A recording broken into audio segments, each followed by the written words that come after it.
The House will be in order. The prayer will be offered by Chaplain Kibben. Would you pray with me? Holy God, abide with us in our walk this day. When the path isn't clear, grant us the gift of your discernment. When we stumble over our own pride, pick us up and strengthen us with humility. Should we be caught in the web of deceit, free us by your truth. When temptation lures us off course, hold us accountable to the direction you intend for us. If along the way we should be injured by another in word or deed, fill our hearts and minds with forgiveness. When we are detoured by demands, help us to focus on your priorities. If we are overcome by anger at those who journey with us, may your kindness temper us, that we may in turn be kind. When words get lost in misunderstanding, give us the gift of gentleness, that love would be found in our answers. As we face danger, grant us courage. In the search for answers, may we find faith. And for your many blessings as you guide us through this day, may we always be thankful. In your sovereign name we pray. Amen. Pursuant to Section 11A of House Resolution 188, the Journal of the Last Day's Proceedings is approved. The Pledge of Allegiance will be led by the gentleman from California, Mr. Valadeo. Allegiance to the flag of the United States of America, and to the republic for which it stands, one nation, under God, indivisible, with liberty and justice for all. The chair will entertain up to 15 requests for 1-minute speeches on each side of the aisle. First, does the gentleman from Colorado seek recognition? Madam Speaker, I rise to recognize I request 1 minute, request unanimous consent, rather, to address the House for 1 minute and to revise and extend remarks. Without objection, the gentleman is recognized for 1 minute. Madam Speaker, I rise to recognize the importance of ALS Awareness Month and continued federal support of funding towards a cure for ALS.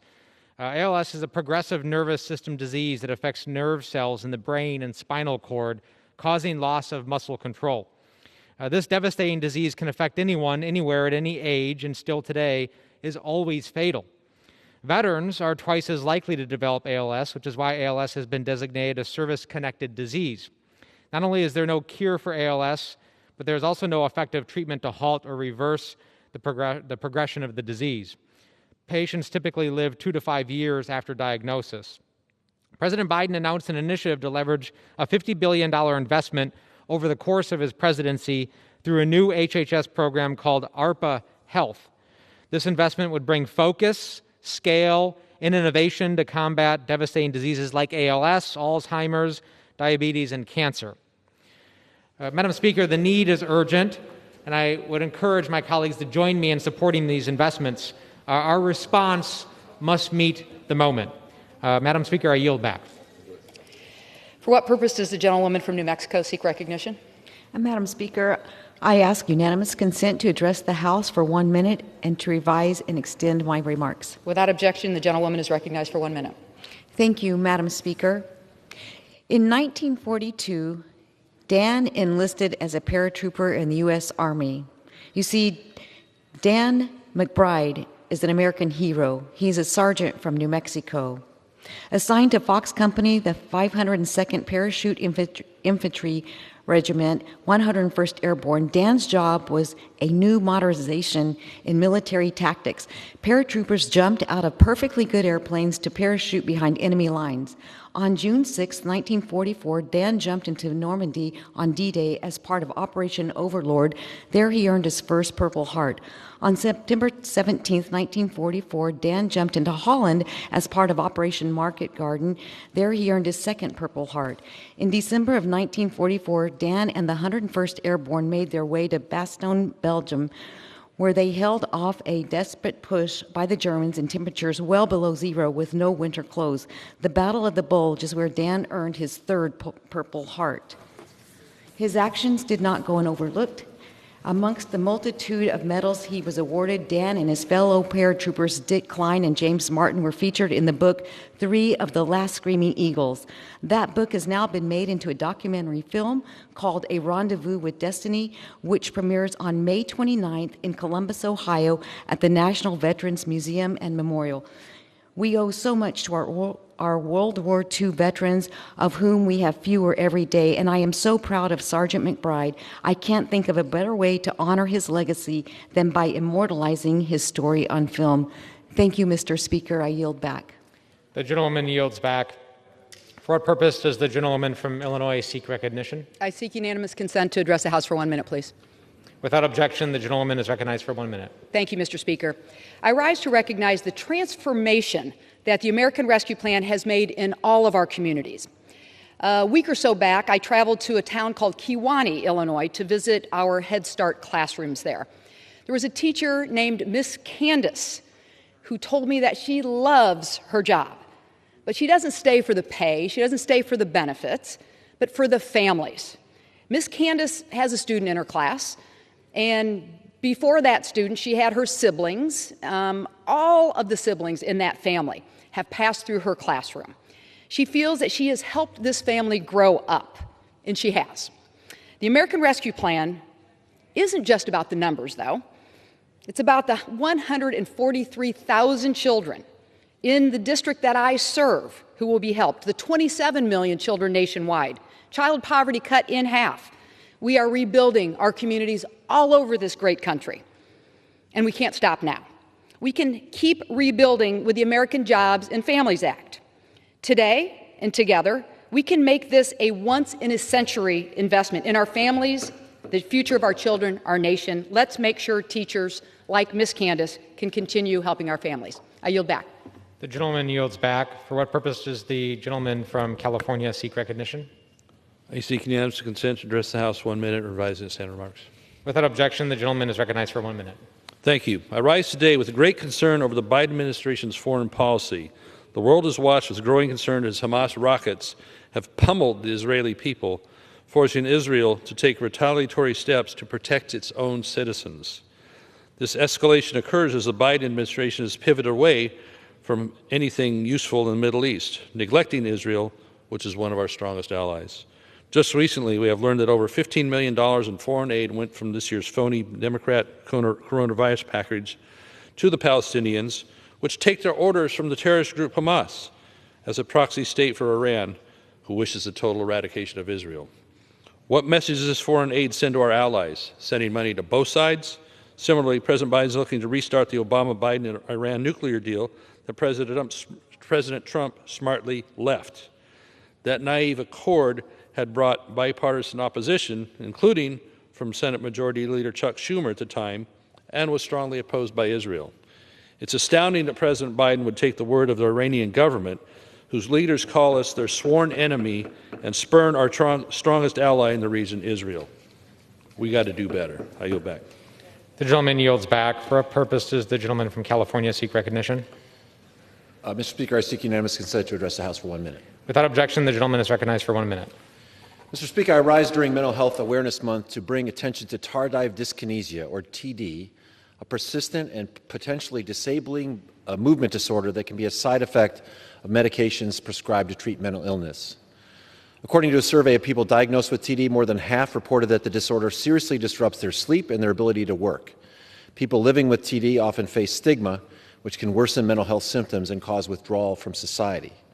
While TD affects over 500,000 people in the United States, it remains a relatively unknown condition. It's often unrecognized, and patients suffering from the illness may be misdiagnosed. Earlier this month, Senator Chris Murphy introduced S-184, recognizing the week of May 2nd to May 8th as Tardive Dyskinesia Awareness Week. Improving awareness and understanding of TD will help reduce the stigma of mental illness and help us provide better treatment to this underserved patient population. Thank you. I yield back. For what purpose does the gentleman from Pennsylvania rise or seek recognition? Madam Speaker, request unanimous consent to address the House for 1 minute and to revise and extend my remarks. Without objection, the gentleman is recognized for 1 minute. Thank you, Madam Speaker. Madam Speaker, I rise today to recognize May as National Foster Care Month and to say thank you to every parent, volunteer, and mentor who work with our foster children. I'm a proud member of the Congressional Caucus on Foster Youth and had a foster brother growing up, still part of my family. During this month, we renew our commitment to ensure that every child has a safe and loving family. I know firsthand how a supportive and loving home can make all the difference in a young person's life. There are over 460,000 children and youth in foster care. These children and youth range from infants to 18 years old when they age out. Foster youth who transition out of the foster care system without a permanent home place them at a higher risk of unemployment, poor educational outcomes, health issues, early parenthood, long-term dependency on public assistance, increased rates of incarceration, and homelessness. Every child deserves a safe, supportive, and permanent family. We have the responsibility to continue to create policies that will improve the outcomes and the overall well-being of foster youth and their families. Thank you, Madam Speaker, and I yield back the balance of my time. For what purpose does the gentleman from Indiana seek recognition? Madam Speaker, I ask unanimous consent to address the House for 1 minute. Without objection, the gentleman is recognized for 1 minute. Madam Speaker, I rise today to highlight legislation that I recently introduced, the Longshore and Harbor Workers COVID-19 Compensation Act. I am extremely proud that this is my first piece of legislation and that it serves to protect the health, safety, and livelihoods of our nation's maritime workers. The current health pandemic has created serious challenges for these essential workers, including unpaid mandatory quarantine requirements resulting from COVID-19 contraction or exposure. In the 1st Congressional District of Indiana, the Burns Waterway Harbor generates more than $15 billion in business revenue and supports over 80,000 workers, including union jobs with the International Longshoremen's Association.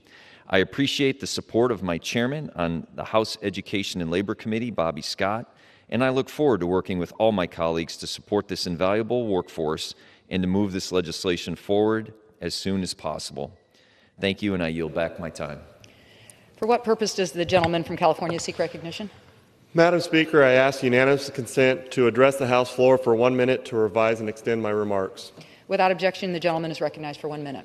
Madam Speaker, I rise today to call attention to the worsening drought crisis in California, which has become so devastating that farmers are abandoning their crops in the fields. This was an asparagus field in Fireball, a small rural town in my district. Recently, the farmer made the difficult decision to abandon the crop in that field to preserve water for his melon crops instead. You can clearly see the destruction this drought has wreaked on his farmland. Promised water will now not be delivered. Farmers all over California are unable to bring their crops to harvest, crops that would have fed families across the United States. With legislation like my bill, the Renew Win Act, those farmers might have been able to save their fields rather than be forced to waste and destroy half-grown produce our nation relies on California to grow. If the House majority continues to refuse to take up legislation to address the drought, farmers won't have to choose between asparagus or melons because they won't have the water to grow any food at all. Madam Speaker, I yield back.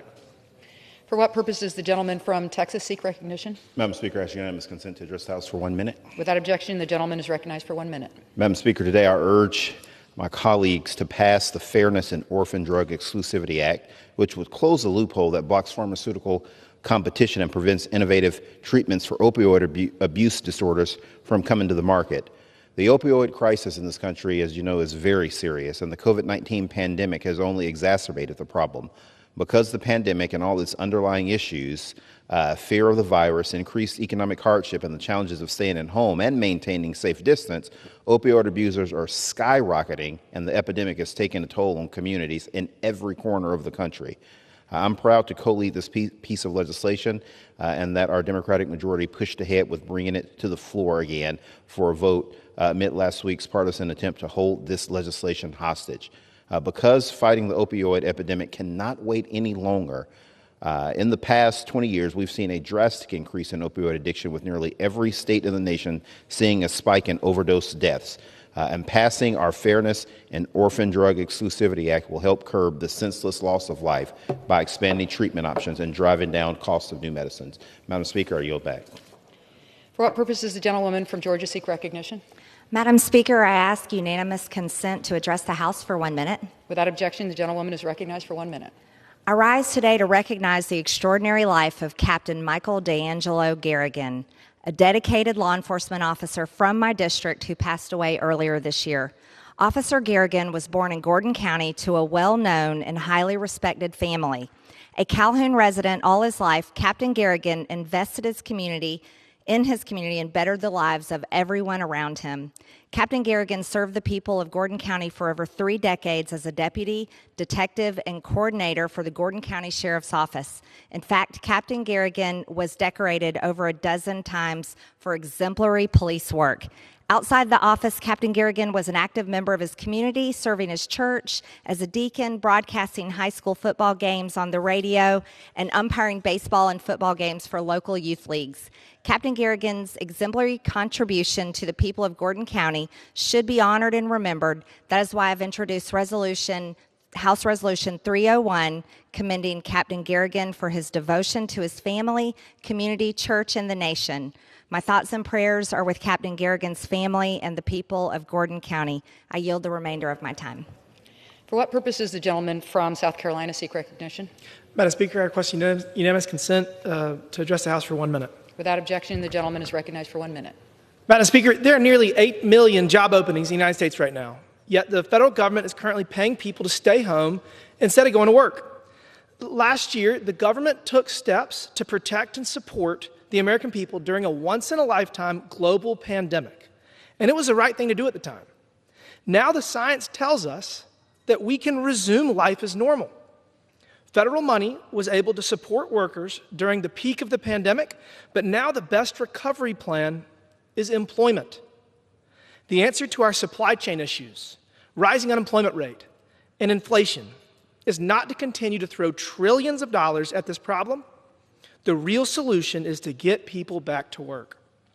We need to follow the lead of states like my home state of South Carolina and discontinue participation in the federal unemployment programs. Vaccines are available to anyone who chooses to get one. Let's get back to work. With that, I yield back. Thank you. For what purpose does the gentleman from Mississippi seek recognition? Madam Speaker, I ask unanimous consent to address the House for 1 minute. Without objection, the gentleman is recognized for 1 minute. Former President Ronald Reagan once said, "The best social program is a job." Job creation and growing our economy are bipartisan issues that benefit all Americans. This past year, we saw the impact that COVID had on our businesses, both large and small.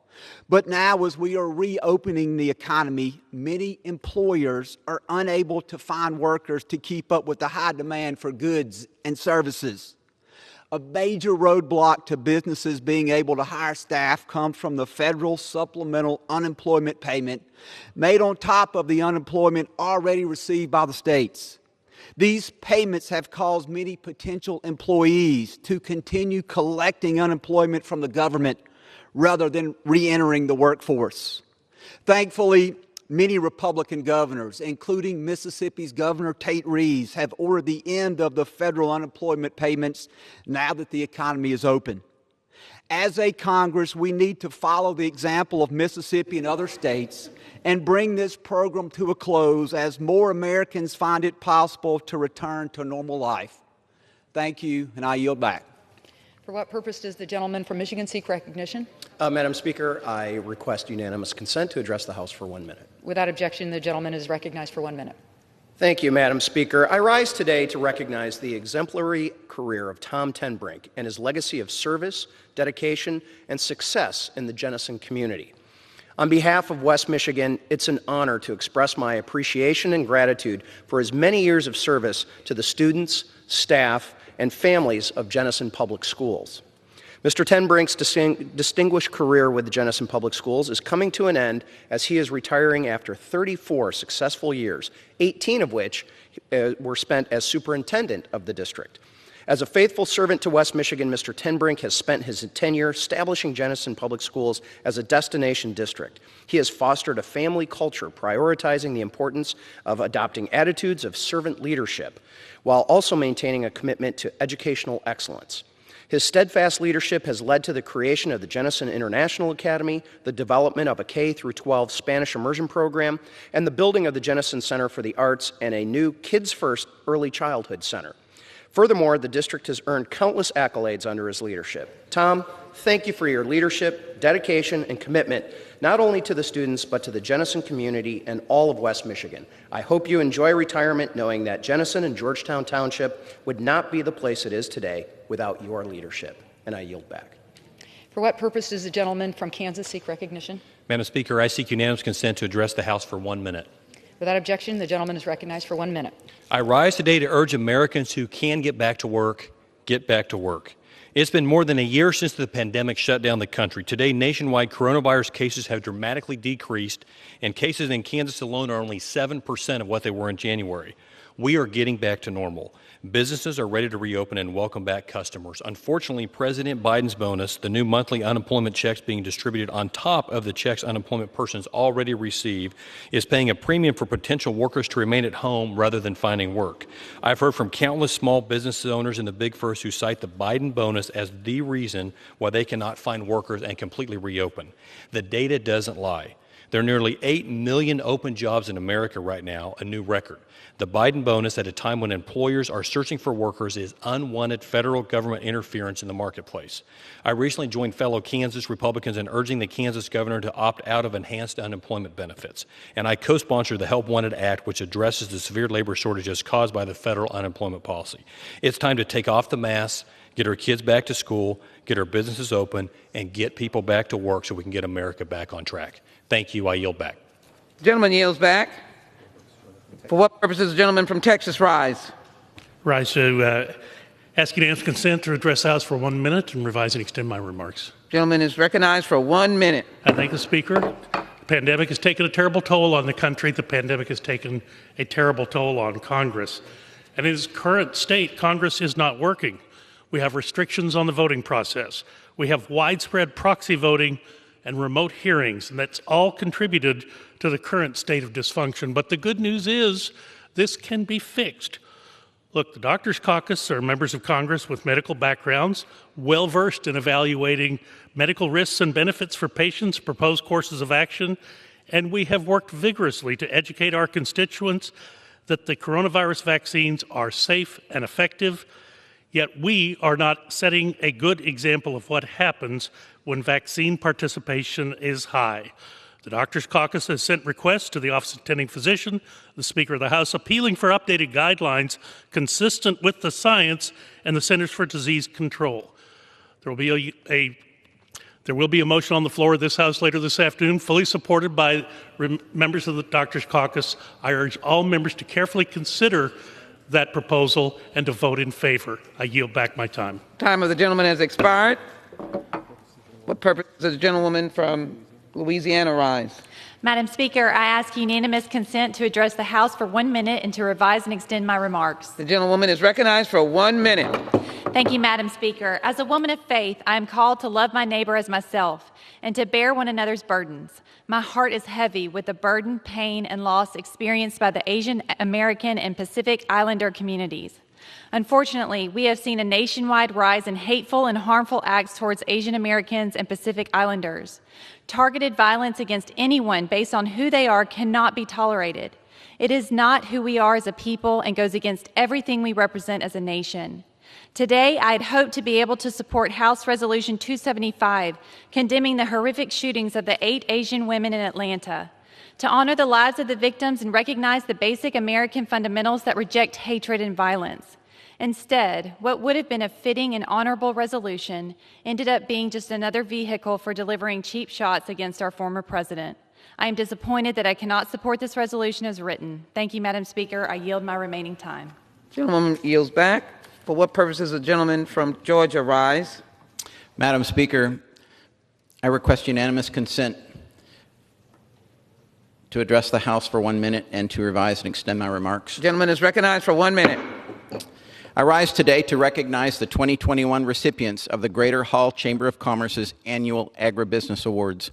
The Greater Hall Chamber of Commerce comes together each year to recognize and celebrate the contribution of agriculture in our everyday lives. We were blessed to be hosted by the Eccles family at Jaymore Farms this year. The Farmer of the Year award went to Mr. Scott Glover of Glowcrest Dairy and Mountain Fresh Creamery. In fact, I recently had the privilege to tour Mr. Glover's farm, and it was indeed an impressive operation.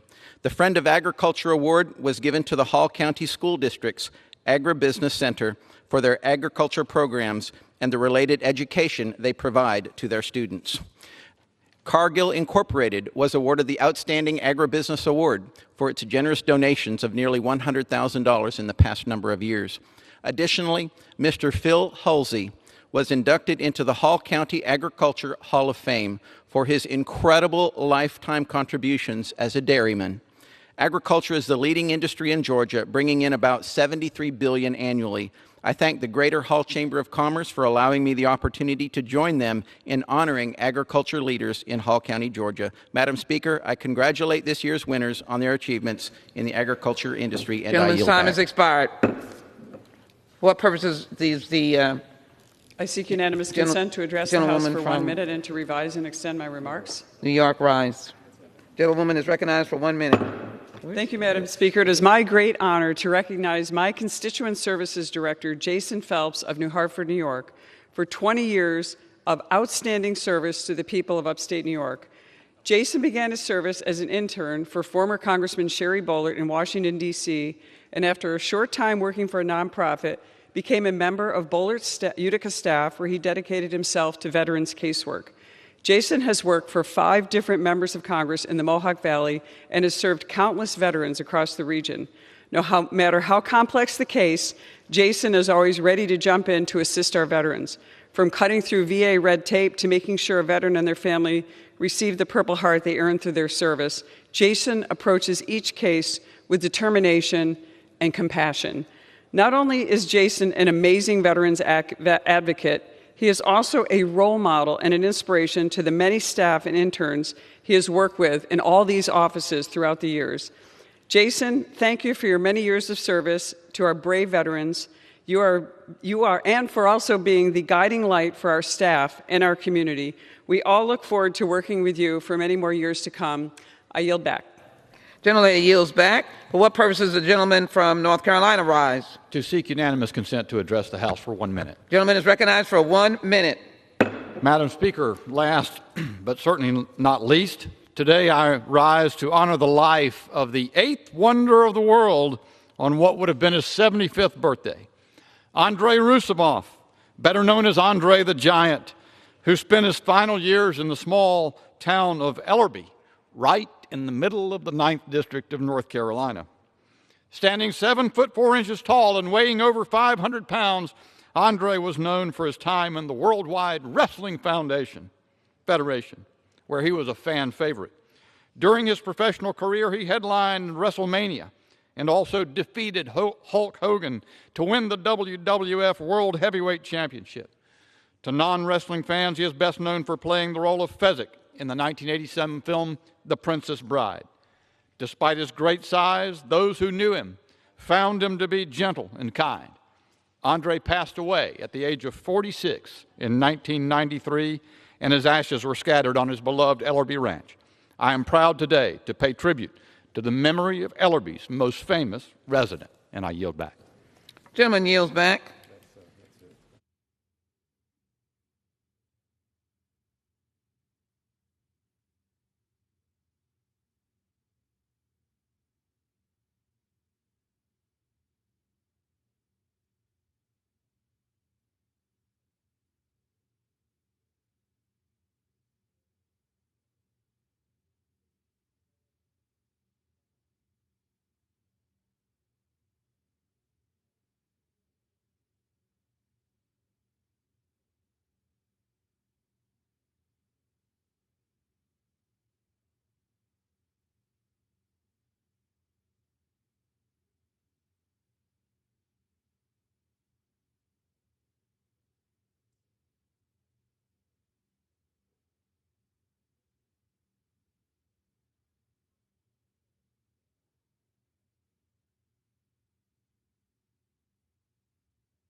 For what purpose does the gentleman from New Jersey, Mr. Pallone, seek recognition?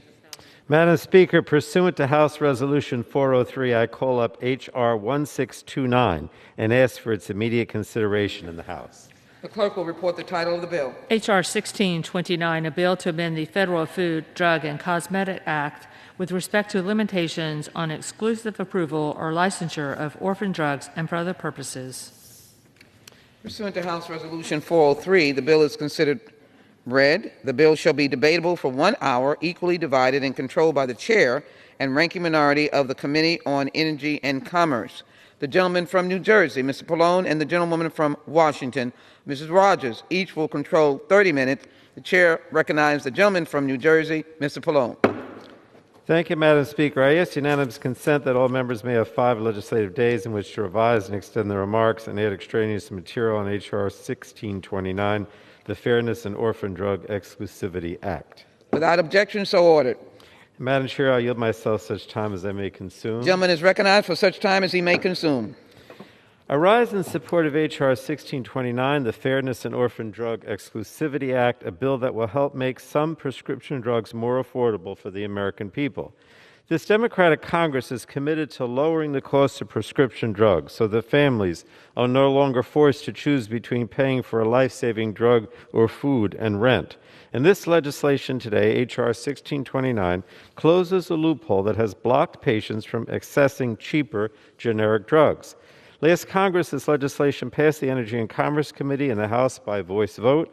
Last week, it garnered support from a large majority in the House, but not the 2/3 necessary to pass under suspension of the rules. And so we're here again today to debate and pass H.R. 1629 that will help us address 2 national crises. First, the soaring cost of prescription drugs, and second, the ongoing opioid epidemic.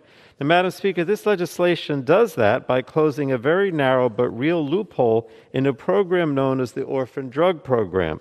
This program was created through the Orphan Drug Act, which has been successful in basically doing more research and discovery of new therapies to treat and even cure rare diseases.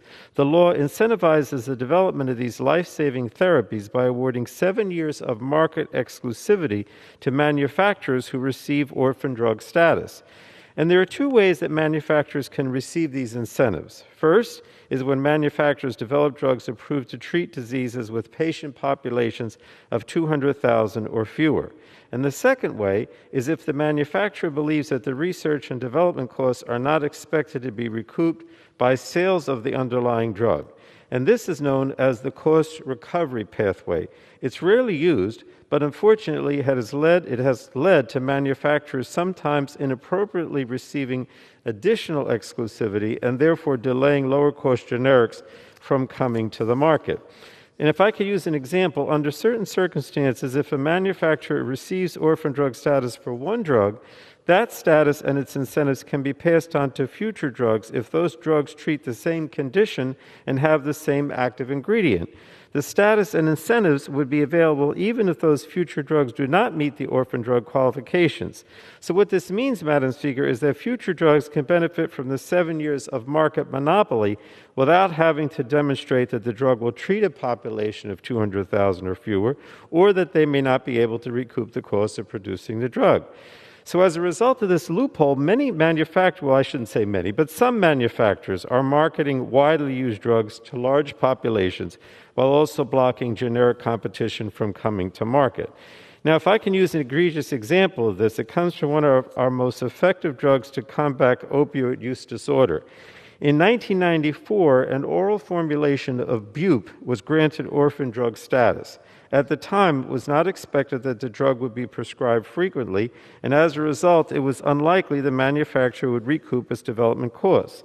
More than 20 years later, however, in 2017, the same manufacturer developed a new injectable formulation of the same drug with the same active ingredient to treat the same condition.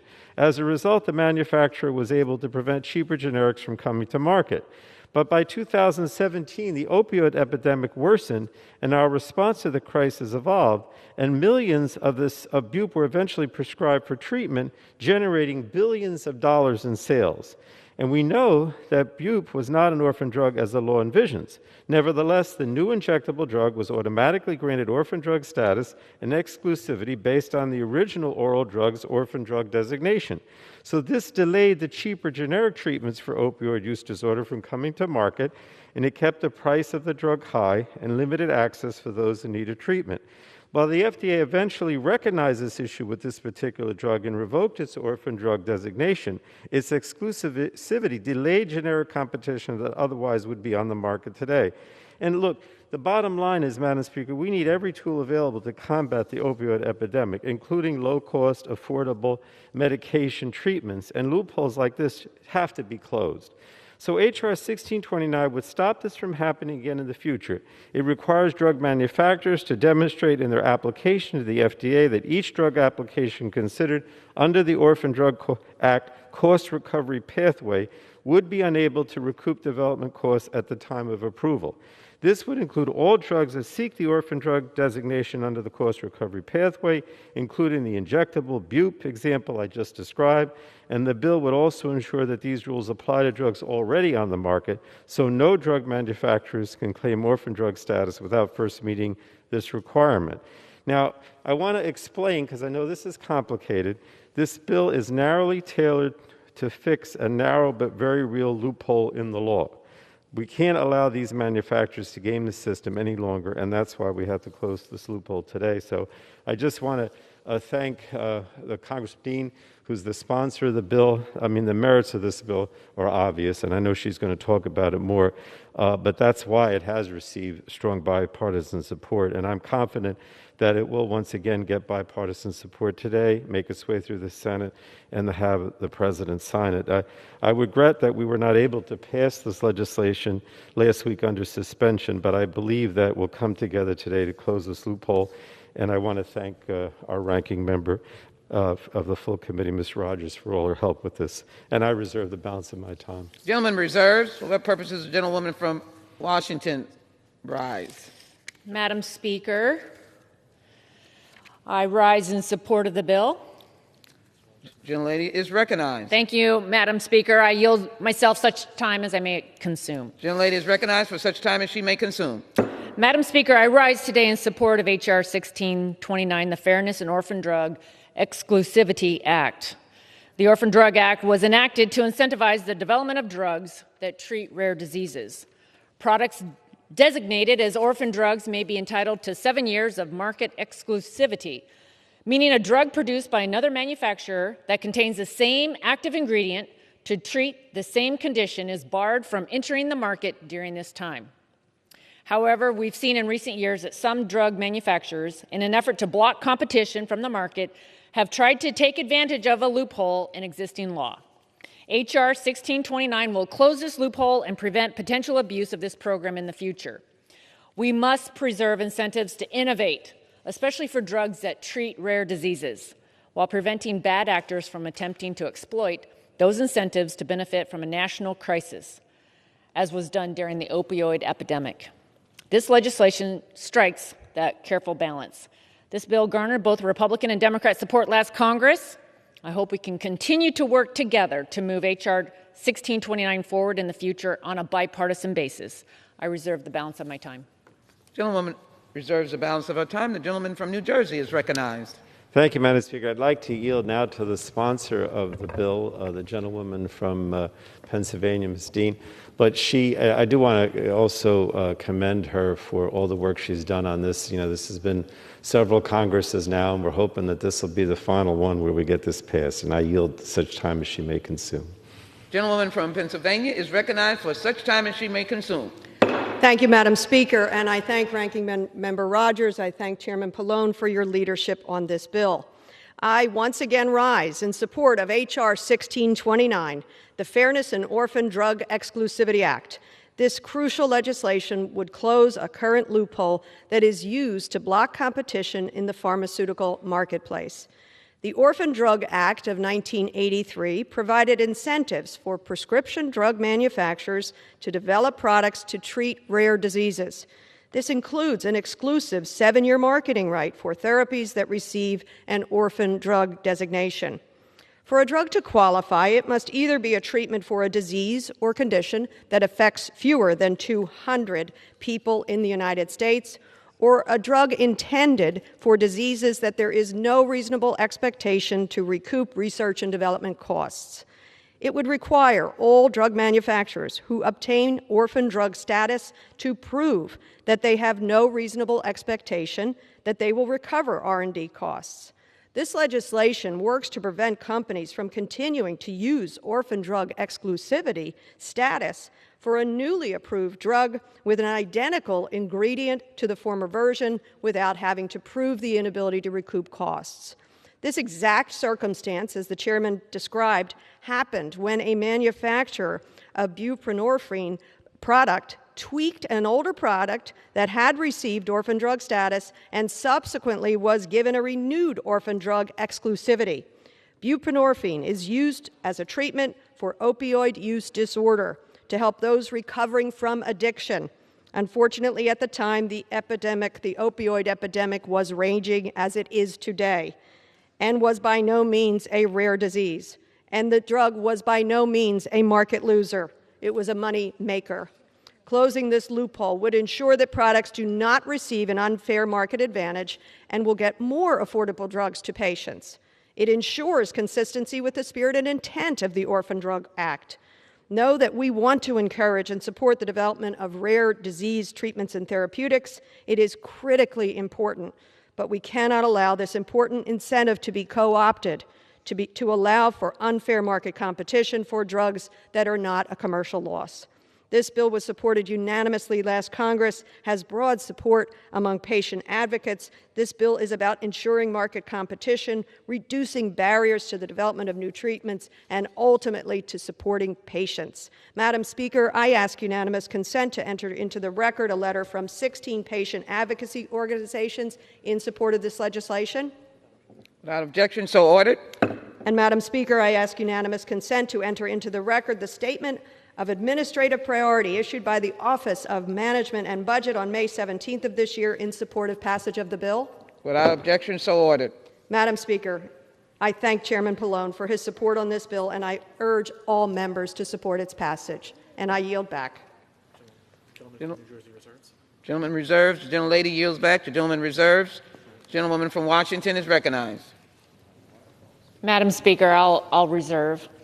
Gentlelady reserves. The gentleman from New Jersey is recognized. Madam Speaker, I have no additional speakers on our side. Okay. Gentleman Madam reserved. Speaker. The gentlewoman from Washington is recognized. Thank you, Madam Speaker. I yield back the balance of my time. Gentlelady yields. The gentleman from New Jersey is recognized. Madam Speaker, I would ask support for this bill from both sides of the aisle. As I've mentioned in the past, it has passed the House previously. And with that, yield back the balance of my time. Gentleman yields back the balance of his time, all time having been yielded back. The debate has expired. Pursuant to House Resolution 403, the previous question is ordered on the bill. The question is on engrossment and third reading of the bill. Those in favor say aye. Those opposed, no. The ayes have it. The third reading. A bill to amend the Federal Food, Drug, and Cosmetic Act with respect to limitations on exclusive approval of licensure or of orphan drugs and for other purposes. The question is on the passage of the bill. Those in favor say aye. Aye. Those opposed, no. The bill is passed. Madam Speaker. The gentlelady from Georgia rise. I ask for a recorded vote. Pursuant to Section 3S of House Resolution 8, the yeas and nays are ordered. Pursuant to Clause 8 of Rule 20, further proceedings on this question are postponed.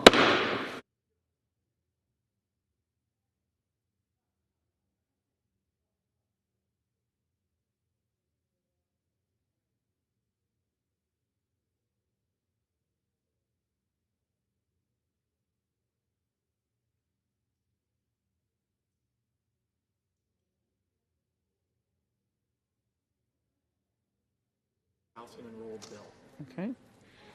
You ready for me to do it now? The chair lays before the House an enrolled bill. This one. H.R. 941, an act to reauthorize the Stem Cell Therapeutic and Research Act of 2005 and for other purposes.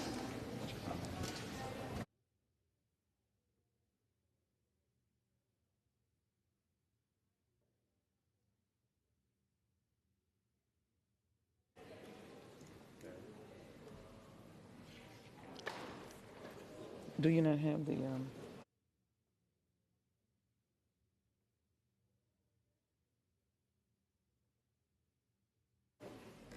Is he ready? Yeah. For what purposes does the gentleman from Massachusetts seek recognition? Madam Speaker, by direction of the Committee on Rules, I call up House Resolution 409 and ask for its immediate consideration. The clerk will report the resolution. House Calendar Number 18, House Resolution 409. Resolved that upon adoption of this resolution, it shall be in order to consider in the House the bill H.R. 3233 to establish the National Commission to investigate the January 6th attack on the United States Capitol complex and for other purposes. All points of order against consideration of the bill are waived. The bill shall be considered as read. All points of order against provisions in the bill are waived. The previous question shall be considered as ordered on the bill and on any amendment thereto to final passage without intervening motion except one. 1 hour of debate equally divided and controlled by the chair and ranking minority member of the Committee on Homeland Security or their respective designees. And 2, 1 motion to recommit. Section 2. Upon adoption of this resolution, it shall be in order to consider in the House the bill H.R. 3237, making emergency supplemental appropriations for the fiscal year ending September 30th, 2021, and for other purposes. All points of order against consideration of the bill are waived. The bill shall be considered as read. All points of order against provisions in the bill are waived. The previous question shall be considered as ordered on the bill and on any amendment thereto to final passage without intervening motion except one. 1 hour of debate equally divided and controlled by the chair and ranking minority member of the Committee on Appropriations or their respective designees. And 2, 1 motion to recommit.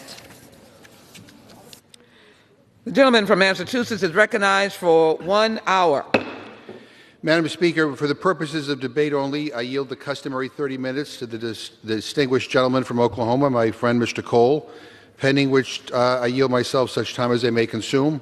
During consideration of this resolution, all time yielded is for the purposes of debate only, and I ask unanimous consent that all members be given 5 legislative days to revise and extend their remarks. Without objection, so ordered.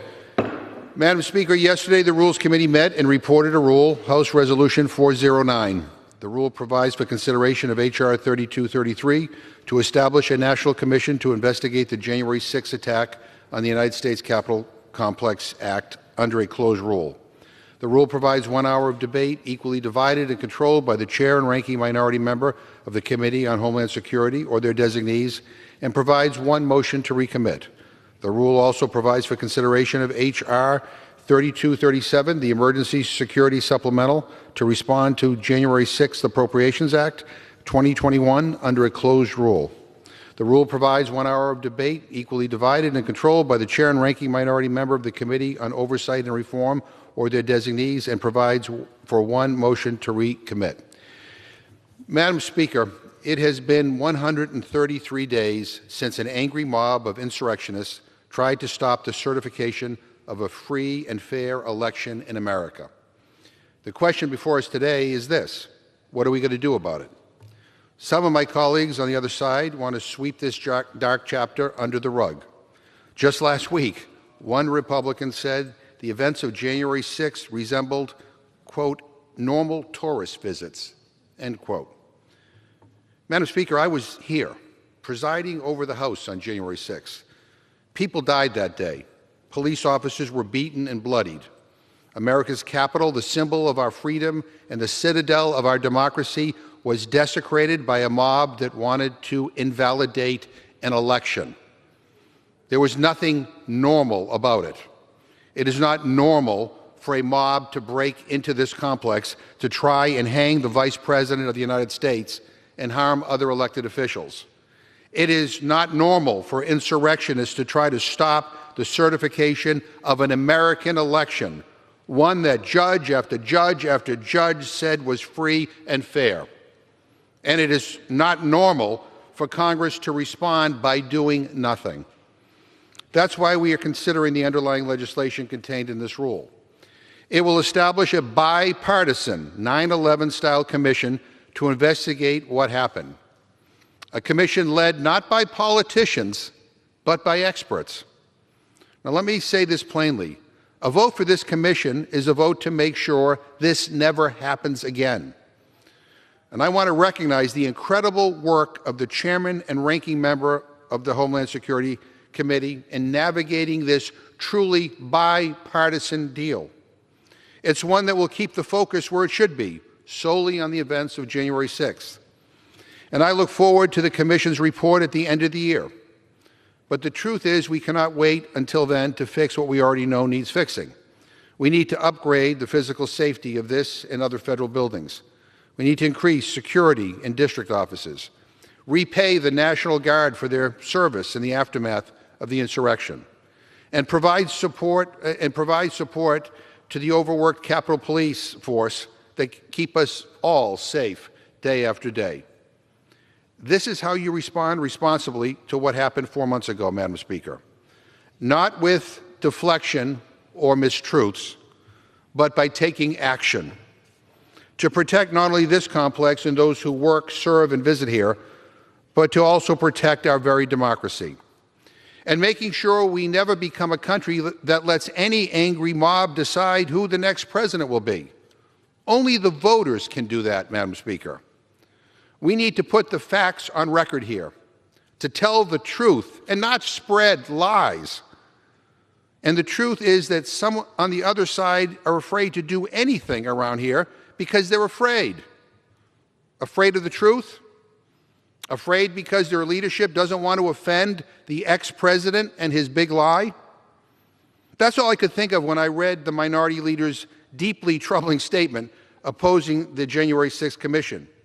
Now, even though it's bipartisan, even though his own ranking member negotiated the deal, even though we gave him virtually everything he asked for during the negotiations, a Republican aide said it best when they were quoted in the press yesterday saying this, and I quote, "I think Kevin was hoping that the Democrats would never agree to our requests.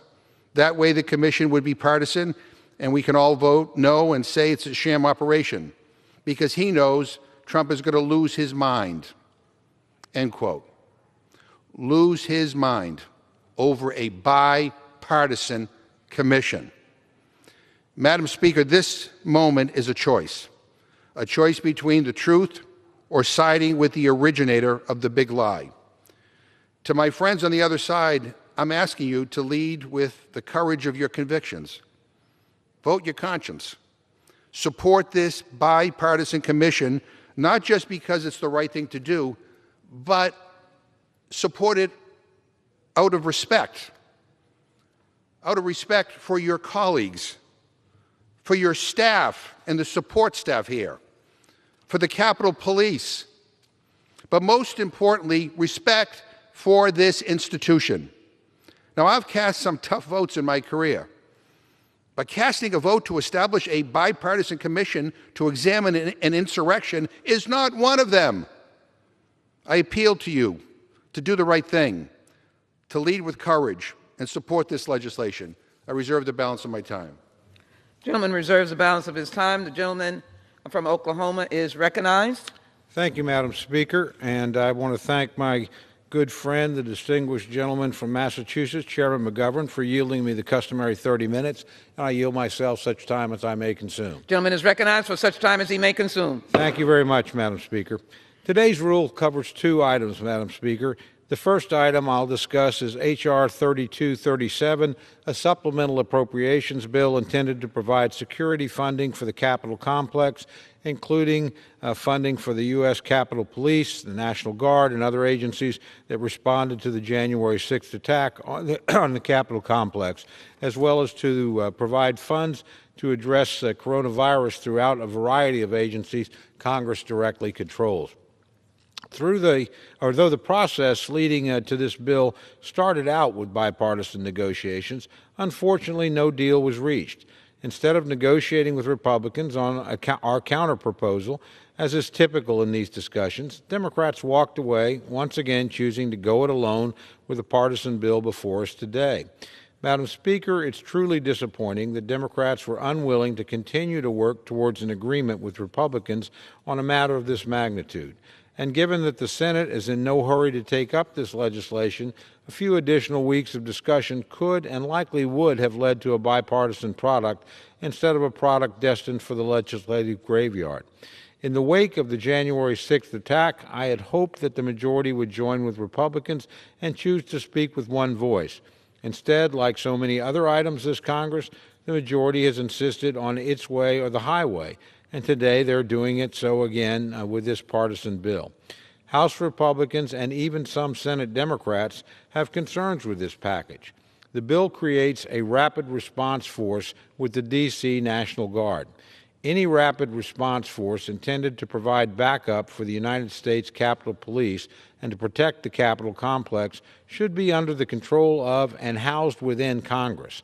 As a number of my colleagues mentioned during the debate in the Rules Committee yesterday, housing these capabilities within the D.C. National Guard introduces the exact same concerns my friends on the other side raised in the aftermath of January 6th, that Congress would be reliant on the executive branch to deploy this rapid response force.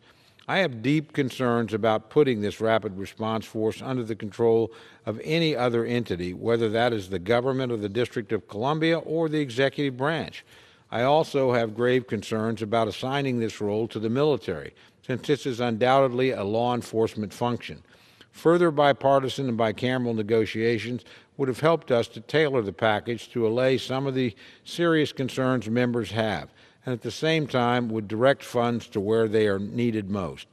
I do know, Madam Speaker, that what the House passes this week will not be the final word, and I'm hopeful that in the not-too-distant future, the House will take up a different version of this package, one that has been negotiated with Republicans and that can pass the Senate, and I look forward to supporting that package before the President signs it into law. Our second item for today is H.R. 3233, a bill which establishes a national commission to investigate the January 6th attack on the United States Capitol complex. I want to thank Ranking Member John Katko and Chairman Benny Thompson of the Homeland Security Committee for their hard work in putting this legislation together. They took an unworkable and hyper-partisan proposal from the Speaker and turned it into a far better bill. I commend these two gentlemen for their desire to find bipartisan agreement. However, I continue to have concerns with the legislation, concerns that could have been addressed if several of the amendments proposed at our Rules Committee hearing would have been made in order. On an issue this serious, the full House deserves the opportunity to debate and discuss areas of disagreement to see if we can find common ground. One of these areas of continued disagreement is that of scope, which remains too narrow in the proposal. As the culture of our national politics has coarsened over the past several years, there has been a resulting broader wave of political violence in this country. This includes events like the 2017 domestic terror attack that targeted Republican members of Congress at a baseball practice, and which would have been catastrophically worse but for the bravery of the U.S. Capitol police officers who were present that day. It includes the April 2nd attack that killed U.S. Capitol Police Officer Billy Evans.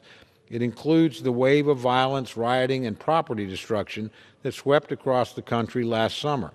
The Commission should have specific flexibility to examine these events in their appropriate context. I am also concerned that the current language in the bill related to the ongoing work of law enforcement to bring the perpetrators of January 6th to justice. There are multiple investigations already underway. Several committees in both the House and the Senate have held and will continue to hold hearings on this topic. The architect of the Capitol is reviewing security vulnerabilities in the Capitol complex. And as of yesterday, more than 450 people have been arrested in connection with the events of January 6, with at least 100 more arrests to come. All of these individuals will be prosecuted to the fullest extent of the law, as well they should. Given each of these ongoing investigations and proceedings, I fear that adding yet another investigation from this proposed commission would only muddy the waters and make achieving due process and reaching justice all that much harder. For that reason, I supported an amendment offered in the Rules Committee that would ensure that the ongoing and critically important work of law enforcement would continue unimpeded by this commission. For reasons I do not fully understand, this amendment was blocked. Moreover, in my personal opinion, the commission would benefit from any revelations emerging from the investigations currently underway. In addition, I note that it was 14 months between the events of 9/11 and the creation of the 9/11 Commission. During that time, many facts emerged that informed the investigation of the Commission. The same could be true here. As such, it makes sense to take more time prior to commencing an undertaking like this Commission. Though I have reservations about the bill, I have no reservations at all about the job Ranking Member Katko and Chairman Thompson have done. I am hopeful that this bill will be improved further as it proceeds through the legislative process. With that, Madam Speaker, I urge opposition to this rule, and I reserve the balance of my time. The gentleman from Oklahoma reserves the balance of his time. The gentleman from Massachusetts is now recognized. So, Madam Speaker, let me also, agree with the gentleman that Chairman Thompson and Ranking Member Katko deserve an enormous amount of credit. They negotiated a truly bipartisan deal. I've taken note of the letter that Minority Leader McCarthy sent to Speaker Pelosi of all the things that he wanted in this deal. He got virtually every one of them, all in this bipartisan deal. And now all of a sudden it's not good enough. And all the concerns that my good friend raised are addressed in this bill. The commission could look at anything and investigate anything related to the violence that occurred here on January 6th. I mean, what happened here, isn't that a big enough deal to merit an investigation? I don't get it. But in any event, and in the bill, by the way, is language that is quite clear about how this commission will not interfere with any other ongoing investigations. In fact, very similar to the 9/11 Commission, it will be informed by other investigations and complement other investigations. So again, I urge my colleagues, Democrats and Republicans, to vote for this commission out of respect for the people who work here, out of respect for this institution, out of respect for our democracy. Madam Speaker, I yield 1 minute to the gentlewoman from the District of Columbia, Ms. Norton. Gentleman yields 1 minute to the gentlelady from the District of Columbia. Is recognized now for 1 minute. I thank my good friend for yielding. As the Congresswoman for the District of Columbia, where the January 6th insurrection occurred, I was one of the first members of Congress to call for and introduce legislation to create a 9/11-style commission to investigate the attack and to ensure that it never happens again. I strongly support the commission bill. The Supplemental Security Appropriation Bill provides $66.7 million to eliminate the long-running deficit in the federally funded D.C. Emergency Planning and Emergency Fund. That fund pays for the unique public safety and security costs D.C. incurs as the nation's capital and is designed to cover the district's costs up front so that D.C. does not have to expend local funds for federal purposes and seek an appropriation to be reimbursed after the fact. Over the last several years, our Republican colleagues have opposed fully funding the D.C. fund. The January 6th insurrection shows Congress must never shortchange security in the nation's capital again. I also appreciate that the appropriation bill would mirror two of my bills, prohibiting the use of funds in the bill to install. Could I have another 30 seconds? I yield the gentleman an additional 30 seconds. Gentleman is recognized for 30 seconds. Prohibiting the use of funds in the bill to install permanent above-ground fencing at the Capitol complex and requiring Capitol police officers to wear body cameras. In February, I introduced legislation to prohibit funds for permanent fencing at the Capitol complex, and in March, the House passed my bill to require federal police officers to wear body cameras as part of the George Floyd Justice in Policing Act of 2021. I yield back. Gentleman Yields back. For what purpose does the gentleman from Oklahoma rise? Madam Speaker, I yield myself such time as I may consume. Gentleman is recognized for such time as he may consume. Thank you, Madam Speaker. Madam Speaker, if we defeat the previous question, I will offer an amendment to the rule to bring up House Resolution 153, a resolution condemning the recent hate crimes committed against Asian Americans and Pacific Islanders. Madam Speaker, I ask unanimous consent to insert the text of my amendment in the record, along with extraneous material immediately prior to the vote on the previous question. To further explain our amendment, I now yield 4 minutes to my good friend, so ordered. the author of the resolution, Ms. Steele of California.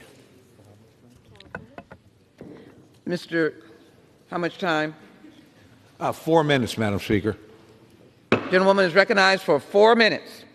Thank you, Madam Speaker. I rise in opposition to the previous question. If the previous question is defeated, Republicans will amend this rule to immediately consider House Resolution 153, the condemning recent hate crimes committed against Asian Americans and Pacific Islanders. This bipartisan bill was the very first bill I introduced in Congress. I am here today to condemn the recent discrimination and violence that our AAPI community has experienced. I spoke on this issue yesterday, and I'm proud to be standing here again today. I was born in Korea and raised in Japan. I'm living my American dream, and I am a proud American. I am honored every day to represent my community in Congress. Unfortunately, hate crime, the Asian American community is not new. And as an American who loves this country dearly, this issue is very personal to me. Hate crimes committed against Asian Americans and Pacific Islanders have been on the rise since the start of the COVID-19 pandemic. Between March and December of last year, nearly 3,000 first-hand accounts of anti-Asian American and Pacific Islander hate crimes were recorded in the United States. That recording has now been updated by the group Stop AAPI Hate, and between March 2020 and March 2021, more than 6,000 hate crimes or hate incidents reported. This includes physical assault, verbal assault, and online bullying of Asian Americans. My home state of California makes up more than 40% of these incidents and crimes. It is heartbreaking to read the news stories of these crimes, and my heart goes out to all those who have been victims of this violence. That is why the first bill I introduced in Congress in February was House Resolution 153. It is the only bipartisan legislation in the House of its kind, and I am proud that it has been co-sponsored by several of my Democratic colleagues, including Congress members Katie Porter, Lou Correa, Alan Lowenthal, and Mike Levin. This resolution is very simple. It condemns all expressions of anti-Asian and Pacific Islander intolerance and calls on federal, state, and local officials to work together to investigate and improve reporting of these crimes.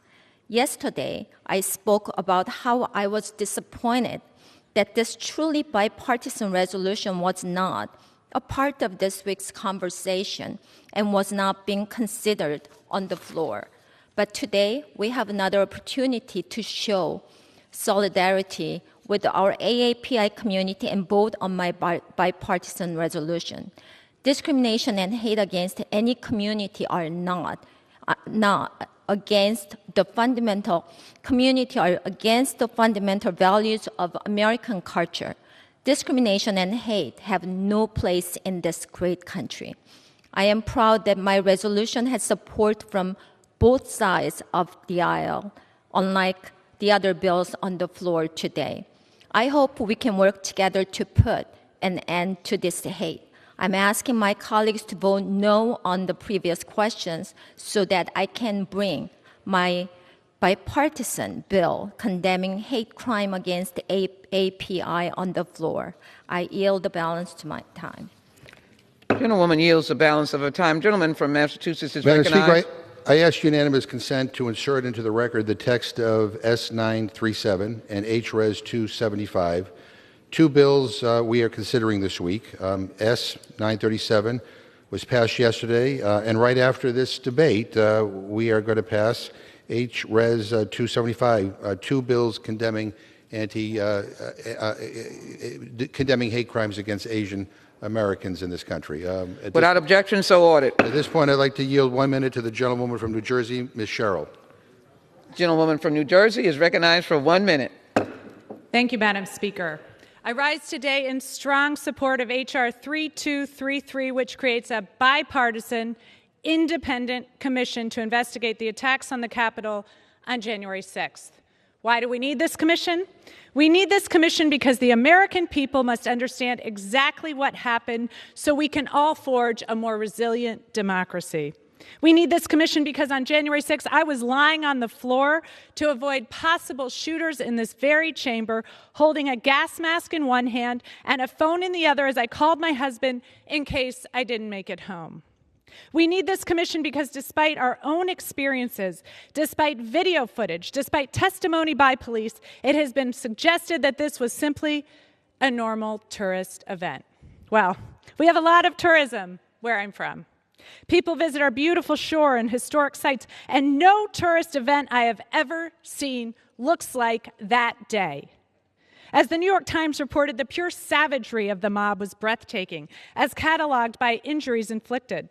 One police officer lost an eye, another the tip of his finger. Still another was shocked so many times with a taser gun that he had a heart attack.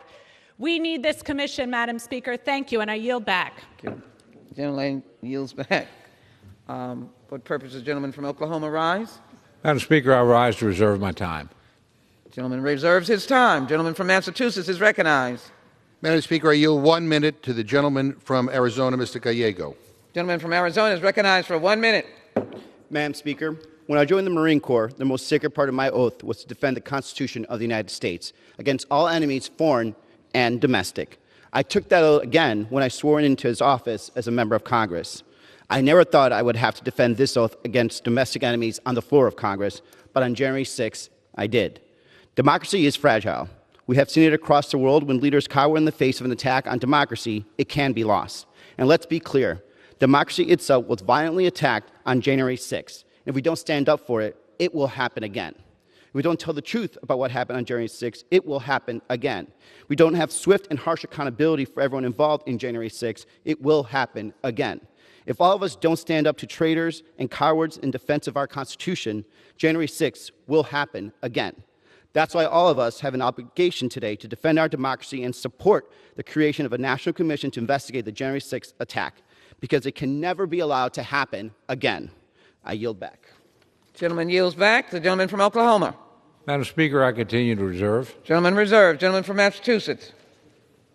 Madam Speaker, I ask unanimous consent to enter into the record a statement from the family of United States Capitol Police Officer Howie Liebengood, who died by suicide. His death was a direct result of the trauma and strain from the January 6th attack.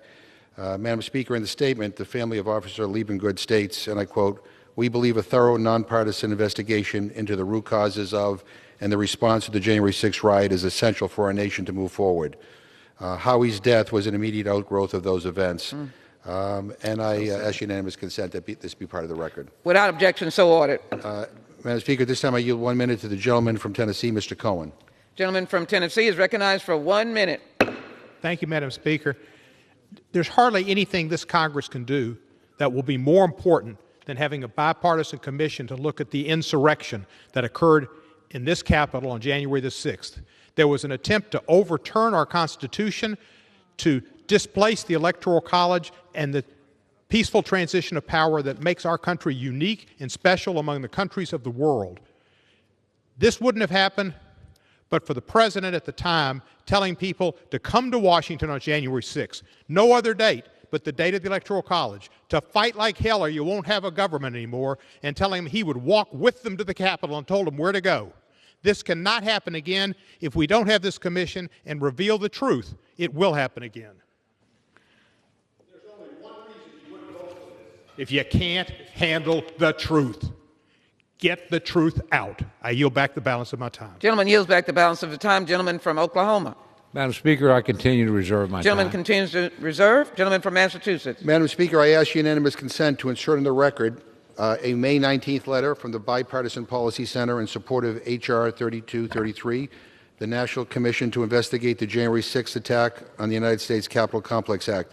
In the letter, the co-chairs of the 9/11 Commission, Governor Tom Kean and Representative Lee Hamilton, state, and I quote, "A full accounting of the events of January 6th and the identification of measures to strengthen the Congress can help our country heal," end quote.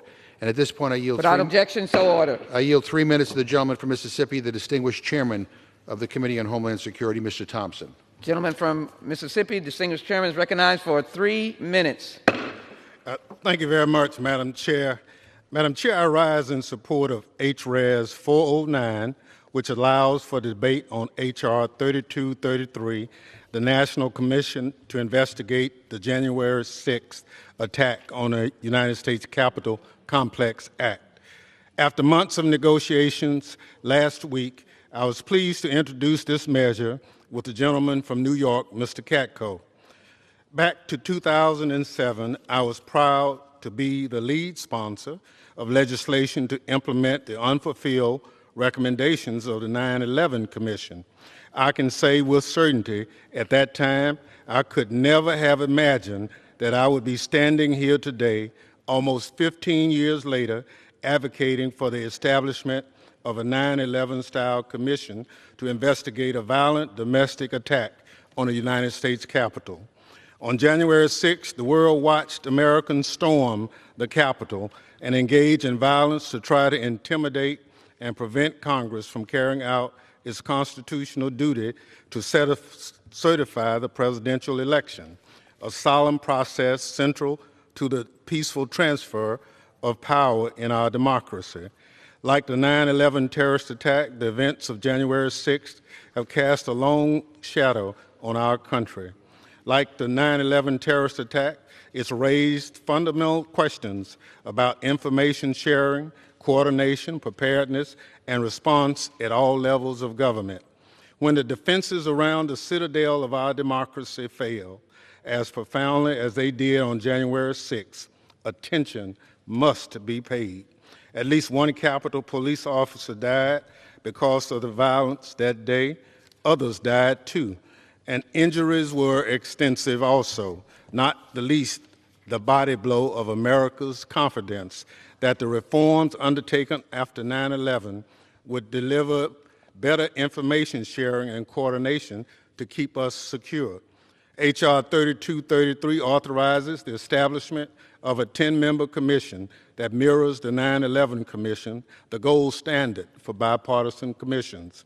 The January 6th Commission would be required to investigate and report on all facts and causes of the attacks, including relevant influencing factors that may contribute to the attack. Given how politically charged the events of January 6th have become, we need to come together in a patriotic, bipartisan way and approve this independent body just as we did when we approved the creation of the 9/11 Commission. The 9/11 Commission acted not out of partisanship, but out of patriotism. We need that same sense of duty today. Apathy is not a security strategy, and neither are ignorance and willful disregard.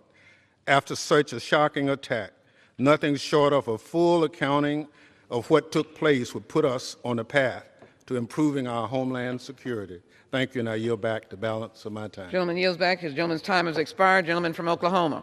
Thank you, Madam Speaker. I yield myself such time as I may consume. Gentleman is recognized for such time as he may consume. Thank you very much, Madam Speaker. I want to thank my good friend, the distinguished chairman of the Homeland Security Committee, for his excellent work on this bill. And I want to thank his ranking member and negotiating partner. I think they frankly moved us in the right direction toward agreement. We continue to have concerns, but it's a long legislative process. Obviously, we'll have to pass something through the Senate as well. So it's my hope we can build upon their work and continue to move forward. We're not prepared at this time to provide, huge support for this bill. We think it can continue to improve, but that doesn't take anything away from my appreciation and admiration for the gentleman from Mississippi for his good work, and we'll continue to try and work with him and others and get to a place where we can all come to agree. And with that, Madam Speaker, I reserve the balance of my time. Gentleman reserves the balance of his time. Gentleman from Massachusetts is recognized. So, Madam Speaker, I would, let's be clear that opposition to this commission is not about substance or policy. It really is about politics, plain and simple. At least my Republican colleagues on the Senate side are willing to admit that. Senator Thune said that there's concern among Republicans that the findings could be, quote, weaponized politically and drug into next year, end quote. I get that his members want to, quote, be moving forward and not looking backward, but this was an attack on the United States Capitol and all the people who work here, and it was an attack on our democracy. And I ask unanimous consent to insert into the record a CNN article entitled "Republicans Fear January 6 Probe Could Undercut 2022 Midterm Messages." Without objection, so ordered. At this point, I yield 1 minute to the gentleman from New Jersey, Mr. Pascrell. Gentleman from New Jersey is recognized for 1 minute. I rise today in support of truth and justice. Mr. Chairman, Mr. Ranking Member, two honorable men, you all oversee this. I'm happy about that. That attack was born of lies. This year marks the 20th anniversary of the worst external terrorist attack in our modern history. The gravest attack ever on American democracy came 133 days ago. That attack was born of lies. It was born about the voting, about elections, about our democracy. These lies divided our country. They spread across our land like a plague. On December 11th, I warned on this floor of elected officials across this nation amplifying big lies. On January 6th, the world saw the result. Like the 9/11 Commission, it is modeled after. This commission must hold allegiance only to the truth. A full investigation in this attack must reflect on how the spark of resurrection and insurrection was ignited and who fanned the flames. It was our sacred duty, Madam time has expired. Speaker, and I thank you and I yield back. Thank you. The gentleman's time has expired. The gentleman from Oklahoma is recognized. Thank you, Madam Speaker. I reserve my gentleman time. Reserves. Gentleman from Massachusetts is recognized. Madam Speaker, I yield 1 minute to the gentleman from New York, Mr. Espiat. Gentleman from New York is recognized for 1 minute. Madam Speaker, I rise in support of the rule and underlying bills. January 6 was an unprecedented event that exposed a real threat to the beating heart of our democracy, our capital, and all of us who work in it. Shortly after the insurrection, I expressed the need to form a 9/11-style commission, not only to get to the bottom of this and who was responsible for it, but also to ensure that it never happens again. This is exactly what these bills do, Madam Speaker. The security of our capital and our democracy is not a partisan issue. However, the other side of the aisle has attempted to turn this into a sideshow, Madam Speaker, into a circus. I submit to you that the attempted murder of our Vice President, that the attempted murder of our Speaker, the attempted murder of any one of us is not a sideshow, is not a circus, is a real threat to everyone across this great land. Taken together, these two critical bills will help us finally recover from the January 16 insurrection. We must ensure that these sacred halls will never again be overrun by racist thugs against our democracy. Thank you, and I yield back. Gentleman yields back. Time has expired. Gentleman from Oklahoma. Thank you, Madam Speaker. I reserve my time. Gentleman continues to reserve. Gentleman from Massachusetts. Madam Speaker, I yield 1 minute to the gentleman from Rhode Island, Mr. Cicilline. Gentleman from Rhode Island is recognized for 1 minute. Madam Speaker, I rise in support of the rule and the establishment of a national commission to study the events of January 6, 2021. The January 6th insurrection was a violent and bloody attack on our democracy. Domestic terrorists stormed this building. They did so in order to stop the peaceful transition of power to keep Donald Trump in office even after he lost the 2020 election fair and square. We've never seen this type of attack before in this country. I pray we never will again. But that's why we need to establish a national commission to understand how this happened, to gather all the facts surrounding these events, and most importantly, to ensure that it never happens again. I want to thank Chairman Thompson and Ranking Member Katko for working across the aisle to establish this bipartisan commission. The people who took part in this insurrection caused great damage to this building. Dozens of people were injured and 5 people lost their lives. But despite the horror of that day, our democracy endured. And this commission will allow us to understand how this happened and how we prevented and gather all the facts. The search for truth matters. Protecting our democracy matters. This should be a bipartisan vote to strongly support the work of this commission. And with that, Madam Speaker, I yield back. Gentleman's time has expired. Gentleman from Oklahoma. Madam Speaker, I continue to reserve my Gentleman time. continues to reserve. Gentleman from Massachusetts.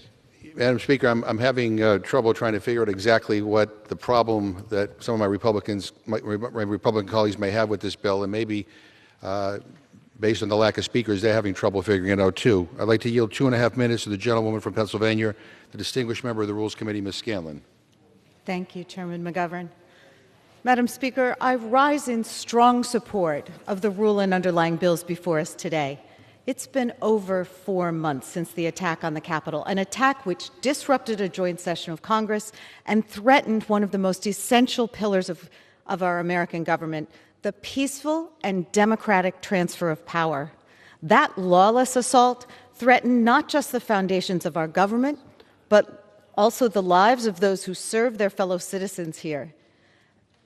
That assault shattered the illusion of security and sanctity of this building, the United States Capitol. We remain eternally grateful for the bravery and patriotism of the members of the U.S. Capitol and D.C. Metropolitan Police who heroically defended this building, its occupants, and our democracy.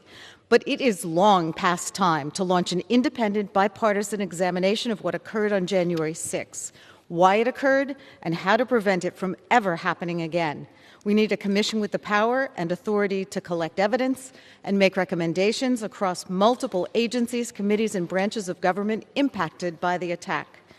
Almost as soon as the tear gas and broken glass had been cleared in the wee hours of January 7th, we began hearing calls for unity. But what has remained elusive is a shared set of facts behind which the nation can unify and forge a path to healing and accountability for the events of January 6th. That path starts with these bills.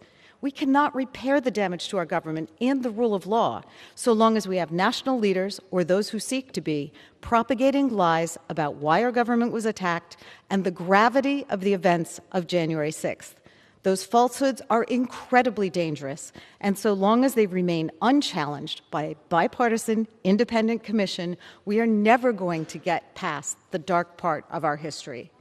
In addition to creating this bipartisan commission, we also need to pass the emergency supplemental appropriations bill to fund the many additional expenses which were created by the Capitol attack, including overtime, staffing, training for law enforcement, reimbursing the National Guard, and so much more. I strongly urge my colleagues to vote for this rule. Thank you, and I yield back. The gentleman yields back. The gentleman from Massachusetts reserves. The gentleman from Oklahoma. Thank you, Mr. Speaker. I continue to reserve my time. The gentleman from Oklahoma reserves. The gentleman from Massachusetts is recognized.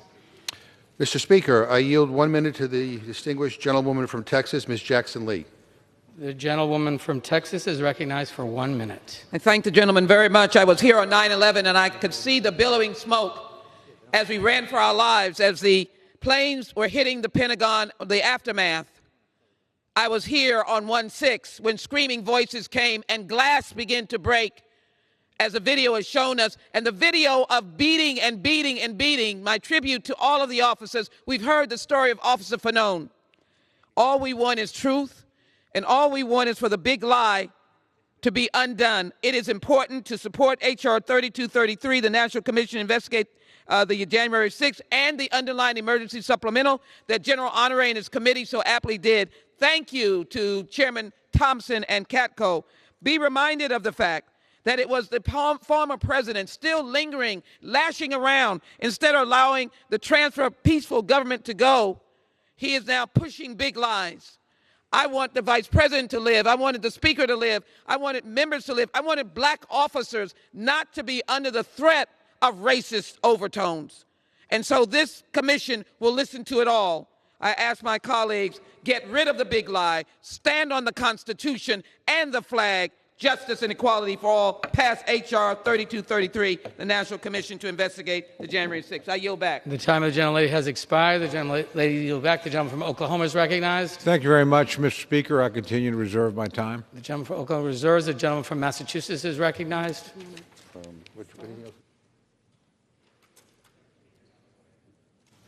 Mr. Speaker, we have some speakers on the way. We'll just... would the gentleman like how much, may I inquire how much time we have remaining on both sides? That'll take a few months for us to figure out. I'll be right back. Okay.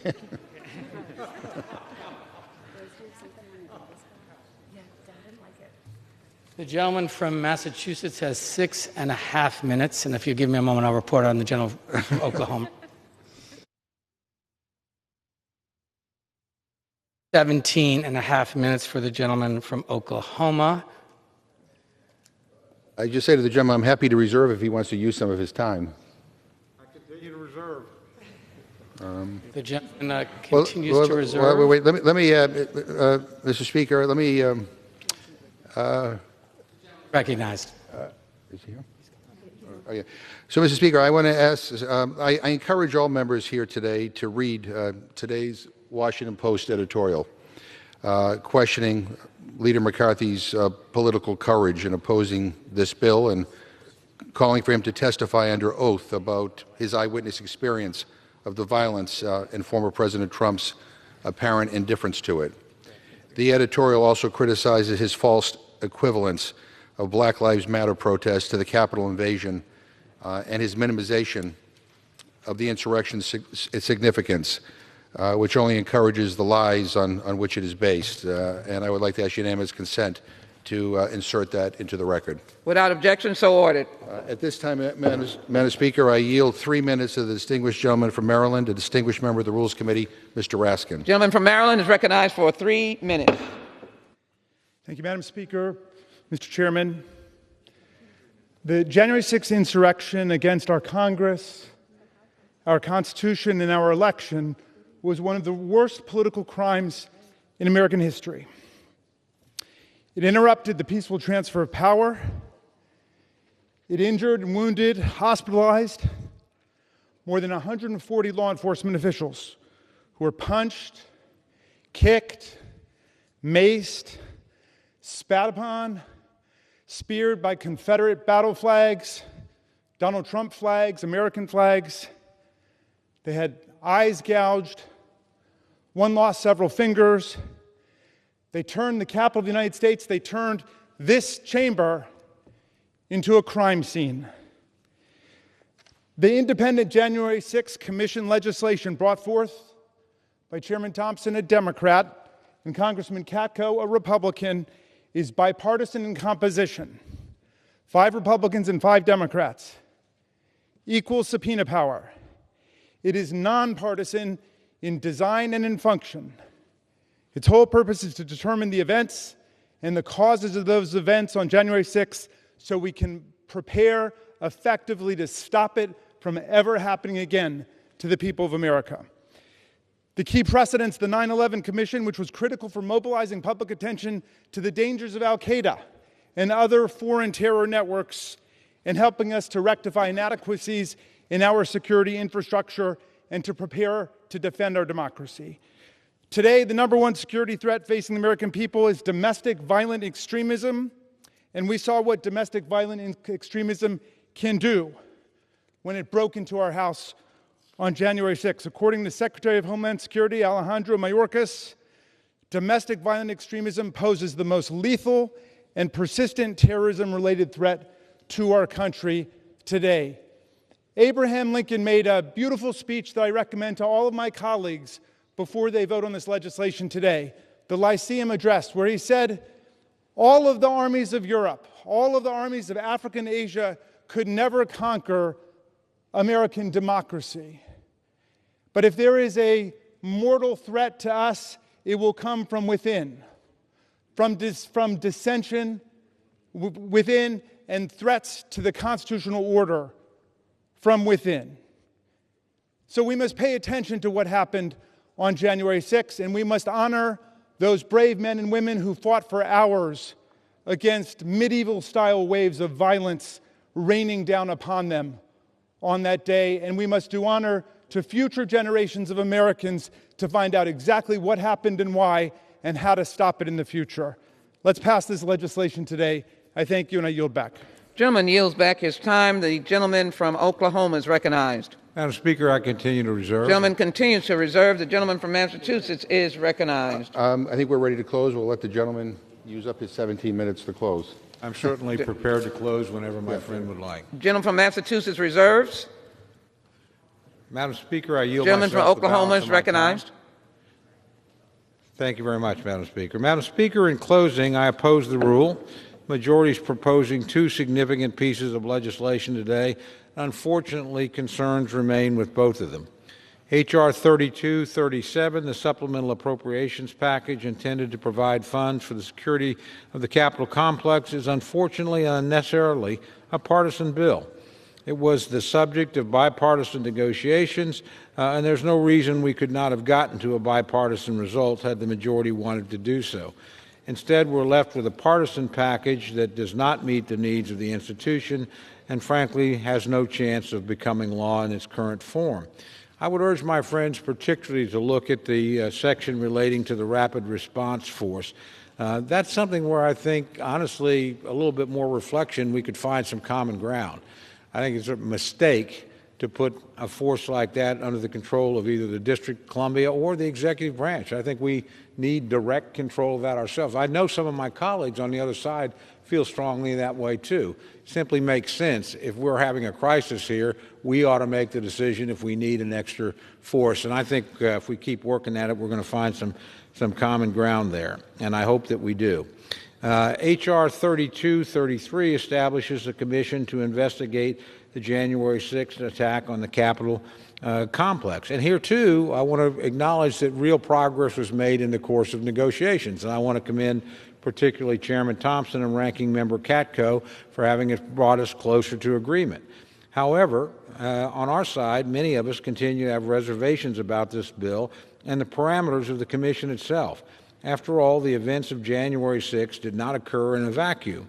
If we truly hope to find answers to the American people, then we must take into account everything, all of the other political violence that's taken place in recent years. And I would just ask my friends go back, and I know they have, and look at the 9/11 Commission, which did exactly that. It didn't just look at 9/11. It looked at the attack on the USS Cole. It went back to the attack on the African embassies that we experienced. So there's room here, I think, for context and additional discussion.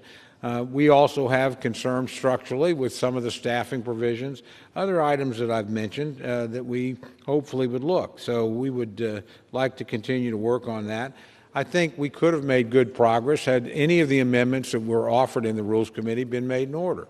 My friends chose not to do that. That's their privilege to do so, but I think it probably obstructed what could have been a larger bipartisan vote for this particular piece of legislation. But again, we'll see going forward. What we do here isn't the final arbiter. This is one stage in the process. The United States Senate is the next stop. Hopefully there'll be some changes made there. Then it would have to come back here. So we should look on both of these matters as stops in a journey or parts of a journey, not as the final decision on any of them. So with that, Madam Speaker, I want to urge my colleagues to vote no on the previous question, no on the rule, and I yield back the balance of my time. The gentleman from Oklahoma yields back the balance of his time. The gentleman from Massachusetts is recognized. Madam Speaker, I yield myself the remaining time. The gentleman from Massachusetts yields himself the remaining time. He's recognized. Madam Speaker, I am deeply disappointed that any of my Republican colleagues would oppose the creation of this commission. You know, there's a lot of talk all the time about the need for bipartisanship. And that's what we have here. This is true bipartisanship. The distinguished Minority Leader sent a letter to Speaker Pelosi asking for an equal 5-5 ratio in apportionment and appointments by Democrats and Republicans on this commission. He got it. He asked for co-equal subpoena power. He got it. He asked for no inclusion of findings or other predetermined conclusions which ultimately should be rendered by the commission itself. He got it. Now, maybe he didn't think he would, but Chairman Thompson and Ranking Member Katko, who was appointed by the minority leader to negotiate on behalf of the Republicans, came to a deal, a genuinely bipartisan deal, to look into the horrific acts of what happened in this chamber on January 6th. I was here that day. They were not ordinary tourists who came in here. My colleagues on the Republican side were here today. There are pictures of them helping to barricade the doors. They know exactly what happened on January 6th. Those people who attacked the Capitol, were not here to make a political point. They were here to desecrate this building and hurt people. And look, we as members of Congress, we sign up for this job. But I want you to vote for this commission, not because of us, but because of the people who work here, our staff, the support staff, the Capitol Police, the people who work in our cafeterias, who maintain this building. They were traumatized by what happened here today. And our response to all of this is, well, let's move on. Let's not do this. In spite of a truly bipartisan negotiation and a bipartisan commission. This is so disappointing. I mean, don't talk to us about bipartisanship, and then when you get it, turn your back on it. Madam Speaker, I'm sick and tired of those who want to hover around mistruths and lies and spread conspiracy theories. What happened 133 days ago can never be normalized. We all have to speak the truth. And we must act to prevent it from ever happening again. And that starts with not only passing this rule, but passing this bipartisan bill to establish a bipartisan commission to produce a report for the American people. And so we know clearly and credibly as to what happened, and then we can take additional actions to make sure it never happens again. As I said in my opening, vote for this out of respect for this institution, out of respect for our democracy, out of respect for the truth, out of respect for the people who work for you, who come here every day and work for you. We owe it to them and to this country to move forward. Madam Speaker, I yield back the balance of my time, and I move the previous question on the resolution. Gentleman yields back, moves the previous question. The question is on ordering the previous question on the resolution. Those in favor say aye. Those opposed, no. The ayes have it. The previous question.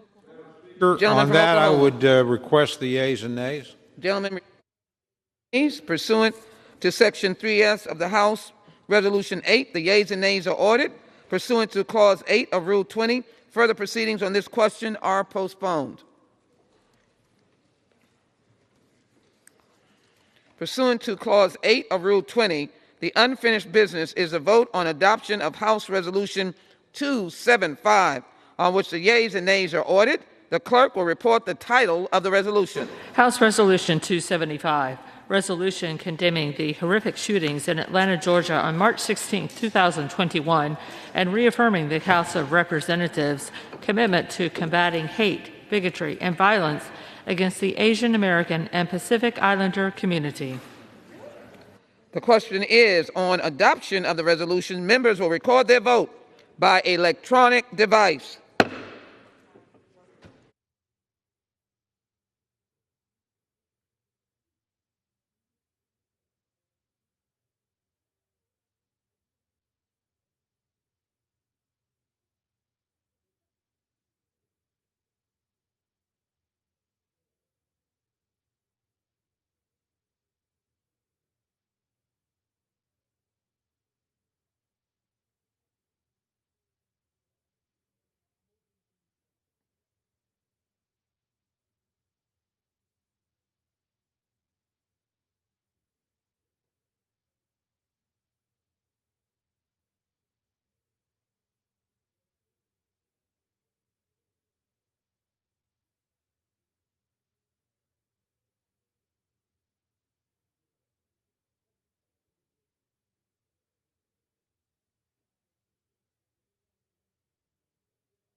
For what purposes does the gentleman from Maryland rise? As the member designated by Mr. Rupersberger of Maryland, pursuant to House Resolution 8, I rise to inform the House that Mr. Rupersberger votes aye on H.R. 275.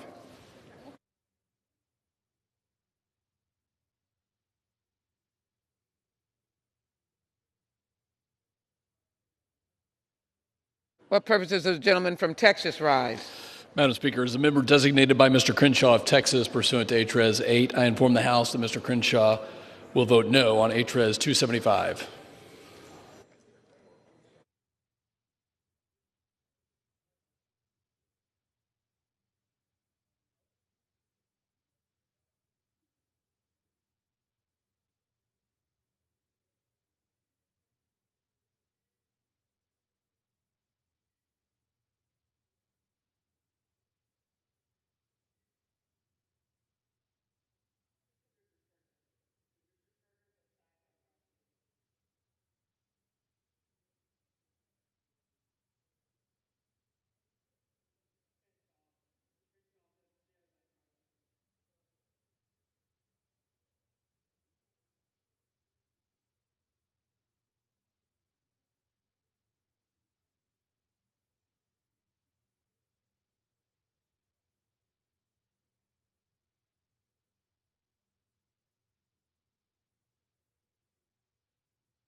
No, I'll live on then. This is my future.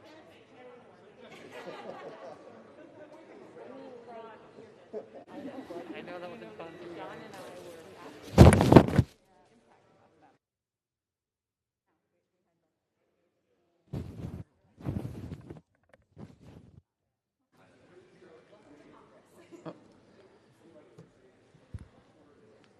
For what purposes does the gentleman from New York rise?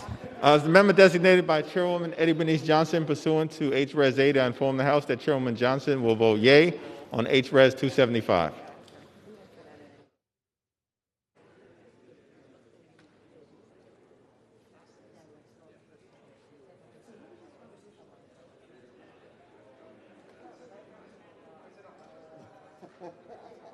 Yeah, actually. I hadn't thought of that until now, yeah.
For what purposes does the gentlewoman from Illinois rise?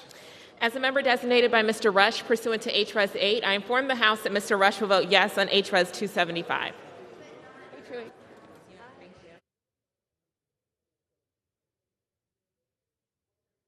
From Illinois rise. Madam Speaker, as the member designated by Mr. Grijalva pursuant to H-Res 8, I hereby inform the House that Mr. Grijalva will vote yes on H-Res 275.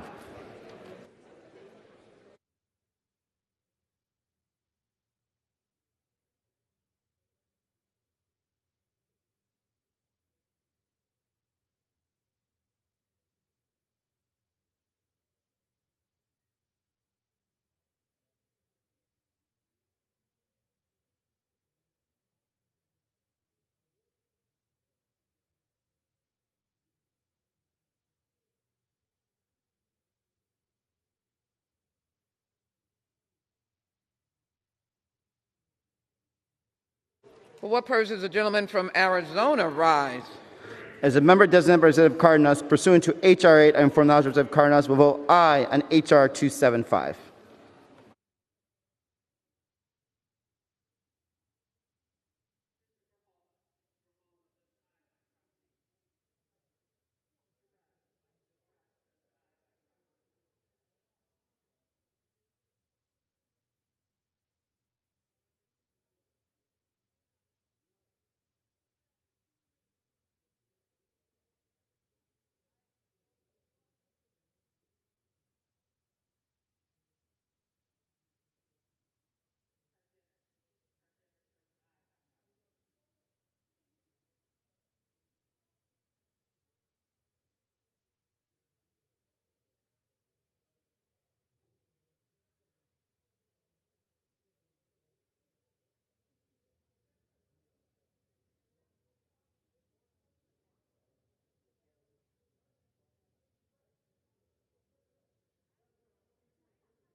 For what purpose does the gentlewoman from California rise?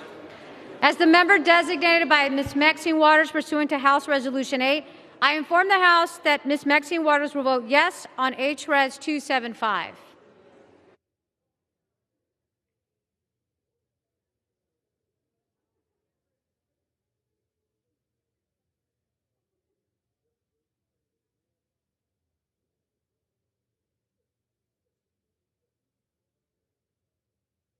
What purpose does the gentlewoman from Connecticut rise? As the member designated by Ms. Wilson, pursuant to H-Res 8, I inform the House that Ms. Wilson will vote yes on H-Res 275. And as the member designated by Mr. Courtney, pursuant to H-Res 8, I inform the House that Mr. Courtney will vote yes on H-Res 275. Purposes does the gentleman from Oklahoma rise? Madam Speaker, as the member designated by Representative Mullen of Oklahoma pursuant to House Resolution 8, I inform the House that Mr. Mullen will vote nay. Thank you, Madam Speaker. Woman from Michigan, rise. As the member designated by Ms. Joyce Beatty pursuant to HRES 8, I inform the House that Ms. Joyce Beatty will vote yes on HRES 275.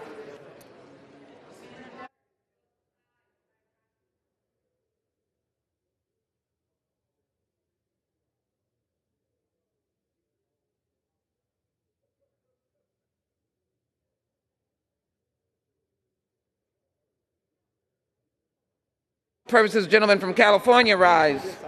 Madam Speaker, as member designated by Congressmember Napolitano pursuant to House Resolution 8, I inform the House that Congressmember Napolitano will vote yes on H.R. 275.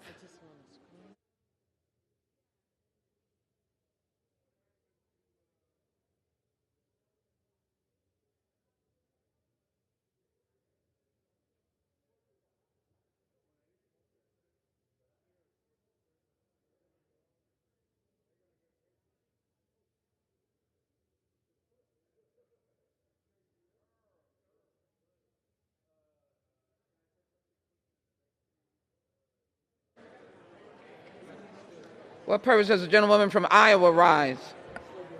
As the member designated by Ms. Slotkin pursuant to HRES 8, I inform the House that Ms. Slotkin will vote yes on HRES 275.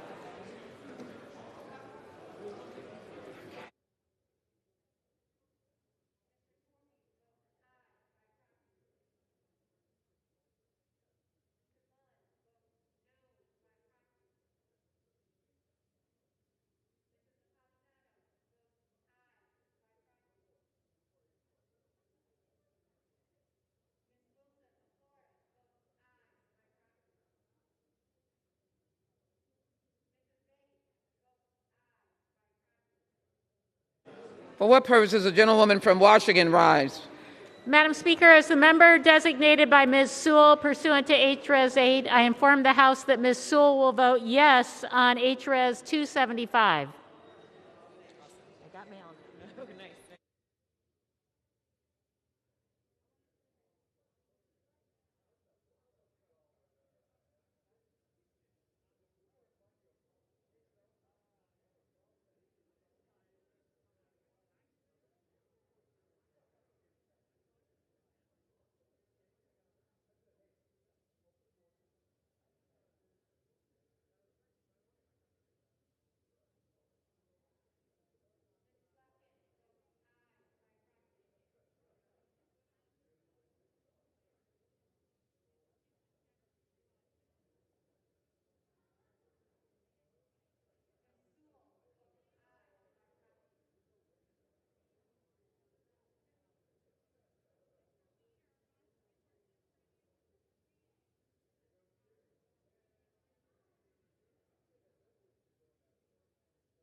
Deanna Rise.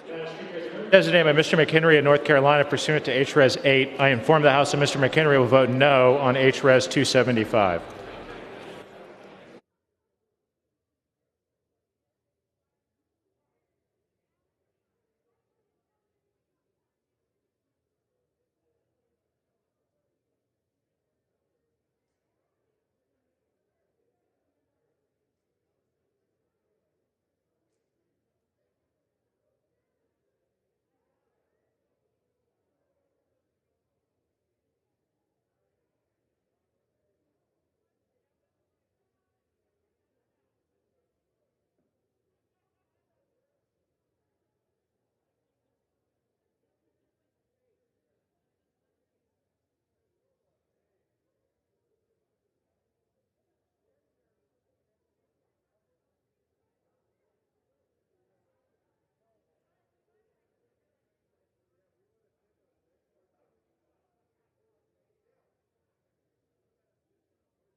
From Pennsylvania, Rise. Madam Speaker, as a member designated by Mr. Lawson of Florida, pursuant to House Resolution 8, I inform the House that Mr. Lawson will vote yes on the House Resolution 275. Thank you.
For what purposes does the gentlewoman from Missouri rise?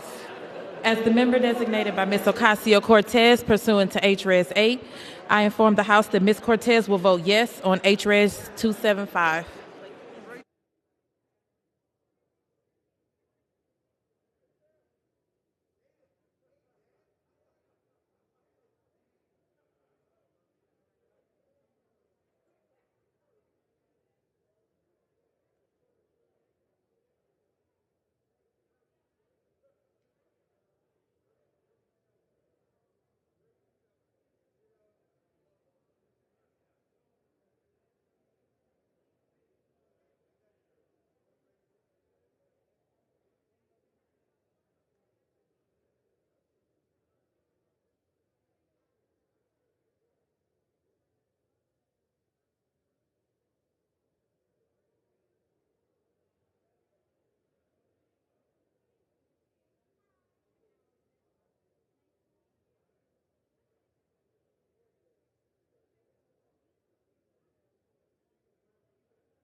For what purposes does the gentlewoman from New York rise? Madam Speaker, as the member designated by Mr. Deutsch of Florida pursuant to H-Res 8, I inform the House that Mr. Deutsch will vote yes on H-Res 275.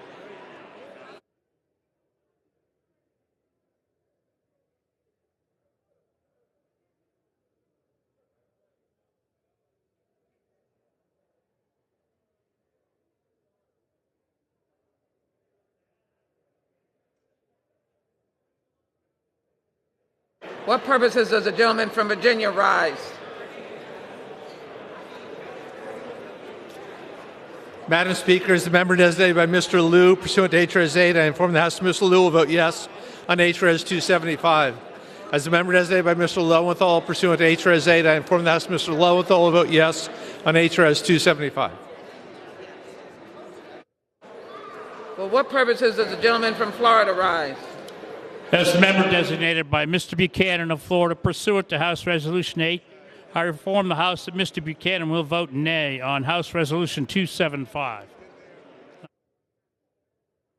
Does the gentleman from Arizona rise? As the member designated by Ms. Kirkpatrick pursuant to H-Res 8, I inform the House that Ms. Kirkpatrick will vote yes on H-Res 275.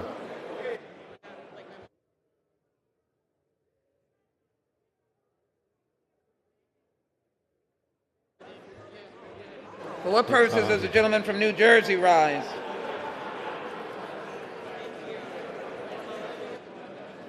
Purposes does the gentleman from New Jersey rise? Madam Speaker, as the member designated by Mr. Donald Payne pursuant to H-Res 8, I inform the House that Mr. Payne will vote yes on H-Res 275.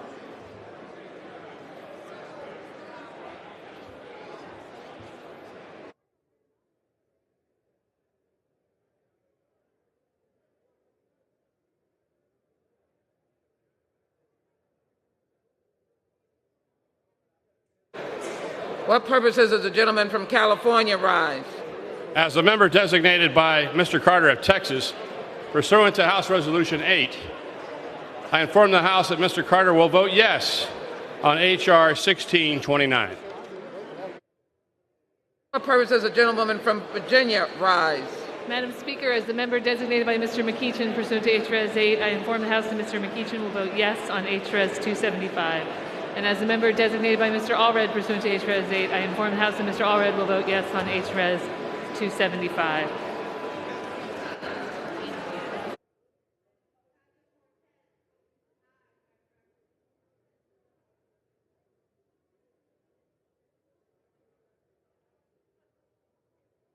Purposes does the gentleman from California rise? Madam Speaker, I'm mistaken on the previous announcement. As the member designated by Mr. Carter of Texas, pursuant to House Resolution 8, I inform the House that Mr. Carter will vote no on the previous question on H-Res 275.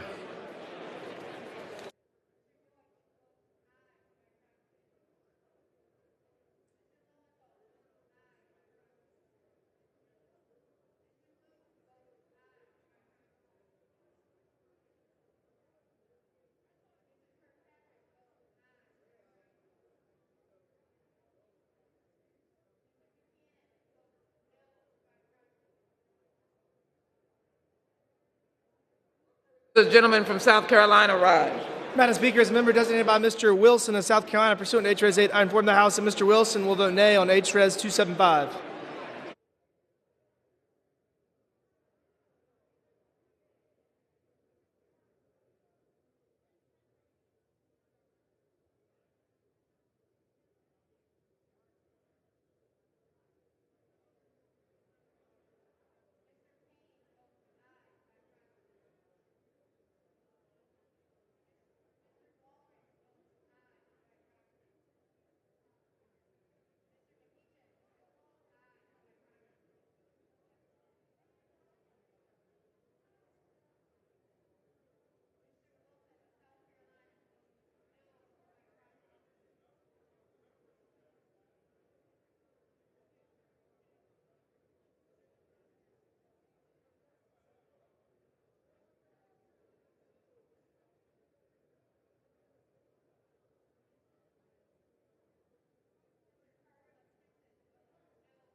For what purpose does the gentleman from Ohio rise?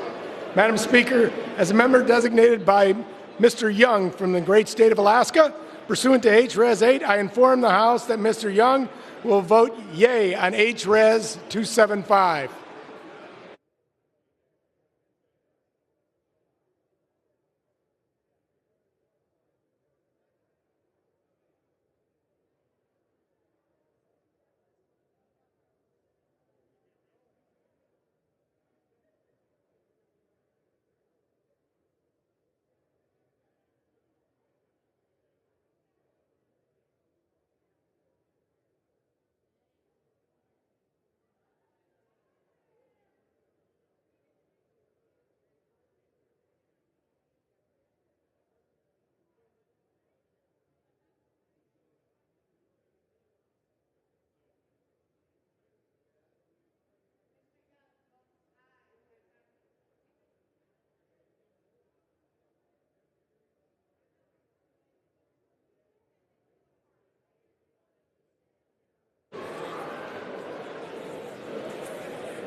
On this vote, the yeas are 244, the nays are 180. The resolution is adopted.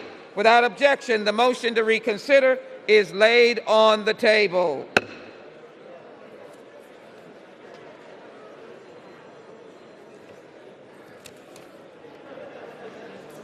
Pursuant to Clause 8 of Rule 20, the unfinished business is a vote on passage of H.R. 1629, on which the yeas and nays are ordered. The clerk will report the title of the bill.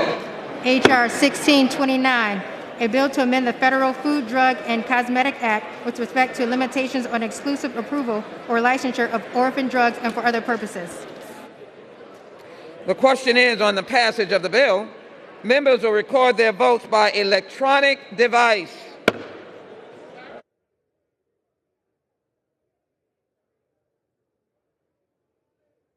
Purposes, the gentleman from South Carolina seek recognition. Madam Speaker, as a member designated by Mr. Wilson in South Carolina, pursuant to H.R.S. 8, I inform the House that Mr. Wilson will vote yea on H.R. 1629.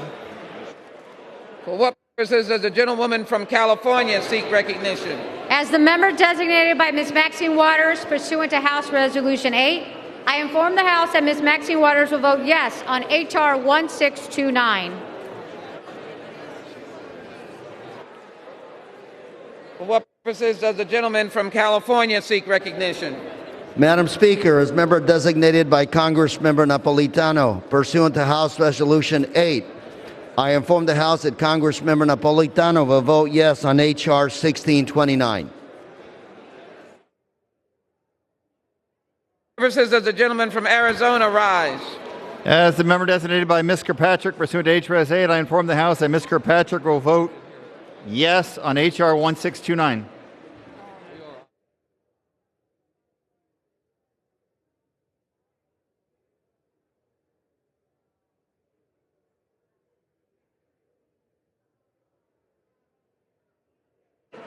For what purpose does the gentleman from Ohio seek recognition? Well, thank you, Mr. Speaker. As a member designated by Mr. Young of the great state of Alaska, pursuant to H.R.S. 8, I inform the House that Mr. Young will vote yea on H.R. 1629. Thank you. For what purpose does the gentlewoman from Virginia seek recognition? Mr. Speaker, as the member designated by Mr. McEachin to H.R.S. 8, I would inform the House that Mr. McEachin will vote yes on H.R. 1629. And as a member designated by Mr. Allred pursuant to H.R.S. 8, I inform the House that Mr. Allred will vote yes on H.R. 1629. For what purpose does the gentleman from Indiana seek recognition? Mr. Speaker, as a member designated by Mr. McHenry in North Carolina pursuant to H.R.S. 8, I inform the House that Mr. McHenry will vote yes on H.R. 1629.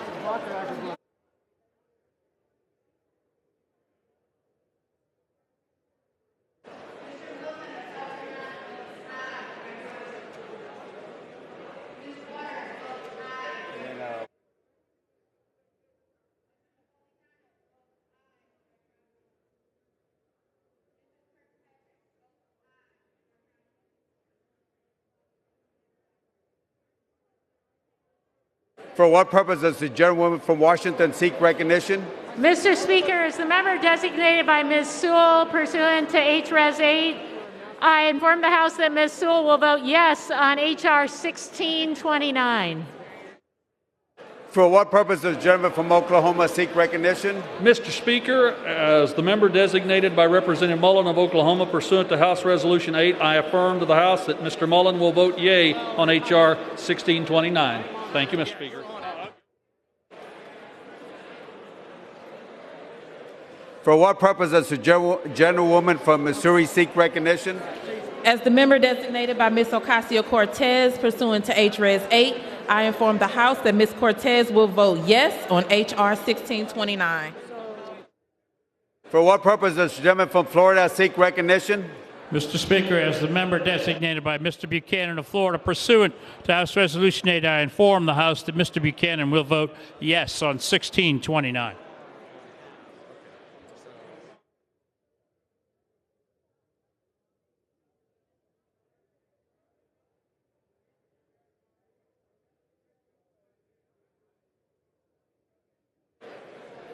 For what purpose does the gentlewoman from Michigan seek recognition? As a member designated by Ms. Joyce Beatty pursuant to H.R.S. 8, I inform the House that Ms. Joyce Beatty will vote yes on H.R. 1629.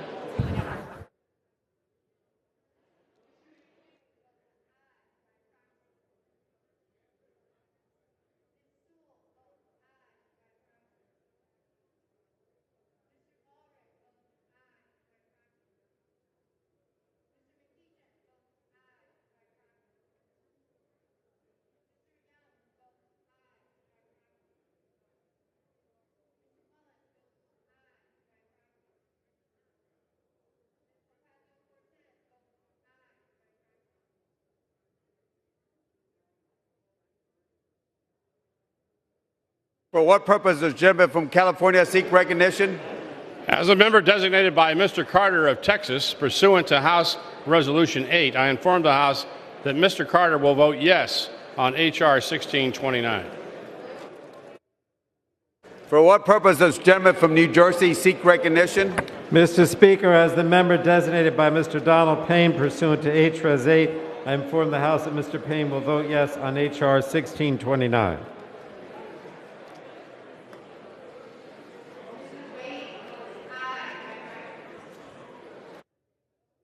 For what purpose does the gentlewoman from Iowa seek recognition? As the member designated by Ms. Slotkin pursuant to H.Res. 8, I inform the House that Ms. Slotkin will vote yes on H.R. 1629. For what purpose does the gentlewoman from New York seek recognition? Mr. Speaker, as the member designated by Mr. Deutsch of Florida pursuant to H.Res. 8, I inform the House that Mr. Deutsch will vote yes on H.R. 1629.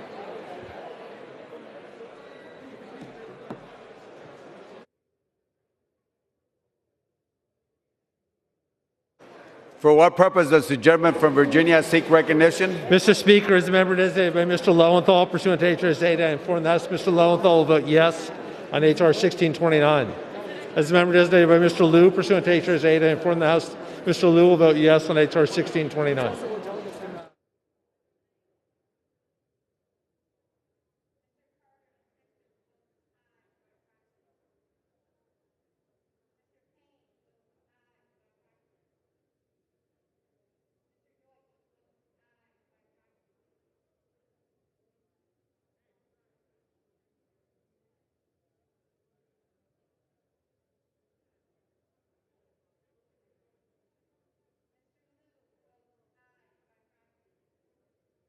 For what purpose does the gentleman from Maryland seek recognition? As the member designated by Mr. Rupersberger, pursuant to House Resolution 8, I inform the House Mr. Rupersberger will vote aye on H.R. 1629.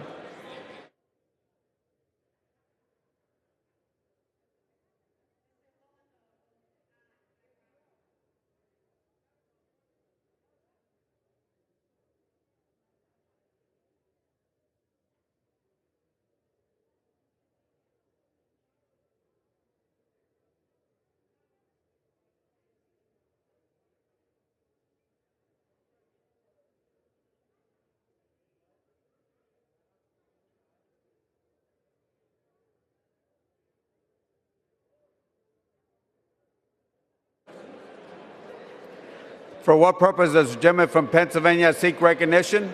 As a member designated, Mr. Speaker, by Mr. Lawson of Florida, pursuant to House Resolution 8, I inform the House that Mr. Lawson votes yes on H.R. 1692.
For what purpose does the gentleman from New York seek recognition? As the member designated by Chairwoman Eddie Bernice Johnson pursuant to H-Res 8, I inform the House that Chairwoman Johnson will vote yea on H.R. 1629.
Woman from Connecticut seek recognition. As the member designated by Ms. Wilson pursuant to H-Res 8, I inform the House that Ms. Wilson will vote yes on H.R. 1629. And as the member designated by Mr. Courtney pursuant to H-Res 8, I inform the House that Mr. Courtney will vote yes on H.R. 1629.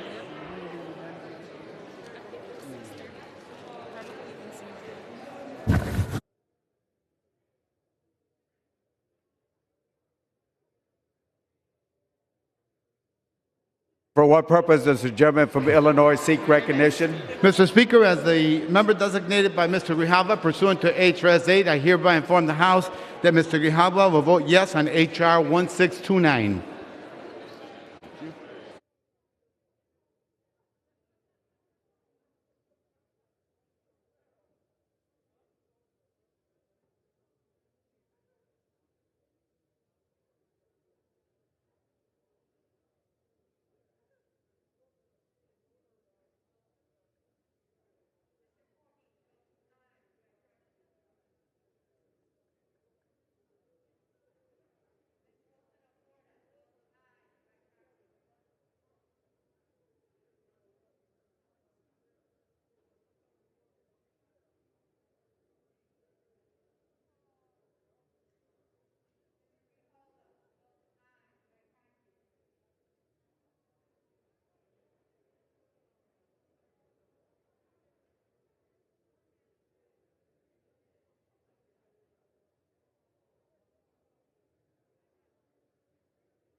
For what purpose does the gentleman from Texas seek recognition? Mr. Speaker, as the member designated by Mr. Crenshaw of Texas pursuant to H.Res. 8, I inform the House that Mr. Crenshaw will vote yes on H.R. 1629.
For what purpose does the gentleman from Arizona seek recognition?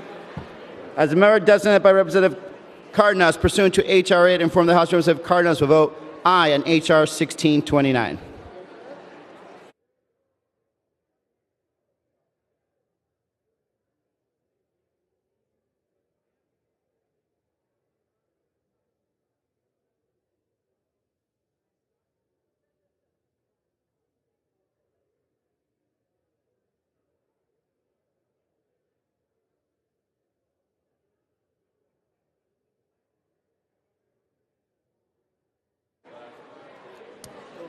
For what purpose does the gentlewoman from Illinois seek recognition? As a member designated by Mr. Rush pursuant to H.R. 8, I inform the House that Mr. Rush will vote yes on H.R. 1629.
On this vote, the yeas are 400 and the nays are 20.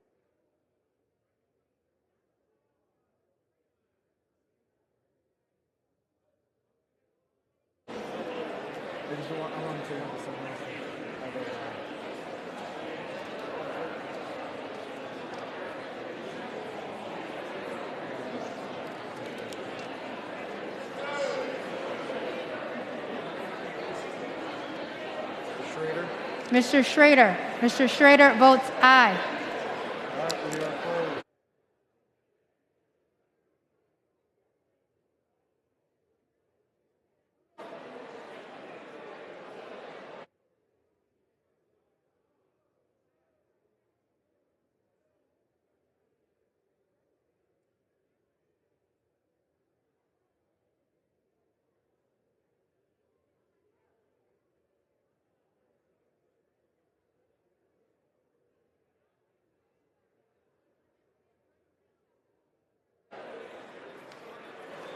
On this vote, the yeas are 402, the nays are 23.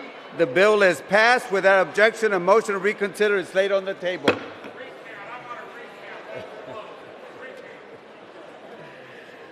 Pursuant to Clause 8 of Rule 20, the unfinished business is the vote on ordering the previous question on House Resolution 409, on which the yeas and nays are ordered. The clerk will report the title of the resolution. House Calendar Number 18, House Resolution 409, Resolution providing for consideration of the bill, H.R. 3233, to establish the National Commission to investigate the January 6th attack on the United States Capitol complex and for other purposes, and providing for consideration of the bill, H.R. 3237, making emergency supplemental appropriations for the fiscal year ending September 30th, 2021, and for other purposes. The question is on the order of the previous question. On the resolution, members will record their vote by electronic device. For what purpose does the gentleman from Illinois seek recognition? Mr. Speaker, as the member designated by Mr. Grijalva of Arizona pursuant to H.R.S. 8, I hereby inform the House that Mr. Grijalva will vote aye on ordering the previous question. For what purpose does the gentleman from California seek recognition? As a member designated by Mr. Carter of Texas pursuant to House Resolution 8, I inform the House that Mr. Carter will vote no on the previous question. For what purpose does the gentleman from Texas seek recognition? You're fine. Mr. Crenshaw will vote no on the previous question. For what purpose does the gentlewoman from Illinois seek recognition? As the member designated by Mr. Rush pursuant to H.R.S. 8, I inform the House that Mr. Rush will vote yes on ordering the previous question.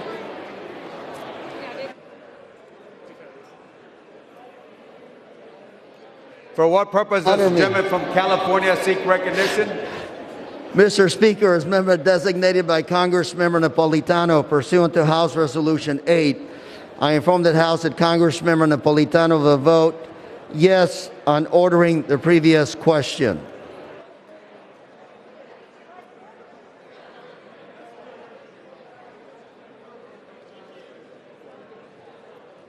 For what purpose does the gentleman from Florida seek recognition? As the member designated by Mr. Buchanan of Florida pursuant to House Resolution 8, I inform the House that Mr. Buchanan will vote no on House Resolution 409. For what purpose does the gentleman from Pennsylvania seek recognition? Mr. Speaker, as a member designated by Mr. Al Lawson of Florida, pursuant to House Resolution, I inform the House that Mr. Lawson will vote yes on this resolution. Thank you.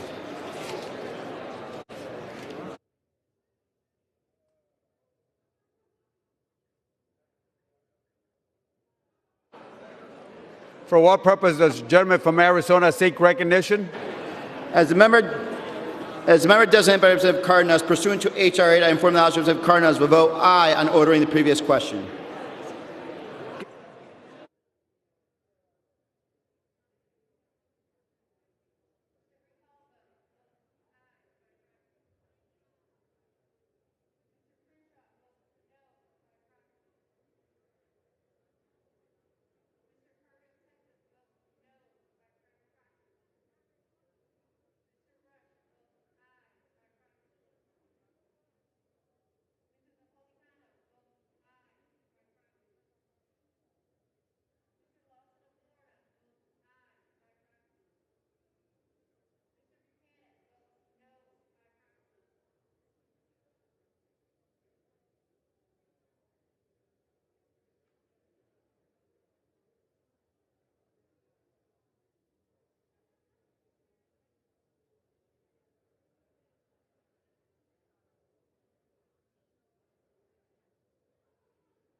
Gentleman from Ohio seek recognition. Why, thank you. Thank you, Mr. Speaker. As a member designated by Mr. Young from Alaska, pursuant to H-Res 8, I inform the House that Mr. Young will vote nay on the previous question. Does the gentlewoman from Connecticut seek recognition? As the member designated by Ms. Wilson pursuant to H-Res 8, I inform the House that Ms. Wilson will vote yes on ordering the previous question. And as the member designated by Mr. Courtney pursuant to H-Res 8, I inform the House that Mr. Courtney will vote yes on ordering the previous question.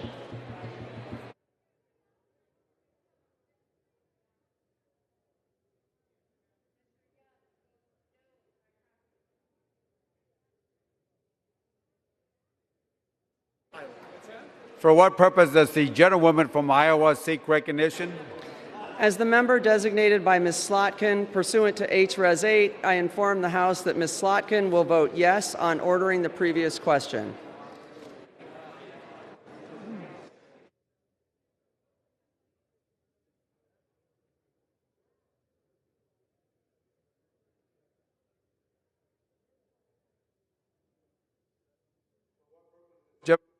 Seek recognition.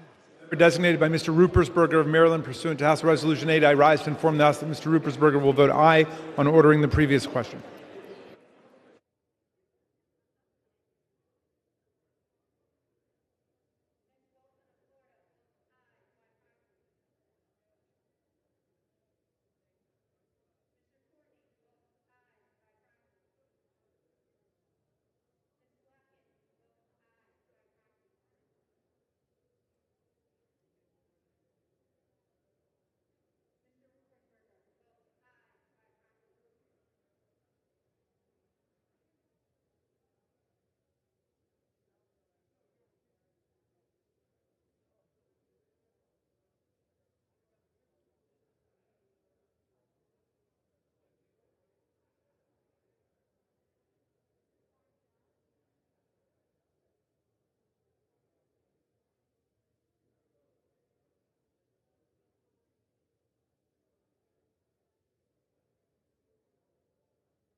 For what purpose does the gentleman from New York seek recognition? As the member designated by Chairwoman Eddie Bernice Johnson, pursuant to H-Res 8, I inform the House that Chairwoman Johnson will vote yea on ordering the previous question.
For what purpose does the gentlewoman from Michigan seek recognition? As a member designated by Ms. Joyce Beatty pursuant to H.Res. 8, I inform the House that Ms. Beatty will be voting yes on ordering the previous question.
Huh? I know, I'm ready.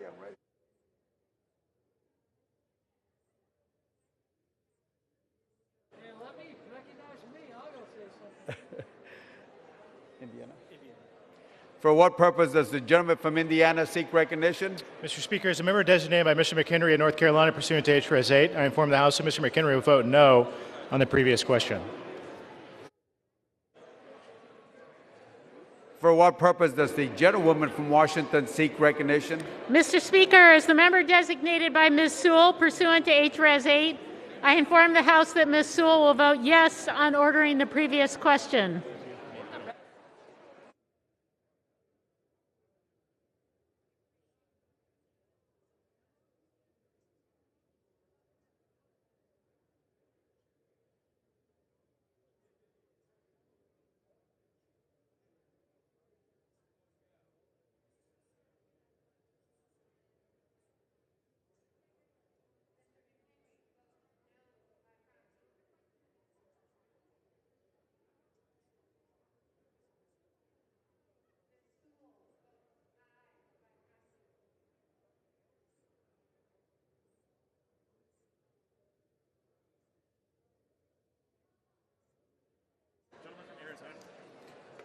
For what purpose does the gentleman from Arizona seek recognition? As the member designated by Ms. Kirkpatrick, pursuant to H.Res. 8, I inform the House that Ms. Kirkpatrick will vote yes on ordering the previous question.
For what purpose does the gentleman from New Jersey seek recognition? Mr. Speaker, as the member designated by Mr. Donald Payne, pursuant to H-Res 8, I inform the House that Mr. Payne will vote yes on ordering the previous question.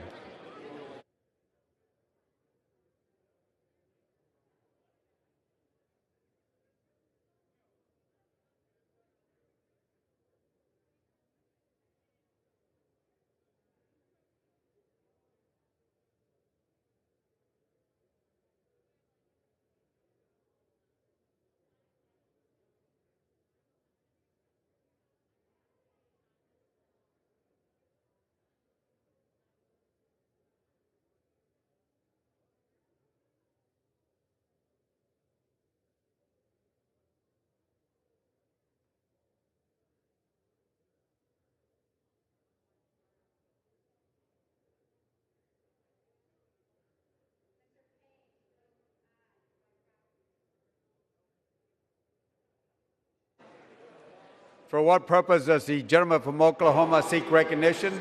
Mr. Speaker, as the member designated by Representative Mullen of Oklahoma pursuant to House Resolution 8, I inform the House that Mr. Mullen will vote no on the previous question. Thank you, Mr. Speaker.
For what purpose does the gentleman from South Carolina seek recognition? Mr. Speaker, as a member designated by Mr. Wilson of South Carolina, pursuant to H-Res 8, I inform the House that Mr. Wilson will vote nay on the previous question.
For what purpose does the gentleman from Virginia seek recognition? Mr. Speaker, as the member designated by Mr. Liu, pursuant to H-Res 8, I inform the House Mr. Liu will vote yes on ordering the previous question. As the member designated by Mr. Lowenthal, pursuant to H-Res 8, I inform the House that Mr. Lowenthal will vote yes on ordering the previous question.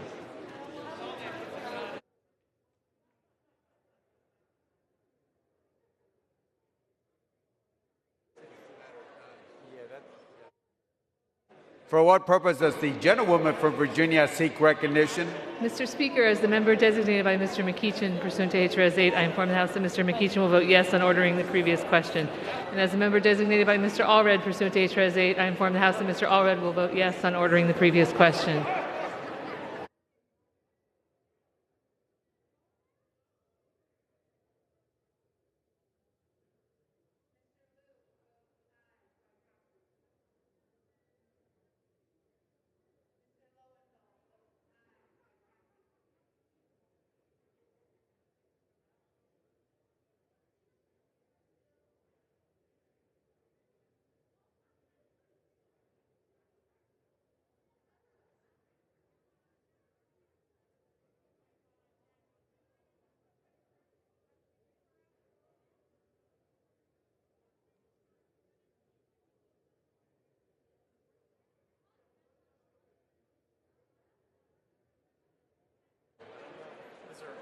for what purpose does the gentlewoman from Missouri seek recognition? As the member designated by Ms. Ocasio-Cortez pursuant to H-Res 8, I inform the House that Ms. Cortez will vote yes on ordering the previous question.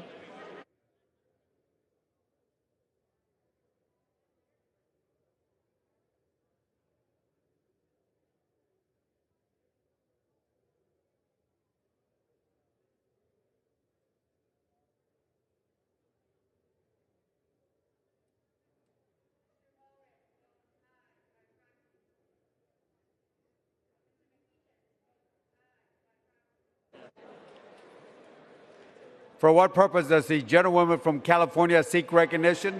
As the member designated by Ms. Maxine Waters pursuant to House Rules Resolution 8, I inform the House that Ms. Maxine Waters will vote yes on ordering the previous question.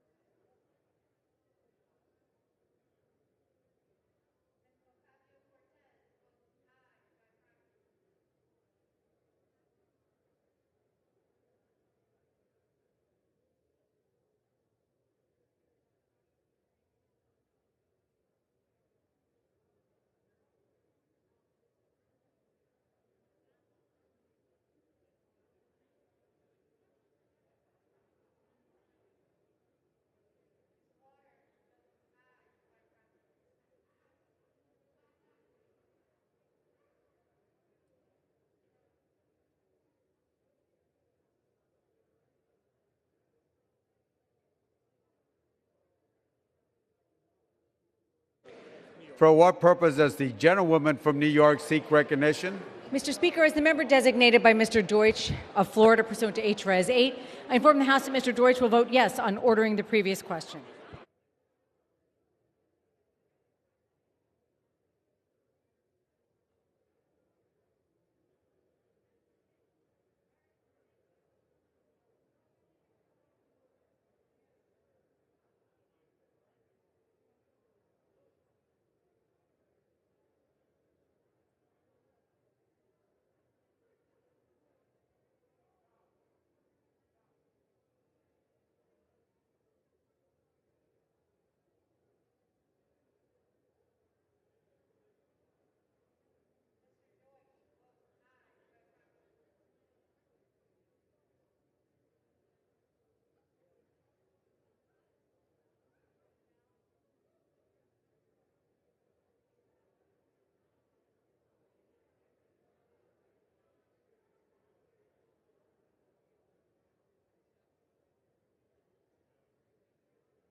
On this vote, the yeas are 216, the nays are 204. The previous question.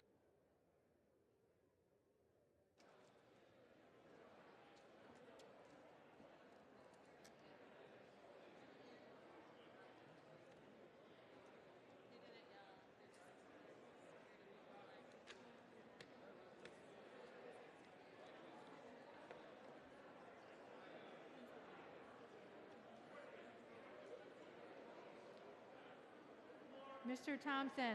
Mr. Thompson of Pennsylvania votes no.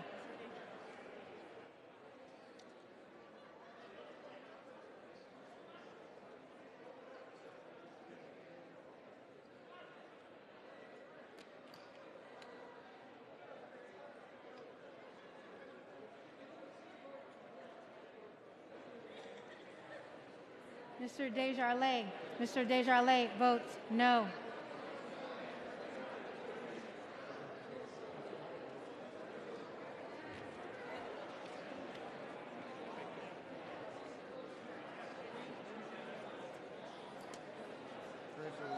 Mr. Graves of Louisiana votes no.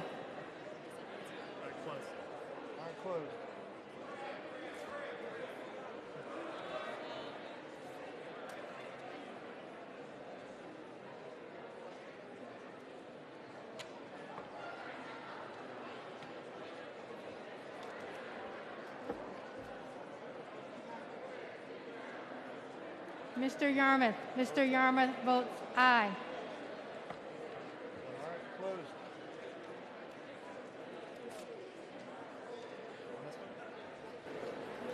On this vote, the yeas are 217, the nays are 208. The previous question is ordered. The question is on the adoption of the resolution. Those in favor say aye. Those opposed say no. In the opinion of the chair, the ayes have it. Gentleman from Pennsylvania. Ayes and nays. Pursuant to Section 3S of House Resolution 8, the yeas and nays are ordered. Members will record their votes by electronic device.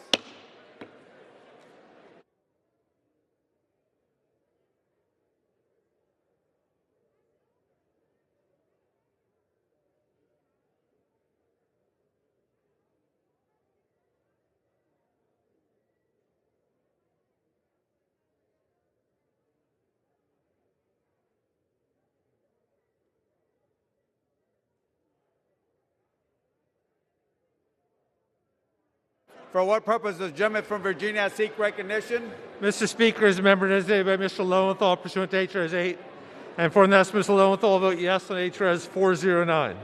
As a member designated by Mr. Liu pursuant to H.R.S. 8, I inform the House Mr. Liu will vote yes on H.R.S. 409. For what purpose does the gentleman from South Carolina seek recognition? Mr. Speaker, as a member designated by Mr. Wilson of South Carolina pursuant to H.R.S. 8, I inform the House that Mr. Wilson will vote nay on H.R.S. 409. For what purpose does the gentlewoman from California seek recognition? As the member designated by Ms. Maxine Waters pursuant to House Resolution 8, I inform the House that Ms. Maxine Waters will vote yes on H Resolution 409. For what purpose does the gentleman from Oklahoma seek recognition? Mr. Speaker, as the member designated by Representative Mullen of Oklahoma pursuant to House Resolution 8, I inform the House that Mr. Mullen will vote nay on H.R. 409. Thank you, Mr. Speaker. For what purpose does the gentlewoman from Washington seek recognition? Mr. Speaker, as the member designated by Ms. Sewell pursuant to H.R.S. 8, I inform the House that Ms. Sewell will vote yes on H.R.S. 409. For what purpose does the gentleman from Indiana seek recognition? Mr. Speaker, as a member designated by Mr. McHenry in North Carolina pursuant to H.R.S. 8, I inform the House that Mr. McHenry will vote no on H.R.S. 409. For what purpose does the gentlewoman from Connecticut seek recognition? Designated by Ms. Wilson pursuant to H.R.S. 8, I inform the House that Ms. Wilson will vote yes on H.R.S. 409. And as the member designated by Mr. Courtney pursuant to H.R.S. 8, I inform the House that Mr. Courtney will vote yes on H.R.S. 409. For what purpose does the gentleman from Ohio seek recognition? Mr. Speaker, as the member designated by Mr. Young of the great state of Alaska pursuant to H.R.S. 8, I inform the House that Mr. Young will vote nay on H.R.S. 409. For what purpose does the gentleman from Arizona seek recognition? As a member designated by Representative Cardenas pursuant to H.R. 8, I inform the House Representative Cardenas will vote aye on H.R. 409. For what purpose does the gentleman from Florida seek recognition? Mr. Speaker, as the member designated by Mr. Buchanan of Florida, pursuant to House Resolution 8, I inform the House that Mr. Buchanan will vote no on House Resolution For what purpose does the gentlewoman from New York seek recognition? Mr. Speaker, as the member designated by Mr. Deutsch of Florida pursuant to H.R.S. 8, I inform the House that Mr. Deutsch will vote yes on H.R.S. 409.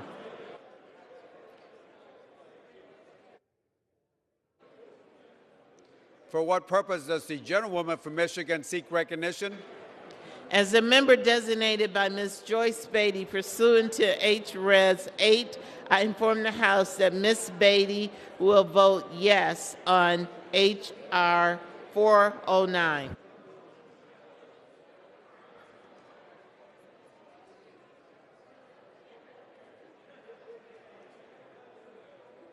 For what purpose does the gentlewoman from Virginia seek recognition?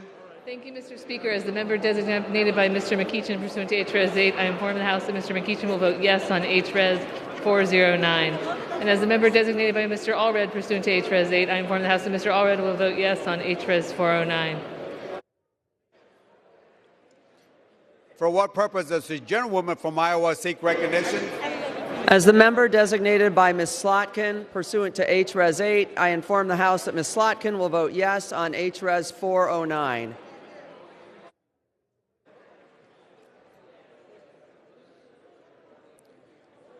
For what purpose does the gentlewoman from Missouri seek recognition? As the member designated by Ms. Ocasio-Cortez pursuant to H-Res 8, I inform the House that Ms. Cortez will vote yes on H-Res 409.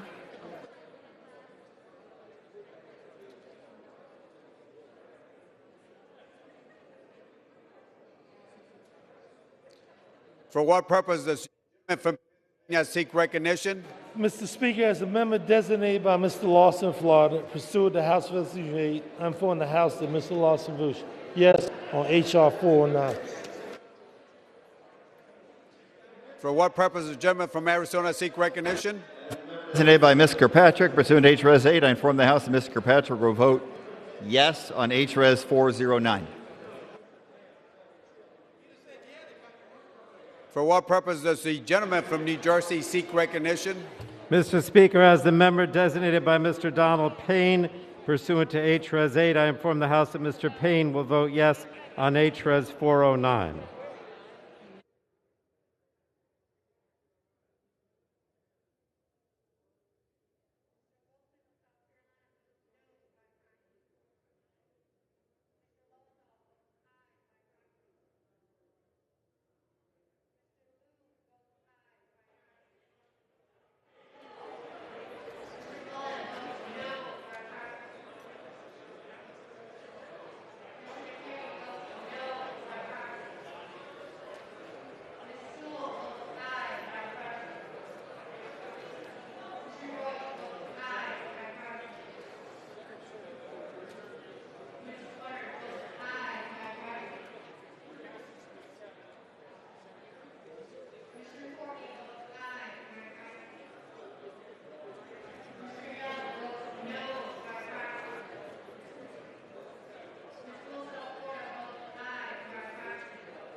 So after.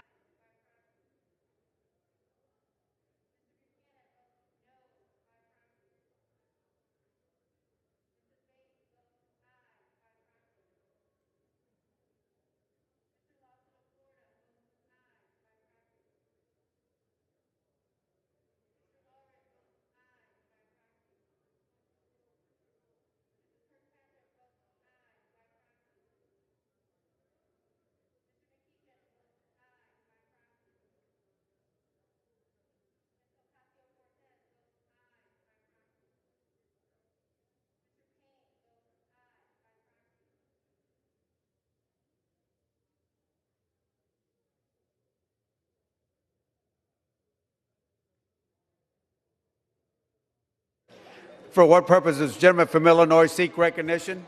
Mr. Speaker, as a member designated by Mr. Grijalva of Arizona pursuant to H-Res 8, I hereby inform the House that Mr. Grijalva will vote yes on H-Res 409.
For what purpose does the gentleman from California seek recognition? As a member designated by Mr. Carter of Texas, pursuant to House Resolution 8, I inform the House that Mr. Carter will vote no on HRES 409.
For what purpose does the gentleman from Maryland seek recognition? As the member designated by Mr. Ruppersberger of Maryland, pursuant to House Resolution 8, I rise to inform the House that Mr. Ruppersberger will vote aye on HRES 409.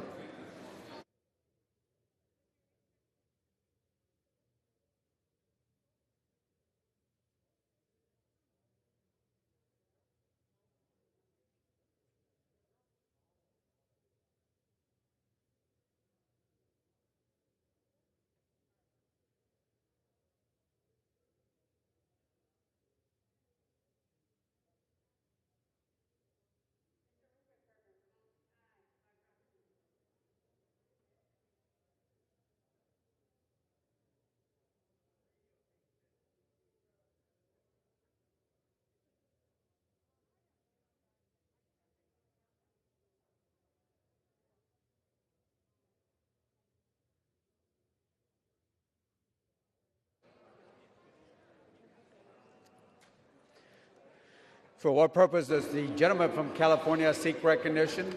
Mr. Speaker, as member designated by Congressmember Napolitano, pursuant to House Resolution 8, I inform the House that Congressmember Napolitano will vote yes on HRS 409.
For what purpose does the gentleman from New York seek recognition? As the member designated by Chairwoman Eddie Bernice Johnson, pursuant to HRS 8, I inform the House that Chairman Johnson will vote yea on HRS 409.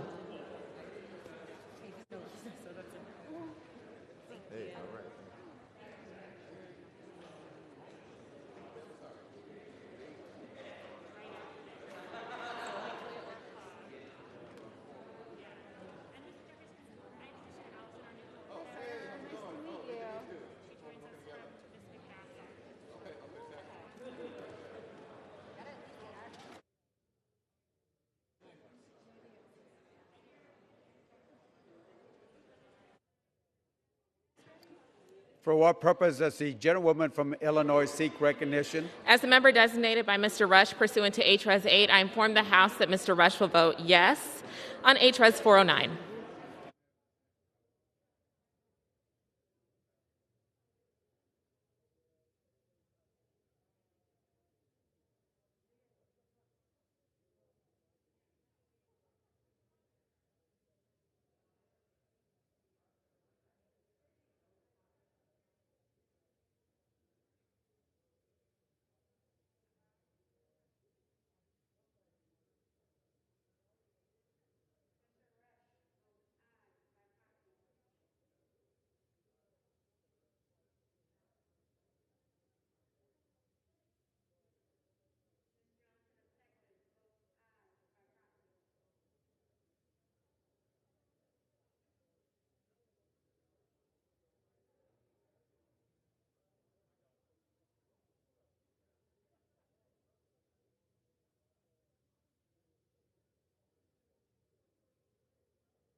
For what purpose does the gentleman from Texas seek recognition?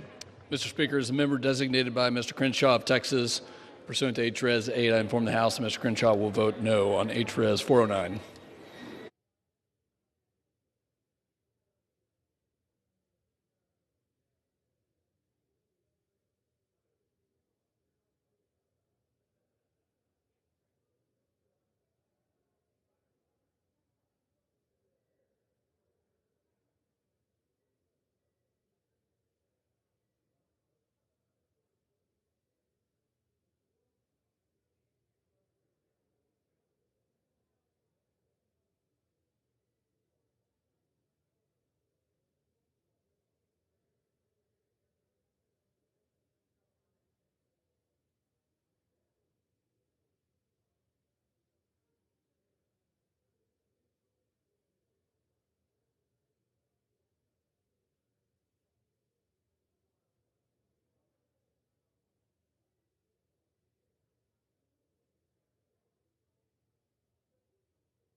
On this vote, the yeas are 216, the nays are 208.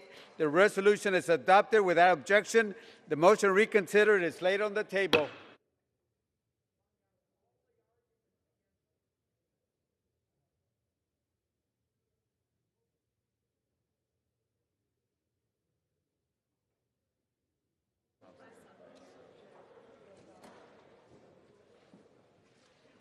Good luck.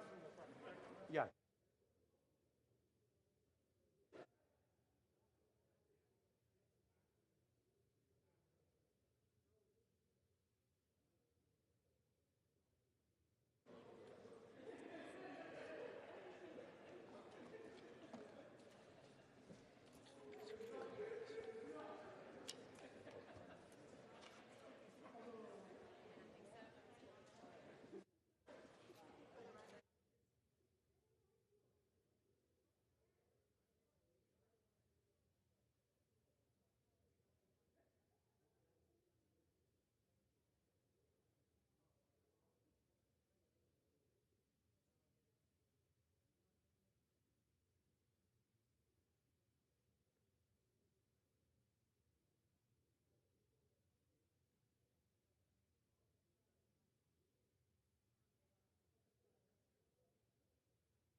For what purpose does the gentleman from Mississippi seek recognition?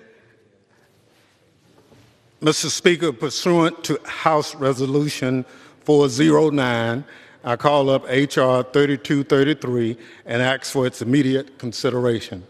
The clerk will report the title of the bill.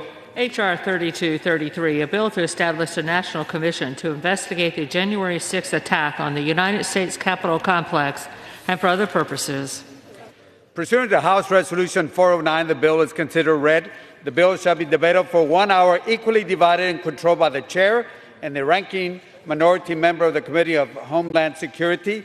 The gentleman from Mississippi, Mr. Thompson, and the gentleman from New York, Mr. Katko. Each will control 30 minutes. The chair recognizes the gentleman from Mississippi, Mr. Thompson.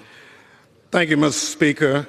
Mr. Speaker, I ask unanimous consent that all members may have 5 legislative days to revise and extend their remarks and include extraneous material on this measure. Without objection.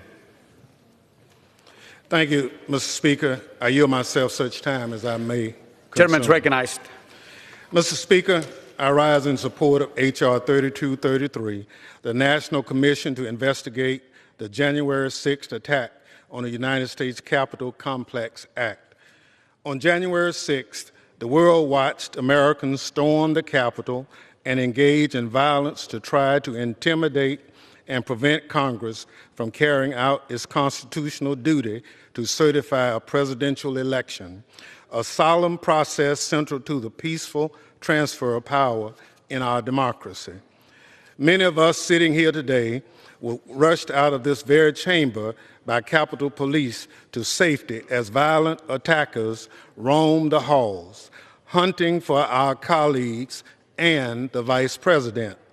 I was in the gallery that day watching the debate when this temple of our democracy was desecrated and debased. At least one Capitol Police officer died because of the violence that day. Others died too. And there were extensive injuries associated with the attacks, not the least of which was the body blows to Americans' confidence that the reforms undertaken after the 9/11 terrorist attacks would make us more secure. Like the 9/11 attacks, the event of January 6th have cast a long shadow on our country.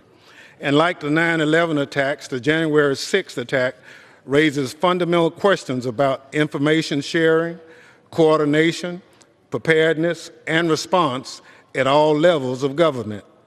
We need a bipartisan commission made up of experts to come together to give us an unvarnished view of what happened that day, examine why our systems failed, and develop bipartisan recommendations for reform to address any identified gaps.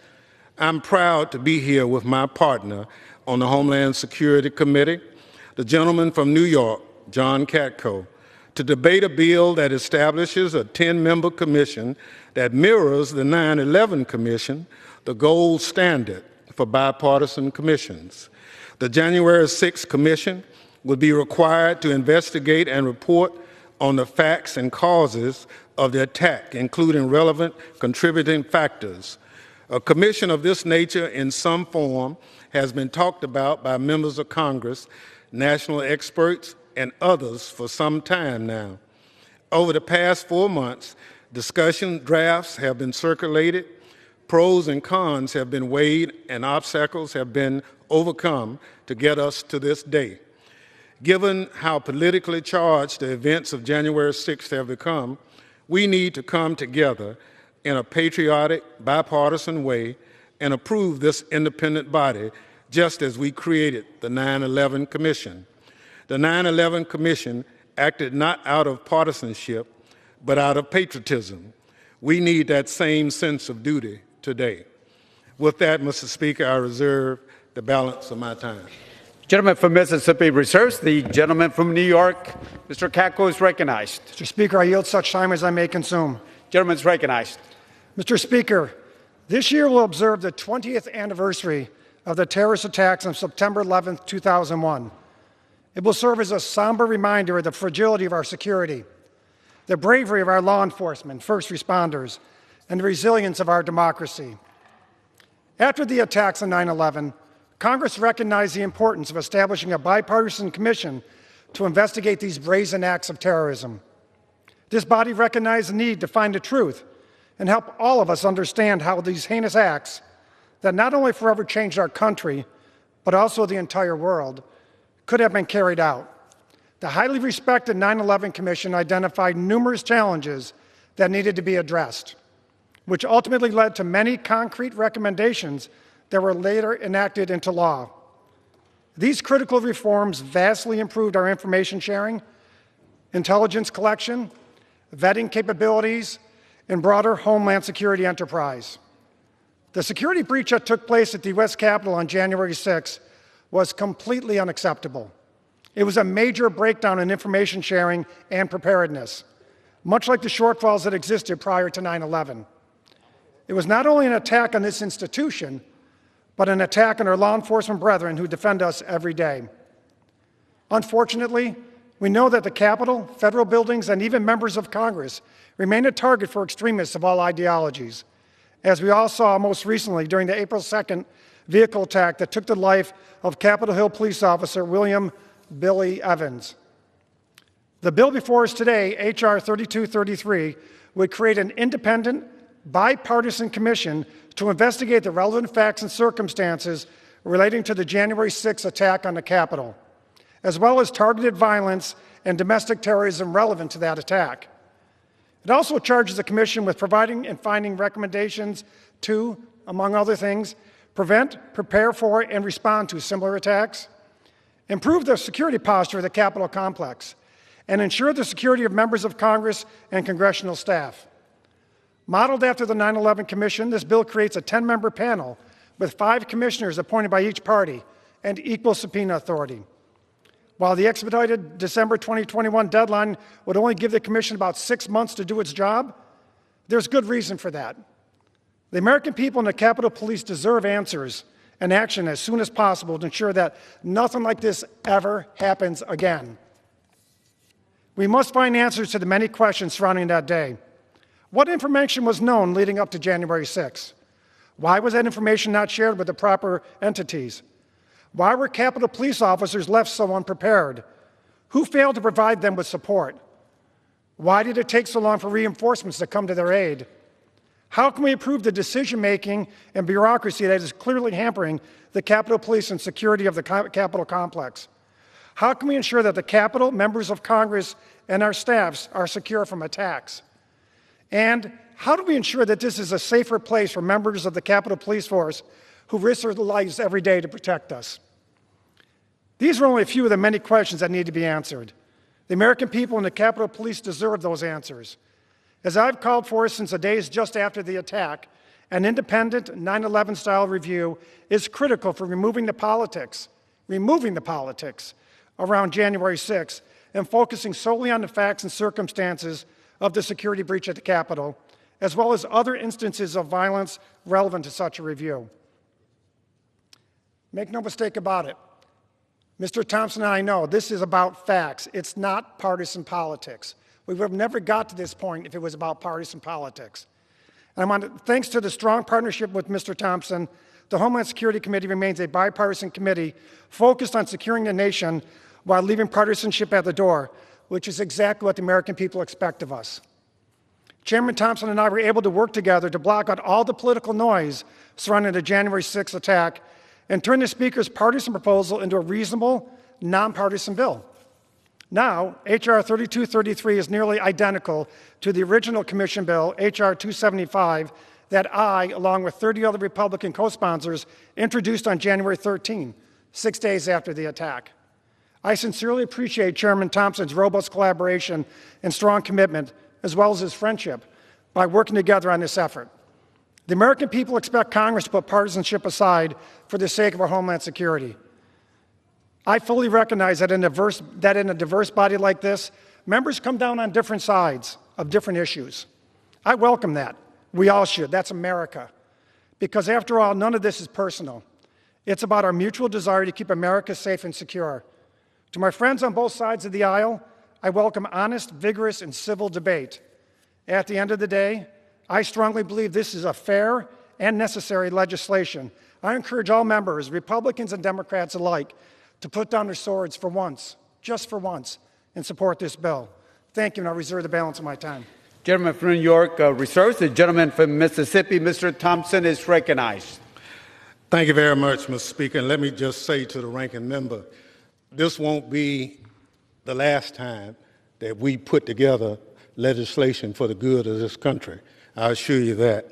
Mr. Speaker, I yield 2 minutes to the Vice Chair of the Homeland Security Committee, the gentleman from New York, Mr. Torres. As for 2 minutes, Mr. Torres. Thank you, Mr. Speaker. When I was sworn in the week of January 6th, I never imagined living through an insurrection against the U.S. Capitol during the Electoral College vote count. On January 6th, I felt the same sense of shock and trauma that I had felt on 9/11. Like most of America, I took for granted that the peaceful transfer of power is so natural as to transcend even the most turbulent period of partisan politics. I was wrong. We were all wrong. Democracy is too fragile to be taken for granted. It demands from all of us a vigilant defense. As members of the United States Congress, we took an oath to defend and uphold the Constitution of the United States. The insurrection against the U.S. Capitol was a literal and metaphorical assault on the very Constitution we have been charged with defending. The January 6th Commission is therefore not a choice, but an obligation. We have a duty to investigate what happened and why it happened and who is responsible. As a Congress, if we are not able or willing to ascertain the full truth surrounding an invasion of our very home, of our nation's capital, then why are we here? The 11th hour attempt to sabotage a bipartisan bicameral commission is not a difference of opinion, nor is it politics as usual. It is an abdication of the oath that we took to uphold the Constitution. The United States of America is not a cult of personality, it is a nation of laws. And our loyalty should not be to one political figure or one political party. Our highest loyalty should be to our country and the Constitution that governs it. We must never forget that the truth trumps politics, and if the truth is what we seek, then we have nothing to fear from bringing the clarity that only truth can bring to the chaos and confusion of January 6th. I yield back. Gentleman from New York yields back. Gentleman from Mississippi reserves. Gentleman from New York is recognized. Mr. Speaker, I yield 2 minutes to the gentleman from Michigan, Mr. Meyer. Gentleman from Michigan is recognized for 2 minutes. Thank you, Mr. Speaker. I rise today to express my strongest support for H.R. 3233, a bill to establish a bipartisan commission to investigate the disgraceful January 6th attack on this institution. Let us be clear. The imperative to have a public, objective, fact-based investigation of the Capitol attack is not a partisan issue, and it should never be treated as such. A violent mob breached this building to disrupt the lawful presidential transition and threaten the lives of Vice President Pence and members of Congress. That this mob attacked the Capitol with the encouragement of prominent elected officials is a chilling reminder of President Reagan's warning that freedom is never more than one generation away from extinction. Unfortunately, many who rightly criticized and condemned the attack that day have walked back their words or softened their speech. But even more troubling, there has been an active effort to whitewash and rewrite the shameful events of that day to avoid accountability and turn away from difficult truths. If we avoid confronting what happened here just a few short months ago, we can be sure that intimidation, coercion, and violence will become a defining feature of our politics. On the evening of January 6th, as I was walking back to the Capitol after it was cleared of rioters, I received a text from a constituent who asserted that those who stormed the Capitol today were the true American heroes, that the election was a fraud, and that I must know that that was true. He then warned, "You can bet that there will be more blood on Congress's hands if you let that stand." I refuse to accept that possibility, this abrogation of a sacred obligation to the Republic. There is no replacement for an independent, bipartisan commission with a mandate to produce a definitive report to the public to clear away myths and fictions and get right on the facts. This is not picking at a scab. In order to scab over, a cut has to first heal. Rather than start to mend, the wound from January 6th was hastily bandaged and continues to fester. Only by airing it out and addressing what occurred can we hope to move past and heal. I applaud my friend Congressman John Katko for his good faith, bipartisan leadership to put this commission in place. I supported this effort in January, I support it today, and I urge my colleagues to do so as well. Thank you. I yield back. Gentleman from Michigan yields back. Gentleman from New York reserves. The gentleman from Mississippi is recognized. Thank you, Mr. Speaker. Mr. Speaker, I yield 2 minutes to the gentleman from New Jersey, Mr. Gottheimer. Gentleman from New Jersey is recognized for 2 minutes. Mr. Speaker, I rise today as a member of the Homeland Security Committee in strong support of H.R. 3233, Chairman Thompson and Ranking Member Katko's bill to form a bipartisan independent commission to investigate the January 6th domestic terrorism attack on the United States Capitol. On January 6th, the world witnessed an attempted insurrection against our government to overturn the will of the American people. I know that because I was right here in this House chamber that day as doors were barricaded and members and staff were forced to evacuate. The mob that stormed our Capitol, resulting in the death of a Capitol police officer, tore down the American flag and desecrated the seat of our democracy. These lawless thugs, led by members of extremist groups like the Oath Keepers and Proud Boys, Stop the Steal, attempted an insurrection. In the end, they failed. We gathered back together here, uncowed, and the Electoral College was certified. But true healing cannot come without a serious investigation and real accountability. I'm very proud that last night the Bipartisan Problem Solvers Caucus, 29 Democrats and 29 Republicans, came together to endorse this legislation, putting aside politics to get to the bottom of what happened that day. This bipartisan commission, modeled the 9/11 Commission, will undertake an investigation into the facts and what caused the attack. Mr. Speaker, this legislation will help us deter further would-be extremists and provide the law enforcement, homeland security community with the tools needed to protect the Capitol and our country from future attacks. I want to thank Chairman Thompson and Ranking Member Kako for their extraordinary leadership and months of hard work together on the bill, the way governing should occur. I urge all my colleagues on both sides of the aisle to join in support of securing and protecting the very foundation of our democracy, and I yield back. Thank you. Gentleman from New Jersey yields back. Gentleman from Mississippi reserves. Gentleman from New York is recognized. Mr. Speaker, we reserve at this time. Gentleman reserves. The gentleman from Mississippi, Mr. Thompson, is recognized. Thank you, Mr. Speaker. Mr. Speaker, I yield to the gentleman from New York, Chair of the Democratic Caucus, Mr. Jeffries. Gentleman from New York is recognized. I thank the distinguished chair for his tremendous leadership. The January 6th Bipartisan Commission will explore what happened on that fateful day, why it happened, and how do we prevent another violent insurrection and attack on the Capitol from ever happening again. In the aftermath of the attack on Pearl Harbor, America had a bipartisan commission. In the aftermath of the September 11th attack, America had a bipartisan commission. In the aftermath of the attack on this Capitol on January 6th, America should have a bipartisan commission. The violent insurrection was an attack on the Congress, the Constitution, and the Capitol. Lives were lost. More than 140 officers were seriously injured. A violent mob stormed this building to assassinate the Speaker, hang Mike Pence, and hunt down members of Congress. They urinated, defecated, and desecrated the citadel of our democracy. It was a violent attack designed to bring about one objective: halt Congress from undertaking our constitutional responsibilities. And yet a few of my colleagues seem to want to convince America that it was all puppies and rainbows. We will not be hoodwinked. We will not be bamboozled. We will not be led astray. The January 6th Bipartisan Commission will find the truth, the whole truth, and nothing but the truth, and that's the American way. I yield back. Gentleman from New York yields back. Gentleman from Mississippi reserves. Gentleman from New York is recognized. We reserve, Mr. Speaker. Gentleman from New York reserves. Gentleman from Mississippi, Mr. Thompson, is recognized. Thank you, Mr. Speaker. Mr. Speaker, I recognize the former Secretary of State from Rhode Island, who's now a member of the Homeland Security Committee, the gentleman, Mr. Langevin. How much time, Mr. Thompson? 1 minute. Gentleman is recognized for 1 minute.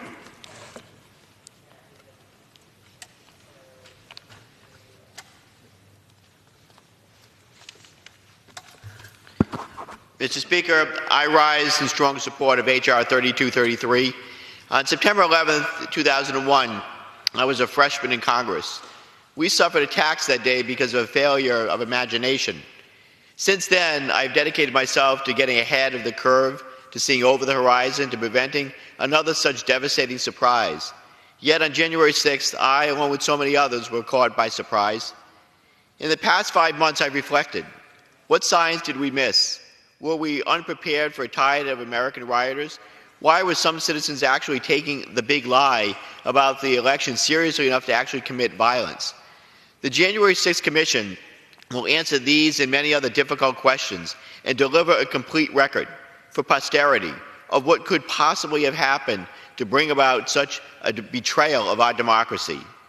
We will not defeat darkness with darkness. We need light. We will not defeat lies with lies. We need truth. This commission will bring forth the truth, and it is only the truth that can truly heal the rift that is tearing our country apart. I thank Chairman Thompson and Ranking Member Katko for their leadership, and I yield back the balance of my time. Gentleman yields back the balance of his time. Gentleman from Mississippi reserves. Gentleman from New York is recognized. Mr. Speaker, I yield 2 minutes to the gentleman from Michigan, Mr. Upton. Gentleman from Michigan is recognized for 2 minutes. Well, thank you, Mr. Speaker. January 6th is going to haunt this institution for a long, long time. No, it was not the joyous day on Capitol Hill with our constituents celebrating the start of a new Congress and a new administration. COVID came first, and then this. So nearly 5 months later, we still don't have the answers to the basic questions. Who knew what? When? What did they do about it? I want to thank my colleagues Katko and Thompson for the really good job on working together to establish a bipartisan commission, seeking to find the answers to the questions that are still out there. You know, hundreds of people were arrested. People died. Millions of dollars of damage to this building, feces spread on the walls. And yes, the very core of democracy, this institution was threatened. You know, I wasn't in the chamber that day when the breach was attempted, but I heard the shouts, saw the flashbangs, smelled the gas on that sorry day, and if it had not been for the brave Capitol and Metropolitan policemen and women that day, who knows how many of our heads would have been swinging on those gallows that were constructed on the east front of the Capitol. I talked to the exhausted SWAT team members, the police, and watched some of the body cams. I talked to some of our still shaken colleagues who endured that day. We need the answers, not political rhetoric. That's what this bipartisan commission can provide for all of us, for our country. Let the truth shine in. I yield back. Gentleman yields back. Gentleman from New York reserves. Gentleman from Mississippi is recognized. Mr. Chair, I yield 1 minute to the gentleman from California, Mr. Correa. Gentleman from California is recognized for 1 minute. Mr. Speaker, I thank Chairman Thompson and Ranking Member Katko for this legislation. This bill is simply about the truth. It's about the truth behind the assault on our Capitol January 6th. Enough with lies, enough with conspiracy theories. The January 6th Commission will have the power to find the truth. It will have subpoena power to compel people to testify under oath, under penalty of perjury. An attack on our Capitol, an attack on our democracy, an attack on the election of our president. These cannot be tolerated, and they cannot happen again. What happened? What happened January 6th? This bill is about sunshine. This bill is about transparency. That's why I ask for every member on this floor, I ask you to vote aye on this most important measure. And with that, I yield. Gentleman from California yields back. Gentleman from Mississippi reserves. Gentleman from New York is recognized. Thank you, Mr. Speaker. And I just want to note for the record that the subpoena to which my colleague from California mentioned can only be issued if there's a consensus by both sides of the aisle on the commission. And it is not something that one side can do unilaterally. And that is one of the key provisions of this because it depoliticizes the process and it's a consensus-driven process. Other than that, I'll reserve my time. Gentleman from New York reserves. Gentleman from Mississippi is recognized. Thank you very much, Mr. Speaker. Mr. Speaker, I yield 1 minute to a member of the Homeland Security Committee, the gentleman from Texas, Mr. Green.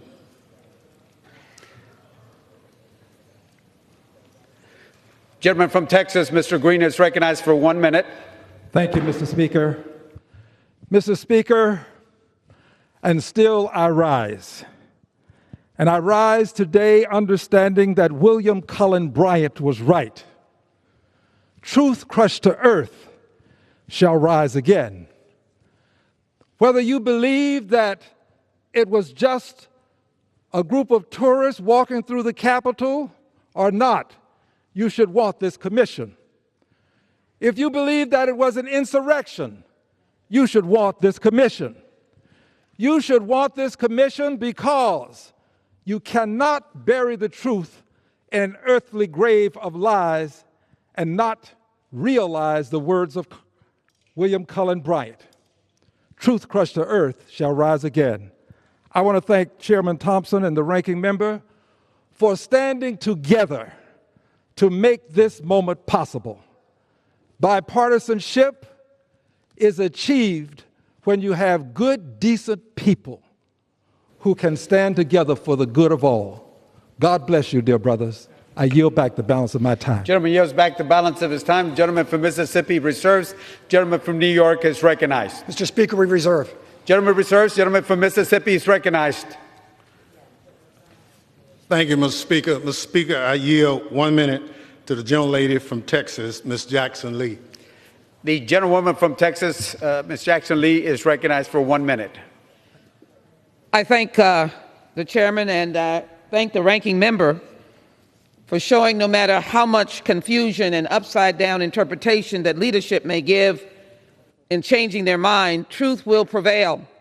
Let us show what America is today. Let us show what unity is today.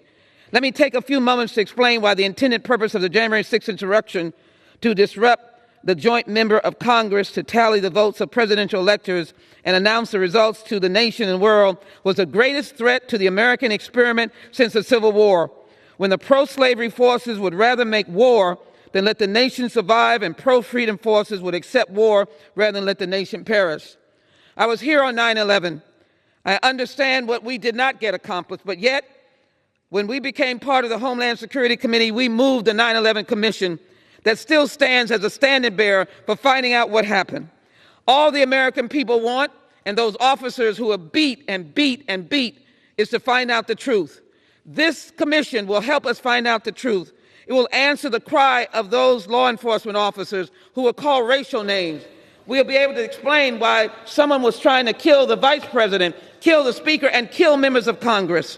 This is a truth time. Can we stand for truth? And might I add, I want to thank all of those officers who put their line in front for us. Let us get them the truth so the nation will know the truth and so we can stand on the truth and be free. I yield back.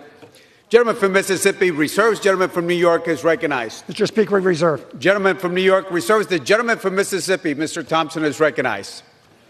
Thank you, Mr. Speaker. Mr. Speaker, I'm proud to yield 1 minute to the gentlelady from New York, Ms. Clark. The gentlewoman from New York is recognized for 1 minute. Mr. Speaker, I rise today on behalf of the American people, our republic, my colleagues, congressional staff, Capitol Police officers, and the late Officer Brian Sitnick, in support of H.R. 3233, the National Commission to investigate the January 6th attack on the United States Capitol Complex Act. Let me be very clear. What took place on January 6th in the United States Capitol building was an act of domestic terrorism. To witness this hallowed place, the seat of our democracy, being breached and invaded by a mob of incensed, bloodthirsty individuals, sycophants all, as we barricaded ourselves in our offices on this floor, fearing for our lives, was devastating beyond belief. It was an attack on our democracy, full stop.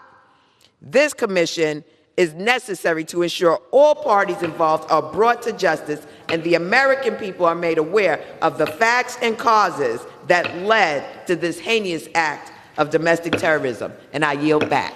Gentleman yields back. Gentleman from Mississippi reserves. Gentleman from New York reserves. Reserve, sir. Gentleman from Mississippi is recognized. Thank you, Mr. Speaker. Mr. Speaker, how much time do we have? Gentleman from Mississippi has 16 minutes. Gentleman from New York has 20 minutes. Thank you very much. Mr. Speaker, I yield 1 minute to the gentleman from California, Mr. Swalwell. Gentleman from California is recognized for 1 minute. Mr. Speaker, today our country has a choice: our Constitution or chaos. Our democracy was attacked on January 6th. We survived this once, but we will not survive another attack. And this commission ensures that we are better prepared if one is to come to this House again. But we don't just owe this to our democracy. We owe it to the men and women in uniform who fought in hand-to-hand combat for hours to protect our lives. These are the cops that we see every day. These are the cops who take care of us. 3 of them lost their lives. 1 of them lost a number of fingers, and 1 of them had his eye gouged out. Don't walk away from these cops. We can't agree on much as a country anymore. We choose the news that agrees with us, but this commission cannot be spun. Testimony is the testimony. It's unimpeachable, and it's going to be factual.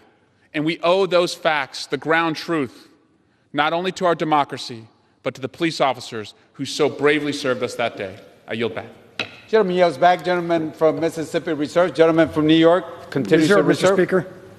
Gentleman reserves. Gentleman from Mississippi is recognized.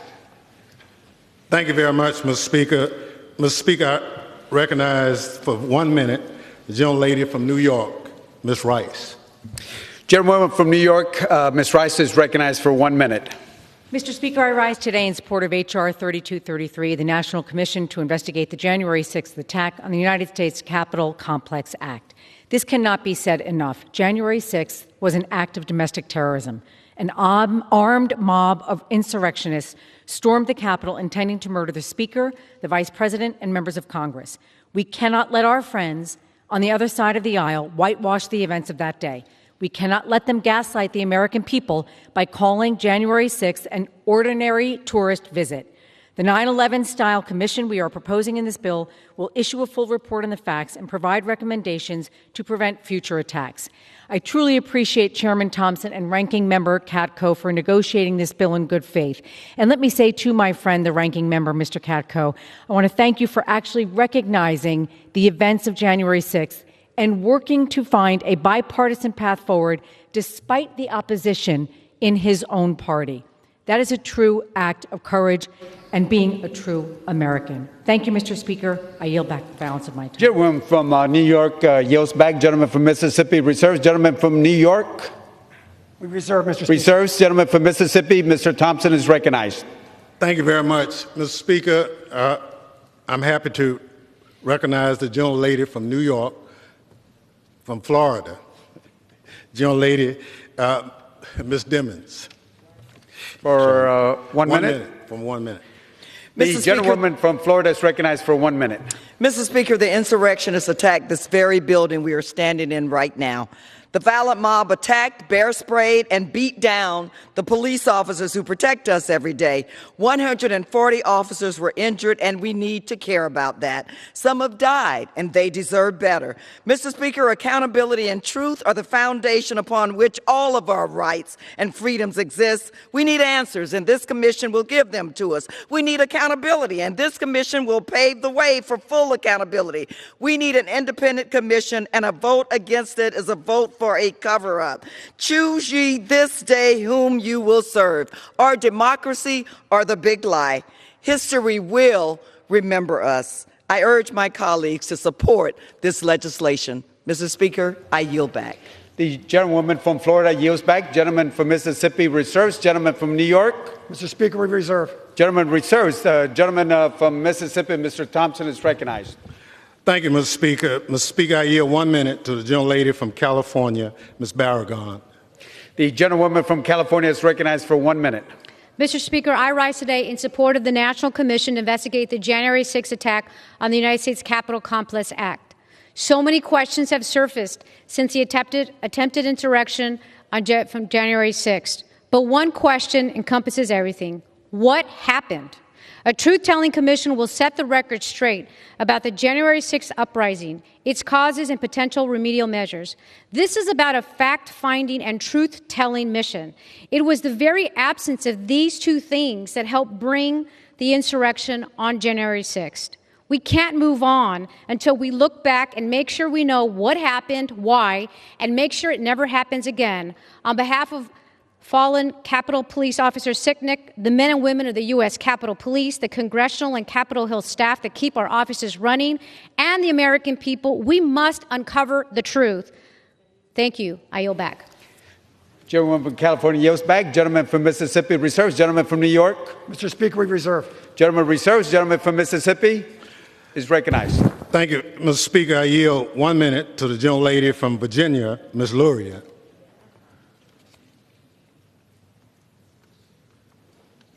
The gentlewoman from Virginia is recognized for 1 minute. Mr. Speaker, like all of us, I watched with horror as our Capitol was overrun on January 6th by those seeking to overturn a free and fair election. As a 20-year Navy veteran, I swore an oath multiple times throughout my career to support and defend our Constitution against all enemies, foreign and domestic. As members of Congress, we swear the same oath, and we swear this oath not as a member of a political party, but as Americans. There's no carve-out for political expediency. I implore every member of this body to uphold their oath and vote in support of this bipartisan commission. The American people deserve to understand exactly what happened that day in January. I urge my colleagues not to turn this into a partisan litmus test, not to pit Republican against Democrat, and not to perpetuate the big lie. Finding the truth should not be controversial or a question of partisanship. This is about our shared future, the future of this Congress, and the future of democracy. We must do this together. I urge an aye vote, and I yield back the remainder of my time. Gentlewoman yields back. Gentleman from Mississippi reserves. Gentleman from New York. Mr. Speaker, we reserve. Gentleman reserves. Gentleman from Mississippi is recognized. Thank you very much, Mr. Speaker. Mr. Speaker, I ask unanimous consent to include in the record a listing of national security, military, and elected officials, former members of Congress, U.S. attorneys, diplomats, all who have specific expertise in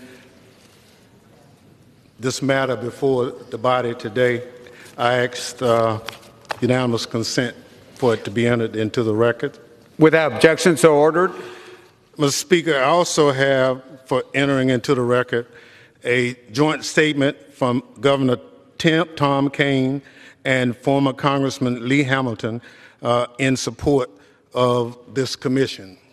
Without objection, so ordered. Mr. Speaker, I also have for inclusion into the record from Project Democracy, Ian Besson, the Executive Director. Without objection. Thank you very much. Mr. Speaker, we've had a number of my colleagues come before us encouraging this body to support this commission and this legislation. They've spoken valiantly in support of it. They have put their hearts and soul into making sure that it is correct and proper. And I'm happy again to share with my colleague from New York. I appreciate working with him. I appreciate the ability to work out our differences. And I think it should be part of the role model for future legislation in this body. But at this point, Mr. Speaker, I'm happy to yield to the leader of the United States House of Representatives, Speaker Nancy Pelosi. Gentlewoman from California is recognized. Thank you, Mr. Speaker. I thank the gentleman for yielding, and I thank him for his great leadership working with Ranking Member Capco on bringing this bipartisan legislation to the floor for a bipartisan commission. Let's talk about where we are. Here we are in the Capitol of the United States. The dome of the U.S. Capitol has always been a beacon of democracy and hope to America and to the world. Under this dome, our nation has abolished slavery, secured equal protections for all, ended a civil war, enfranchised women, established Medicare and Medicaid, voting rights, civil rights, and met the needs of the American people. Under this dome, school children learn about their country's history and what we are doing to advance their future. They come here, they see us honor those who have contributed to the success of our country. Washington, Lincoln, so many, Jefferson, etc. But they know that our founders, those patriots, wanted us to be working for a better future as we honor our history. Under this dome, again, when children learn about our country's history, they learn also about what we are doing for their futures. Legislators pass law, press engages with our democracy, reporting on it. Staff and workers enable all of this to happen. This dome is a symbol of the determination of America, but this was not always so. Let us recall that the dome of the Capitol was built during the Civil War, as our country was riven by a brutal conflict. At the time, many said the iron and steel used for construction were needed for the war effort. They urged the president not to continue the work on the dome, but President Lincoln said no. He knew that our country needed a symbol of strength and unity, a reminder of the shared ideals and common purpose that built our nation, a beacon of hope to guide us through times of darkness. And he knew that the work must continue as a sign of our strength and that of the unity of our country. Sadly, Mr. Speaker, on January 6th, in the days, weeks, and months after, the Capitol Dome was once again such a beacon. Would we prevail? January 6th was the day called for in the Constitution to validate the presidential election. It was not just another day in the life of Congress. That day, one of the darkest days in our history, our temple of democracy was under assault by insurrectionists. The gleeful desecration of our Capitol resulted in multiple deaths, physical harm to over 140 members of law enforcement, and terror and trauma among staff, workers, and even members. The insurrection was called for to impede our constitutional mandate. But the Congress returned to the Capitol that night to accomplish our purpose. We agreed in a bipartisan way that day that we would return to the Capitol. And that sent an important signal to the world. The insurrection called for people to impede our constitutional mandate, but we returned to the Capitol. Thanks to the courage of the Capitol Police, members and support workers, we showed the country and indeed the world that we would not be diverted from our duty, that we would respect our responsibility to the Constitution of the United States. We take that oath to protect and defend the Constitution. Again, in a bipartisan way, we agreed to come back to the Capitol. Today, over 4 months later, many questions regarding the circumstances of this assault on our democracy and the response to it remain. It is imperative that we seek the truth of what happened on January 6th. And to do that, Congress must, in a spirit, I believe, in bipartisanship and patriotism, establish an independent, bipartisan 9/11 type commission. Today, thanks to the leadership of Chairman Benny Thompson and Ranking Member John Katko, legislation to create such a commission is on the House floor. It's important to note, Mr. Speaker, that this is happening 4.5 months after the January 6th insurrection.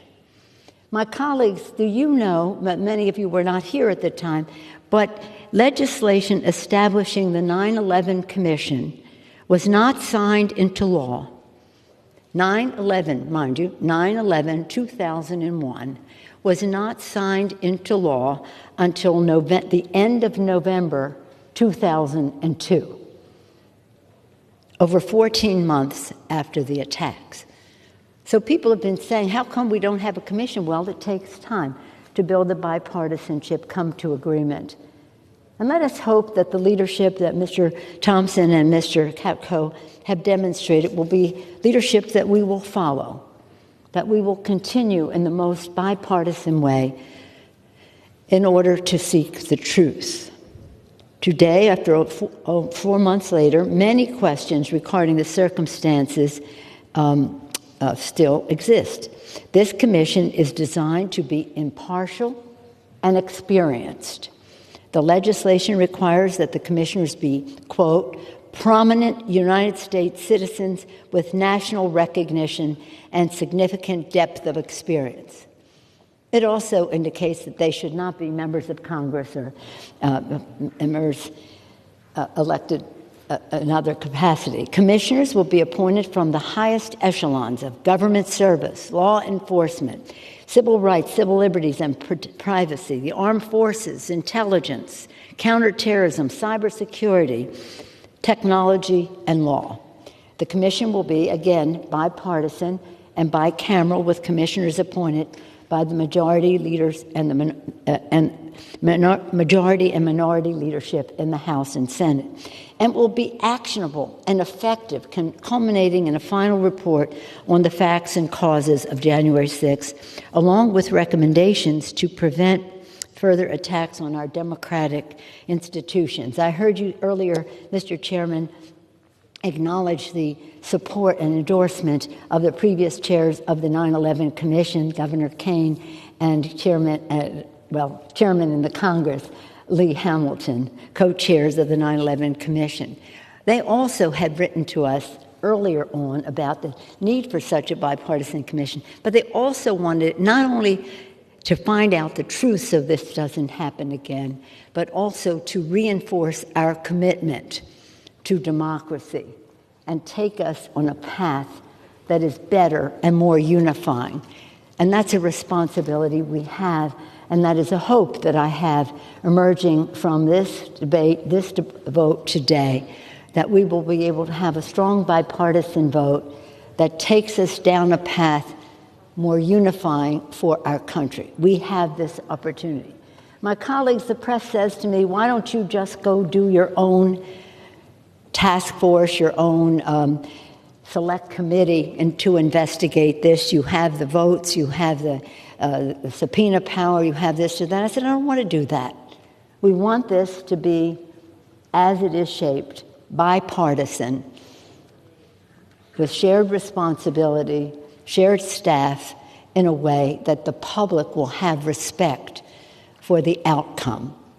To that end, 140 national security leaders have called for such a commission, writing, and this is what they've said, the events of January 6th exposed severe vulnerabilities in the nation's preparedness for preventing and responding to a domestic terrorist attacks.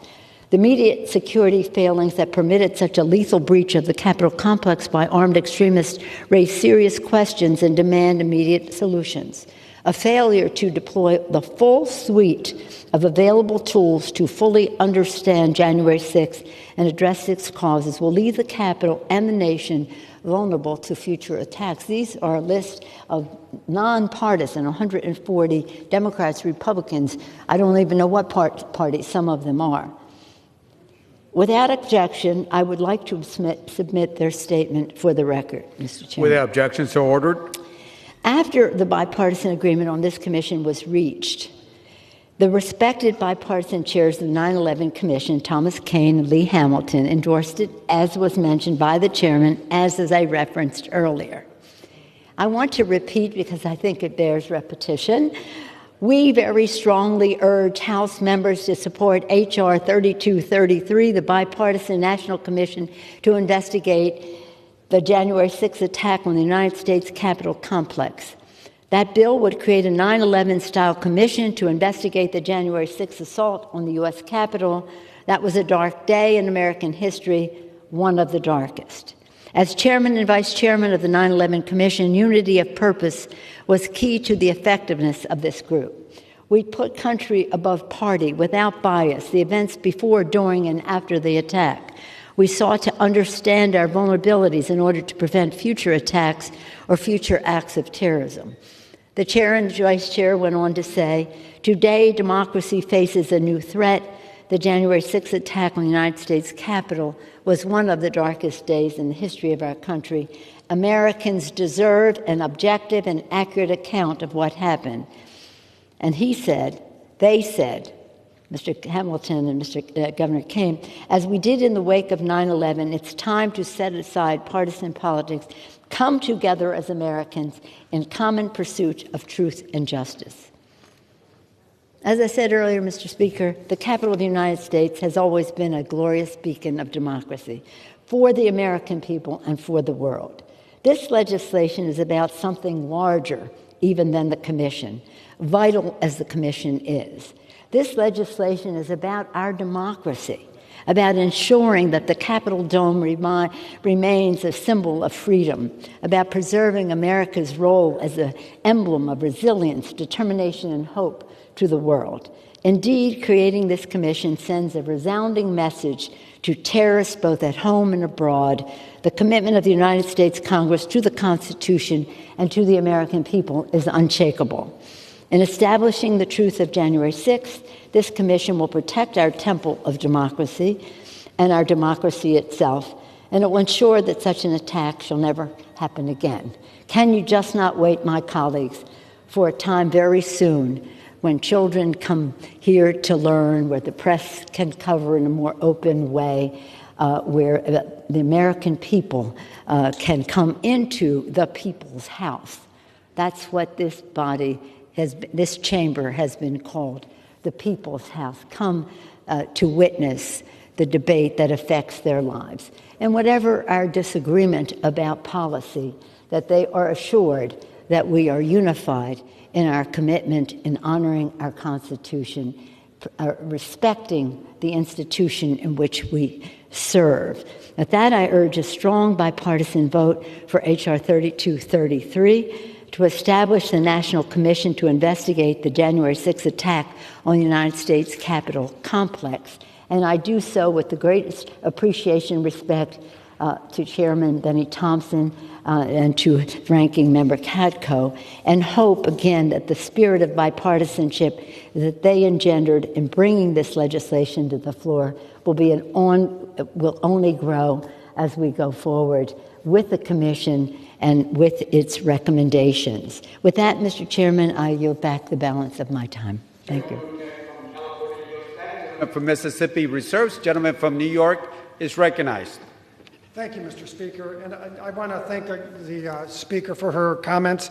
And I want to just reiterate for everyone to understand, the way that Mr. Thompson and I crafted this bill, we crafted it in such a manner to make sure that it would be depoliticized entirely. There is an equal number of members on both sides, appointed by both sides. They have equal subpoena power. They can't subpoena one person without the other person on the other side of the aisle agreeing. They have to hire staff together, all those things. And I want to make sure people understand we did this for a reason, because that's exactly what made the 9/11 Commission successful, and it made it effective. And someone who was in federal law enforcement for 20 years before I took this job, I can tell you that our country is infinitely safer because of what the 9/11 Commission did. We are much stronger against terrorism, and we share information in much better ways than we ever did. For example, the Joint Terrorism Task Forces, which are all over this country. So I ask my colleagues to consider the fact that this commission is built to work, and it will be depoliticized, and it will get the results we need. And because of the Capitol itself and the Capitol police officers, we'd be better off for it. I yield back. Oh, excuse me, Mr. Speaker. I yield 2 minutes to the gentle lady from Georgia, Ms. Green. The gentlewoman from Georgia is recognized for 2 minutes. Thank you. Mr. Speaker, I rise in opposition to this bill and to the January 6th Commission. I do so as a member of Congress because I believe this institution's duty is to serve the people of this country and not itself. In this past year, we have witnessed violent riots in the American cities all over this country. We have witnessed tremendous damage. Minneapolis city officials estimate 700 buildings were damaged, burned, or destroyed, including 360 local businesses. There has not been a commission launched to study the reasons why that happened. There has not been an investigation to stop the BLM Antifa riots that have hurt innocent people, attacked government buildings, federal courthouses, taken over police precincts, created autonomous zones in the city of Portland, and done so much damage to people all over the country. Studies show 570 protests in 220 different U.S. locations turned violent over the summer. The $1 billion plus riot damage is estimated to be the most expensive in insurance history. It resulted in up to $2 billion of damages in 20 cities across the U.S., mostly concentrated in L.A., Detroit, Miami, D.C., and New York. As a person that was a victim of the January 6th Capitol attack, I can tell you I'm against the violence that happened that day.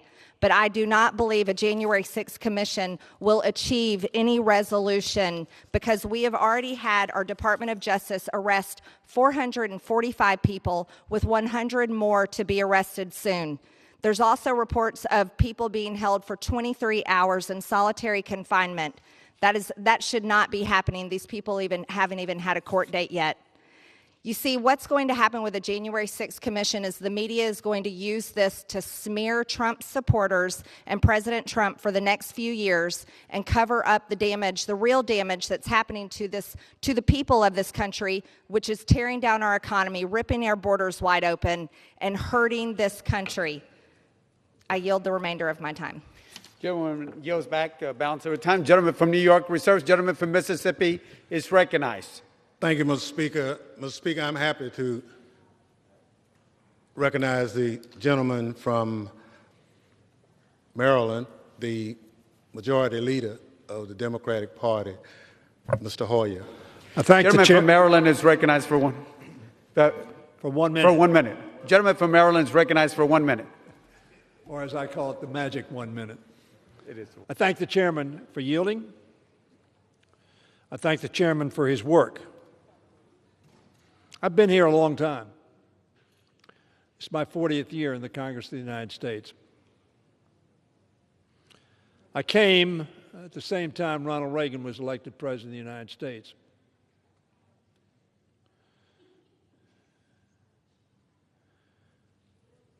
It was clearly a time of difference in the House and in the country between Republicans and Democrats, but it was also a time when, frankly, the John Katkos of the Congress were in the majority in the Republican Party.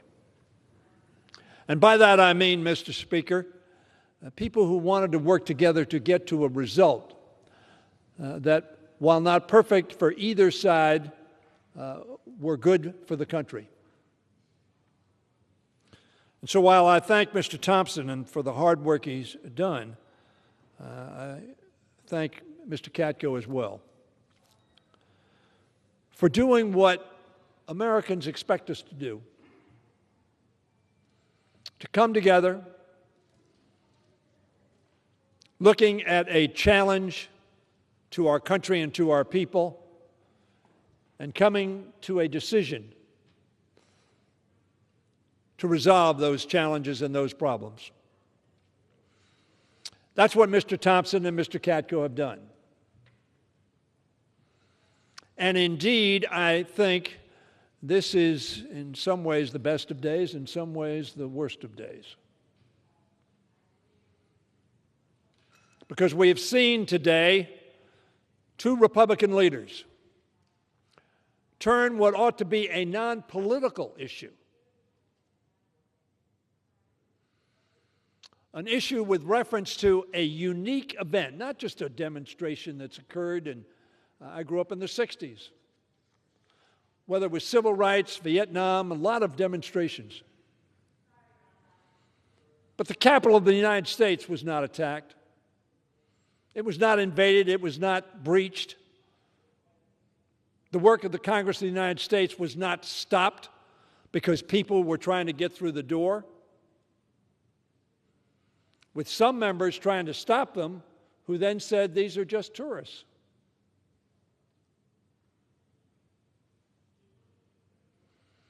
Sad because what the majority what the minority leader in the Senate and the minority leader in the House said, exactly what Mr. Katko pointed out.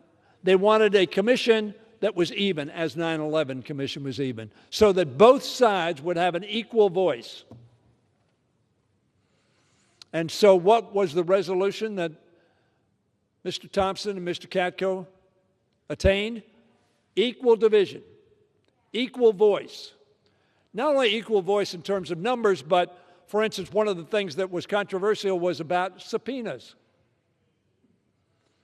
And so Mr. Thompson and Mr. Katko arrived at a resolution that said both sides have to agree, or alternatively, the committee can agree. And in light of the fact that the committee is evenly divided, it would obviously have to be a bipartisan request for subpoenas. Now, what we didn't agree on was the distraction and the dissembling. Let's look at let's look at this corner. Don't look here. Let's look at this corner. Don't look here. Let's look at that corner. Don't look there. Don't look at just the invasion, the insurrection that occurred on January 6th. Look at everything else, because maybe we can confuse the issue enough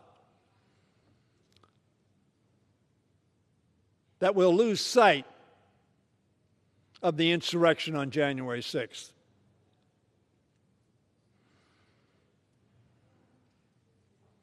We are not to do that. I've been here a long time, but I also know the history of the House, and I do not know of any other instance that is analogous to January 6th. Not one. 1812, of course, there was a similar invasion, but it was from a foreign enemy. It was not the enemy within. I said that on the floor that morning as we finished the business of the House, notwithstanding the insurrection. Mr. Speaker, it's vital that Congress establish a bipartisan, independent commission to investigate January 6th.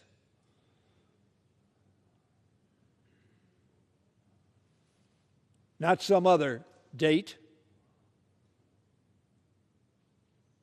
That does not absolve any wrongdoing anywhere, anytime.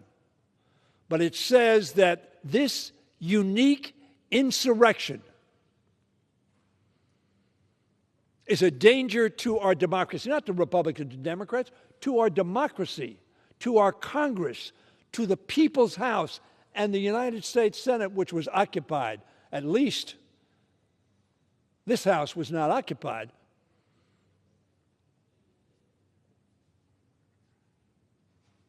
But members were terrified, and work was stopped, and democracy for a short period of time was overtaken by armed, violent insurrectionists. And certainly each one of us ought to be very concerned about getting at the bottom of why did that happen? How did it happen? How can we stop it from happening again? What are the resources that we need? And yes, who was responsible? Some perhaps are going to vote against this because that's what they fear.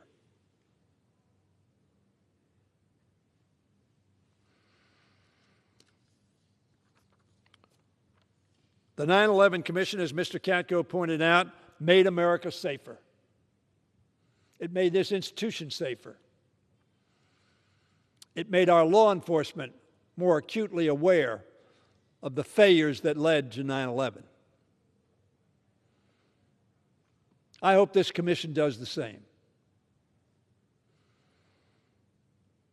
And it was right, and I've talked to numerous Republicans who tell me they think it was right that we focused on January 6th. Don't be distracted.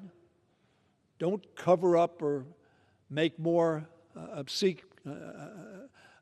lacking in clarity by trying to deal with every problem that we may have, focus on January 6th. Together, Mr. Katko and Mr. Toppin negotiated a bipartisan agreement to move forward with such a commission based on input from Democrats and Republicans. There are going to be a significant number of Republicans that vote for this bill.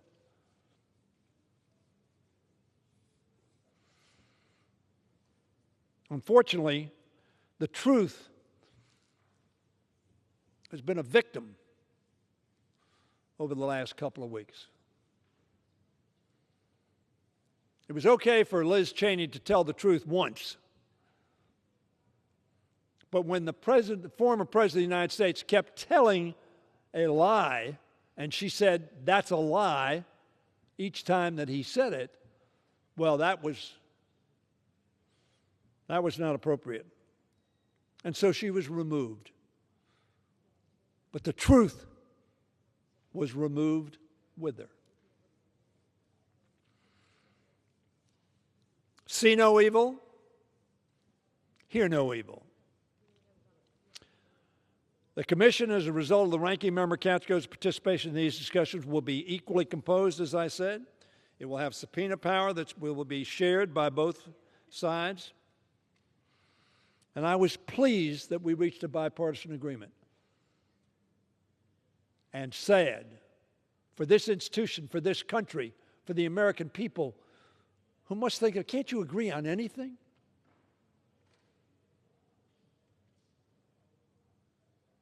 The minority leader got what he asked for. And yet he won't take yes for an answer. Trump does not want this commission. That can be my only explanation.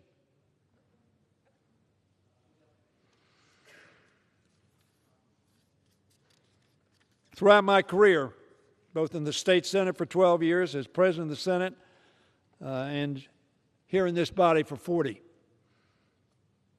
I think I'm known on the other side of the aisle as somebody you can work with. I hope that's the case. Because I think that's the way Americans want us to work. President Trump opposes this commission. I'm not sure why.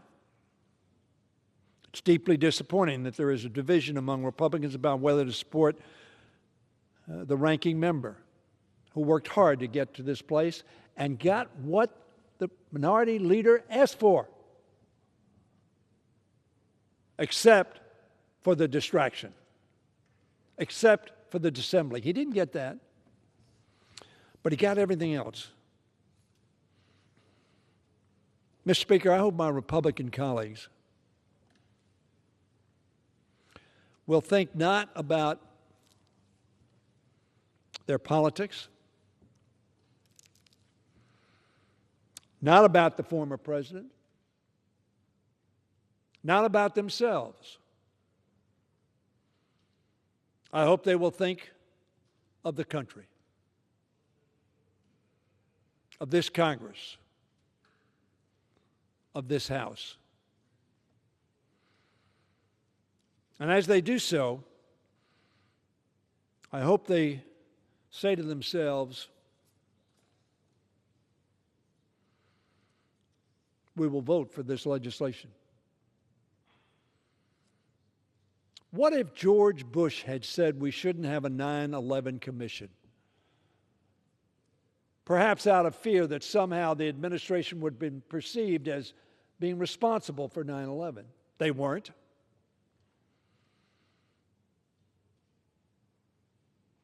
Wouldn't all of us said, what are you talking about? That we're not going to have a commission to see how we can protect the Capitol and why this Capitol was stopped from doing the work of our democracy. This legislation is going to pass. It's going to pass on a bipartisan basis, and I want to thank Mr. Katko for having the courage and the integrity to stand up fighting for what the minority leader asked for. That's Mr. Thompson, the funny thing about this.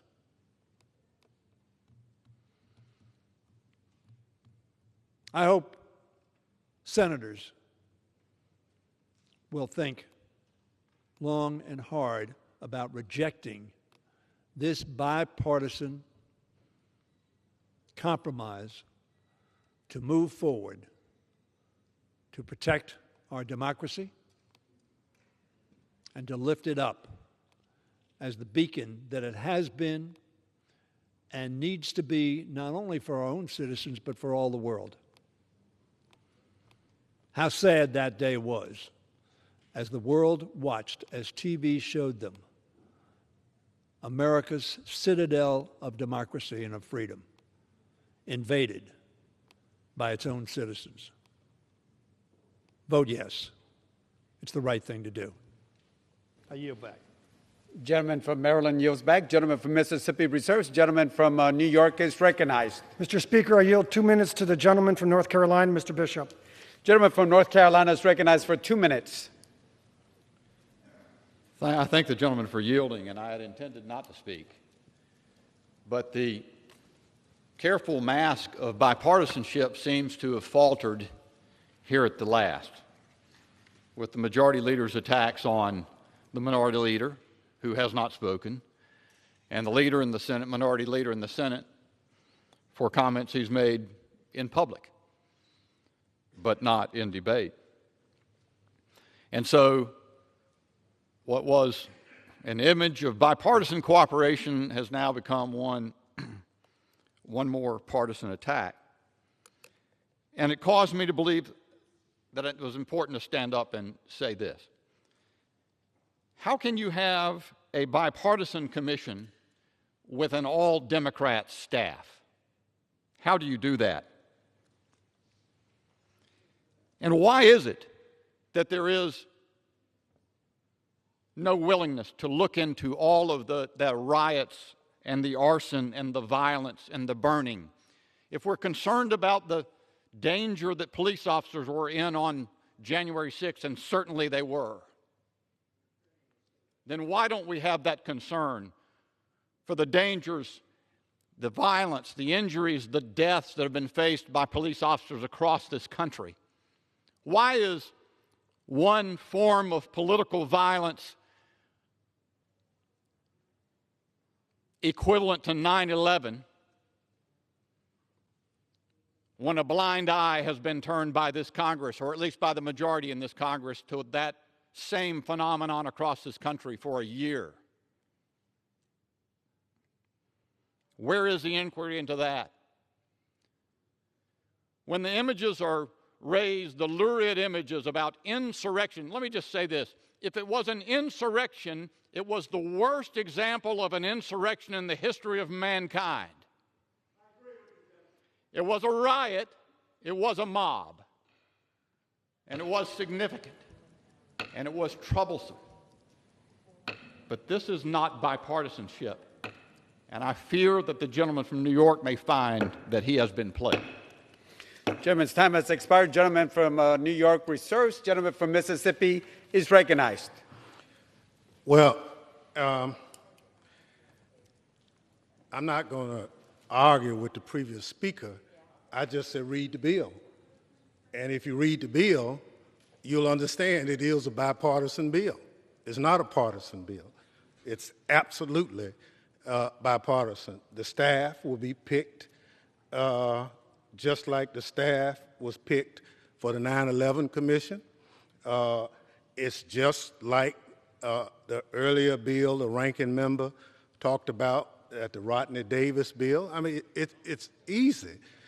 So we look, Mr. Speaker, at this issue because the world saw what happened on January 6th, and it's clear that we've put together a bipartisan bill for the good of the country, and it's in that spirit that we're here today.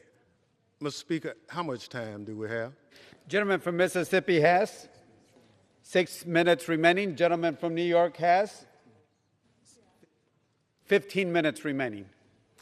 Thank you very much. Mr. Speaker, I yield 2 minutes to the gentlelady from New York, the chair of the Government Reform and Oversight Committee, Ms. Maloney, for 2 minutes. The gentlewoman from New York is recognized for 2 minutes. I thank the chairman for yielding and the ranking member for their extraordinary leadership, for doing the right thing, and for working to make this country safer and stronger. Like my friend on the other side of the aisle from North Carolina, didn't intend to speak either. But this is so important. As a New Yorker, I was closely involved in supporting the work of the 9/11 Commission. It, too, like January 6th, was one of the darkest days in the history of our country, and we needed answers on how such a horrible thing could happen. Almost 3,000 people were murdered just because they went to work that day. Many things needed to be answered, and this body came together. We were united. We were determined. We passed the commission. We had two outstanding leaders, Governor Keene and Lee Hamilton. They did everything together. They issued a report that sold more copies than Harry Potter. I had nominated it for a National Book Award, and it laid out what happened so clearly from their joint investigations. And more importantly, it told us what to do about it. They had a series of recommendations to make this country safer. This body worked together and enacted most of them, and it did make this country safer.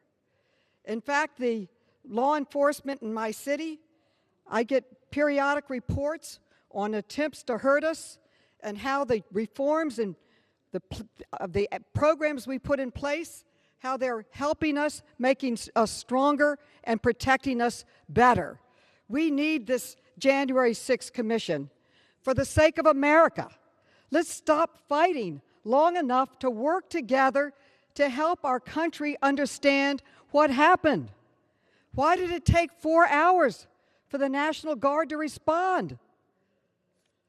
In New York, they would have been there in 10 minutes. Why didn't you respond to all of the news reports about what was happening? We need answers. Let's come together and work together and get them. A 9/11 commission, a January 6th commission, I urge for the sake of the country, everyone should vote for. Time has expired. Gentleman from Mississippi reserves. Gentleman from New York is recognized. Mr. Speaker, I yield 1 minute to the gentleman from Texas, Mr. Gomert. The gentleman from Texas is recognized for 1 minute. I thank the Speaker and the ranking member. Look, things have changed a lot since the 9/11 Commission, because back then we did not have a problem on both sides, either side of the aisle, condemning anti-Semitic remarks. Now one side has a problem doing that. Back then we didn't have, we had never in the history of Congress had one party commit what is arguably a felony up to 20 years in prison by preventing an ongoing session of Congress, the exact charge, 1512, 18 U.S.C., that is being alleged against people that came in. As a judge, I would have no problem sentencing anybody that broke into the Capitol, anything that committed a crime here. But let's be real, the partisanship has been dramatic. And that's why it's different now than the 9/11 Commission. Let's get back to being bipartisan and not use every tool as a partisan stick to beat Republicans with. I yield back. Gentleman yields back. Gentleman from New York reserves. Gentleman from Mississippi is recognized. Thank you very much. Chair recognizes the gentlelady from the Virgin Islands, Ms. Plaskett, for 1 minute. The gentlewoman from the Virgin Islands is recognized for 1 minute. Thank you, Mr. Speaker. I rise in strong support of this bill, the National Commission to investigate the January 6th attack on the U.S. Capitol. I want to thank Chairman Thompson and Ranking Member Katko for bringing this bill to the floor. On January 6th, we witnessed one of the darkest moments in our nation's history when a violent mob attacked the U.S. Capitol. These individuals desecrated the halls of Congress, attacked law enforcement, and attempted to stop the democratic process. The clearest way for us to uphold our oath to defend the Constitution and protect this institution our democracy from those who directly attempt to thwart its operations is through an independent, evenly divided, bipartisan commission. We need to understand not just what were the breakdowns in security and failures of our intelligence, but why. What are those issues which caused fellow Americans to believe they needed to overthrow their government? Those who believe the former president had no culpability should not be afraid of a commission that derives its power from both sides equally. I ask all of my colleagues to join me in supporting this bill. I yield back, and thank you. Chairwoman yields back. Gentleman from Mississippi reserves. The gentleman from New York is recognized. Mr. Speaker, I yield 1 minute to the gentleman from Texas, Mr. Roy. The gentleman from Texas is recognized for 1 minute. I thank the Speaker. I thank the gentleman from New York for his work on this effort. I appreciate my colleagues on the other side of the aisle and the intent of what we're trying to accomplish. Obviously, we're all very concerned and should be concerned about what occurred on January 6th. All of us who are here in the chamber, all of us who saw what unfolded.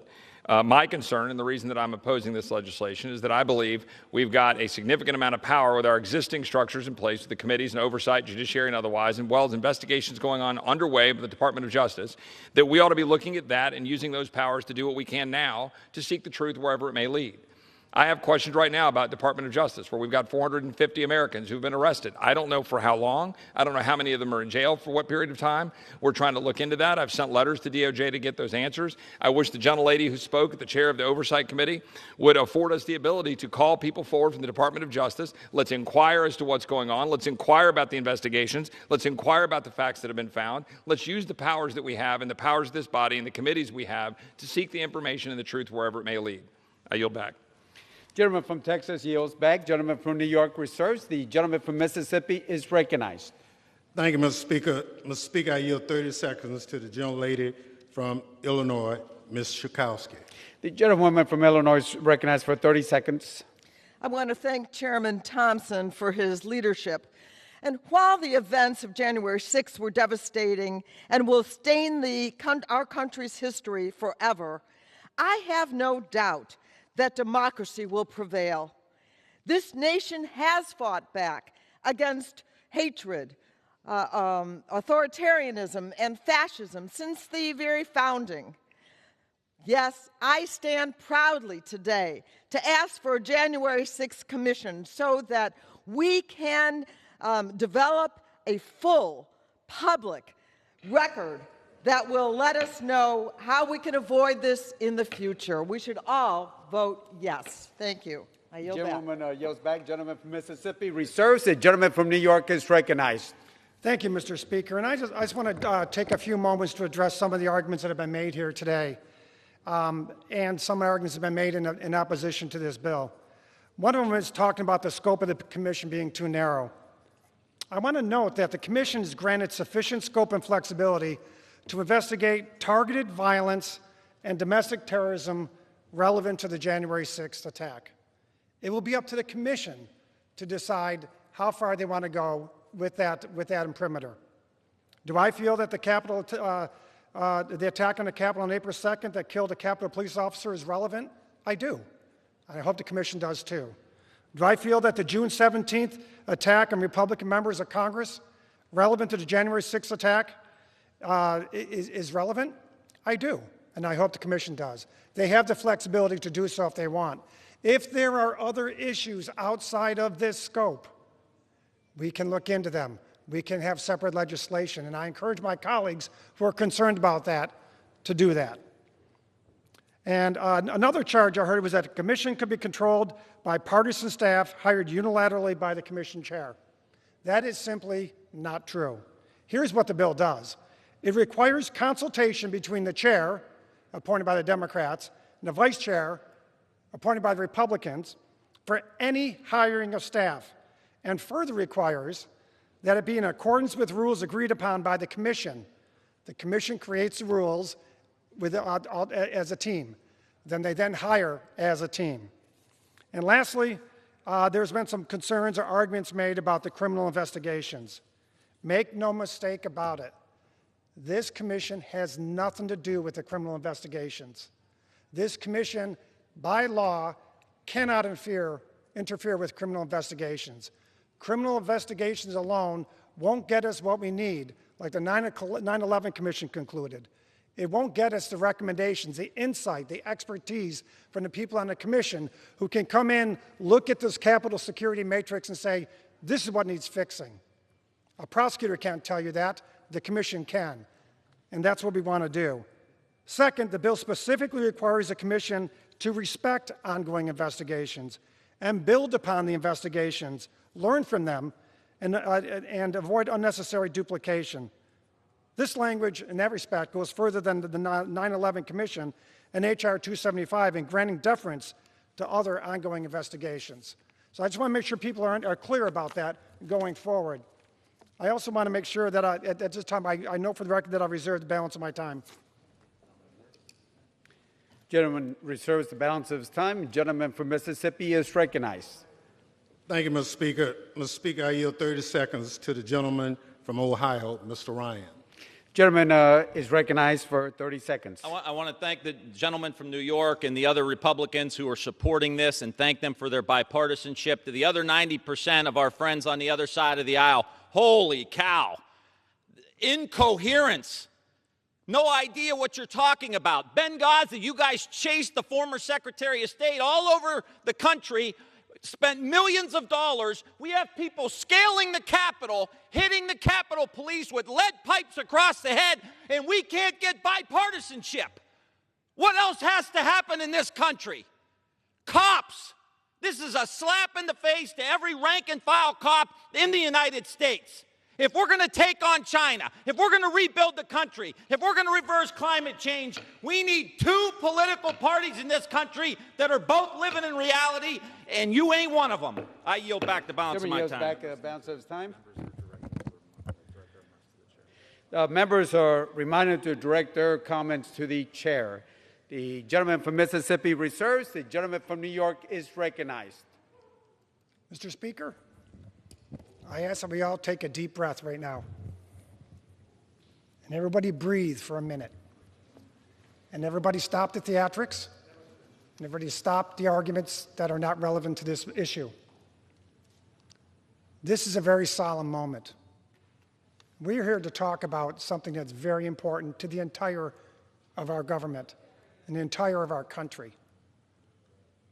And I ask that we think about the officers and their families and conduct ourselves accordingly. I reserve the balance of my time. Gentleman reserves. The gentleman from Mississippi is recognized. Mr. Speaker, Mr. Speaker, I recognize the gentlelady from New Jersey for 30 minutes, Ms. Watson Coleman. For 30 seconds. The gentlewoman from New Jersey is recognized for 30 seconds. Thank you. And Mr. Katko said I could have 5 more. I just want to say that January the 6th was a frightening experience. It was an assault upon the fundamentals of this government. It was an assault upon the place I thought I was going to be the safest I could possibly be.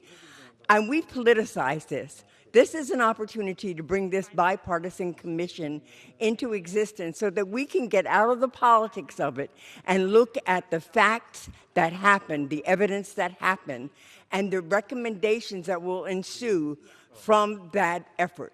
And so I wholeheartedly support this effort. I am grateful for the bipartisanship of it, and I pray that all of our colleagues will support this. I thank you, and I yield back. Chairwoman yields back the balance of her time. Gentleman from Mississippi reserves. Gentleman from New York is recognized. Mr. Speaker, may I inquire as to how much time we have? The gentleman from New York has 9.5 minutes. The gentleman from Mississippi has 1.5 minutes. Mr. Speaker, I'm prepared to close. Mr. Speaker, this legislation is not about partisan politics. It's about finding the truth and addressing the vulnerabilities of our security apparatus so that we can emerge stronger and better prepared. The January 6th attack was a completely preventable failure of intelligence, information sharing, decision-making, and preparedness. And the Capitol Police and D.C. Police suffer greatly and continue to suffer as a result. The institutions of our democracy are and will continue to be a target for extremists set on using violence to further their ideology. And we in Congress owe it to this nation, to our constituents, and to the dedicated men and women who risk their lives every single day to protect those institutions, and I honor them. To see that we learn from those attacks, that we get answers to the hard questions, and that we do not repeat the mistakes of the past. Capitol Police Officers Brian Sicknick and Howard Liebengood, as well as D.C. Police Officer Jeffrey Smith, all lost their lives in the wake of the January 6th attack. Over 140 more law enforcement officers, 140, were injured as a result of that attack. Less than 4 months later, on April 2nd, Capitol Police Officer William Billy Evans was killed, and another officer was injured when yet another extremist attacked the Capitol. And of course, we can't forget the 2017 terrorist attack against Republican members of Congress during practice for the Congressional baseball game. Were it not for the officers involved, there would be scores of dead congressmen.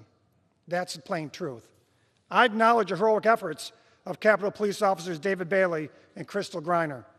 We owe it to all of these officers and their families to ensure that nothing like this ever happens again. This legislation is modeled directly on the legislation that created the 9/11 Commission.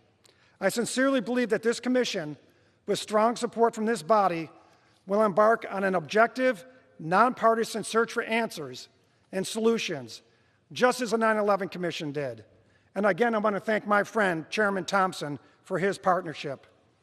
I urge all of you in the body, all of you on both sides, not just my side or not just your side, all of us, to set aside politics just this once. Just this once. I beg you, and pass this bill. I was a prosecutor for 20 years prior to coming here in Congress. And many times we'd meet at 4:30 in the morning or 5 in the morning, and they would get ready to go out and do the raids and arrest very, very dangerous people. And I was always the last people to see them before they went out to get these awful, dangerous people off the street. Drug dealers, murderers, violent people. They did their job every day, and I was sending them into harm's way, and it always made my heart sink. Imagine being a family member of these officers who do this. So let's take a deep breath and think about what's really important here. These people every single day are willing to lay down their lives for us. They deserve better, and we're going to deliver this. And we're going to deliver it on behalf of Capitol Police Officer Brian Sicknick. And we're going to deliver it on behalf of Capitol Police Officer Howard Liebengood.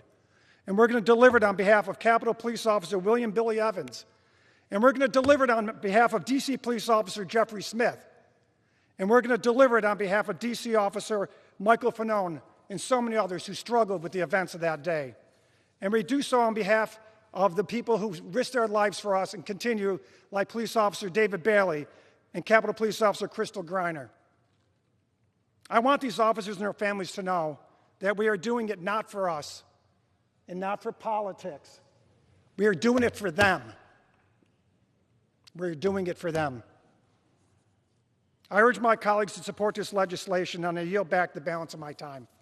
Gentleman yields back the balance of time.